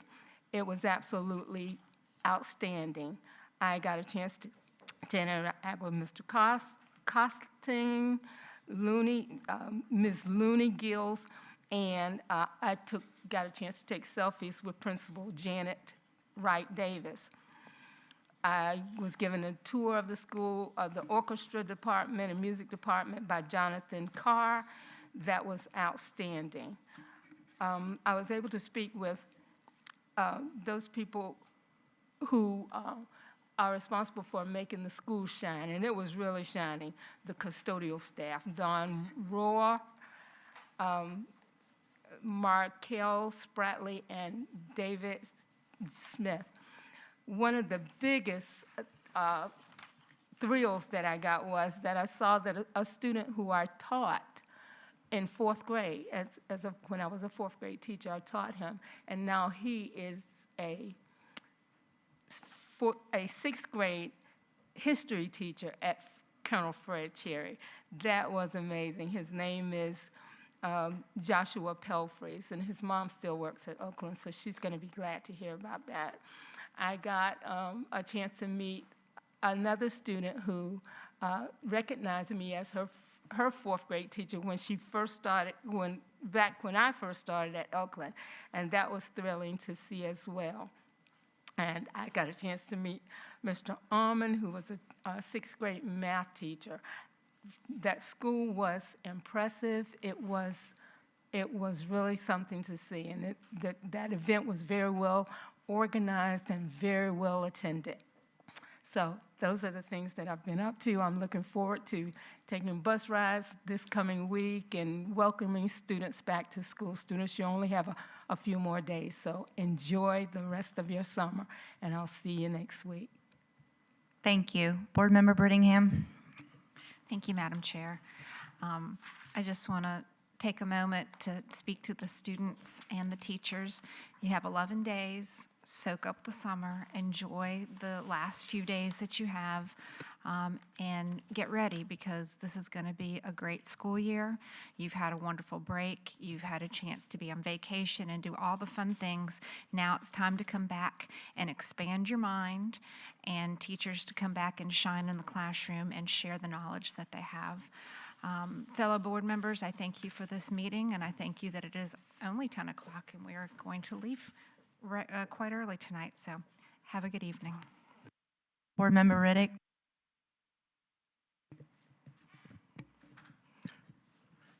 Can I get my seconds back? Because I didn't speak yet. The citizens' time don't start until they speak.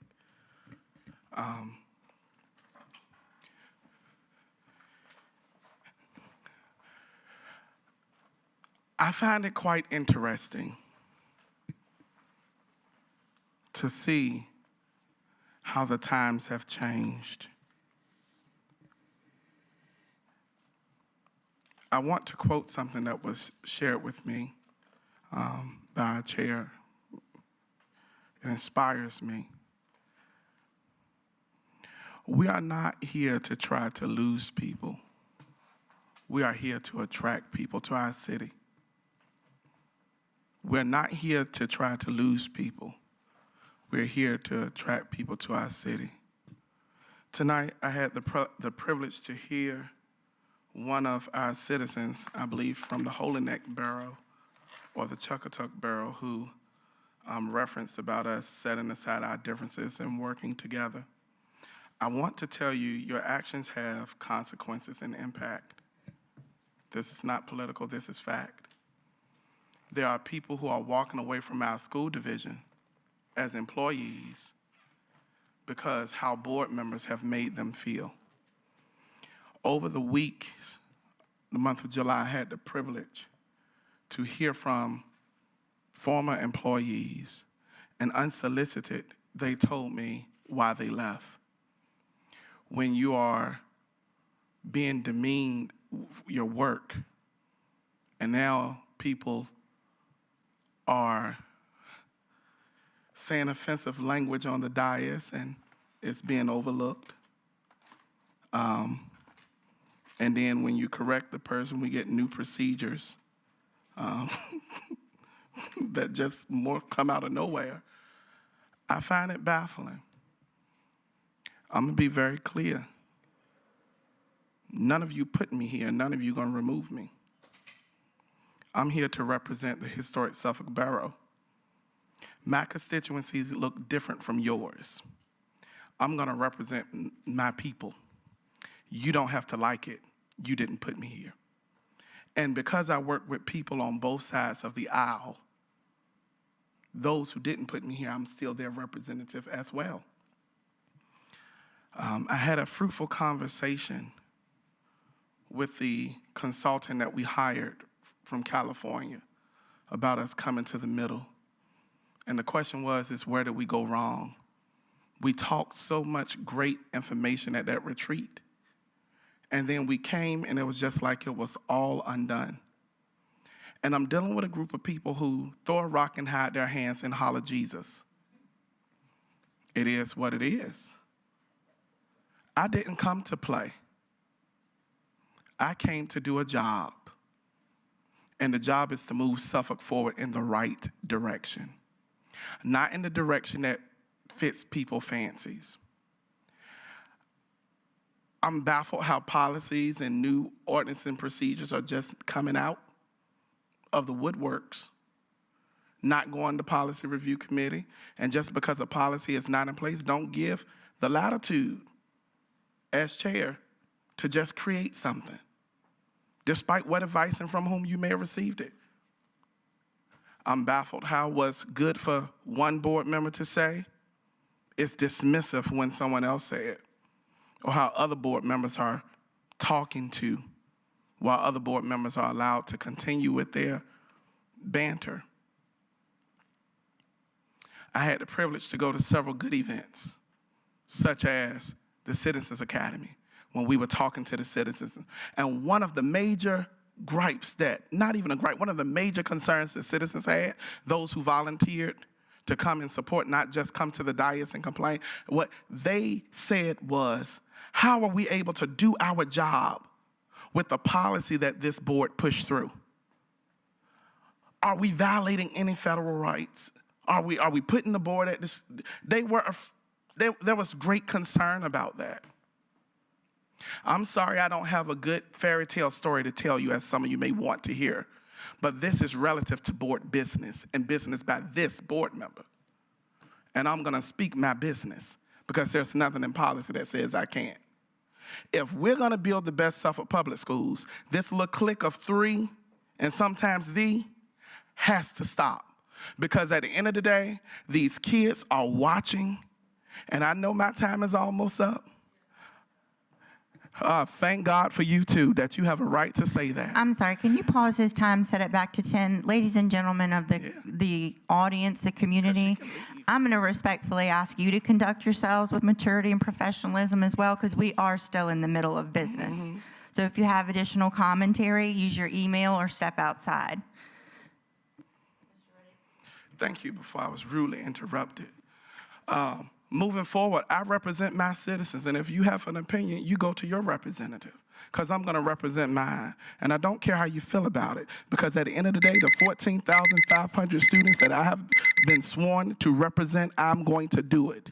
Thank you, and if Mr. you Riddick. don't like it, I said what I said, and I stand 10 toes down on it. And I was going to comply. But since you asked for the smoke, I'm going to give you the smoke. Mr. Riddick, no, Because we're going to the move on foolishness- maturely. Attorney Waller, could you help me with this? We're not going to deal with it. This clique that is trying Mr. Littlefield, can you please put us in recess? This clique that's trying to run the school board is not going to work. It's not going to work. Mr. Riddick, I'm asking you nicely one more time to step back into your role as an adult and a professional and abide by. Norms and protocol by insinuating that I'm not an adult because I'm exercising my First Amendment right. How can you try to correct me and insult me at the same time? I didn't say you're not an adult. I asked you to act like one. In your role as an adult, that means I'm out of my role as an adult. And what role am I in then at that point? Please speak to that specifically. I don't think that's appropriate at this point, but you can, Why? can Because discuss. your response is not appropriate. Is that what you're saying? Okay, Mr. Riddick, your time is up. Board member Singh left. No, you corrected me. I'm asking you a question. I'm not responding. I'm not Exactly. required to. You didn't respond when we was Mr. called ignorant. Riddick, you are out of order. Okay, what you gonna do? Attorney Waller, what am I able to do when he's disregarding board protocol and the chair's attempt to facilitate a productive meeting? The most you can do is call him out of order. Okay, so we just stay in recess till he calms down? I'm not upset. I guess you could stay in recess. And then I correct you. for So calling stop me a child. illustrating it. I'm called, so now I'm demonstrating. So where's your professional conduct?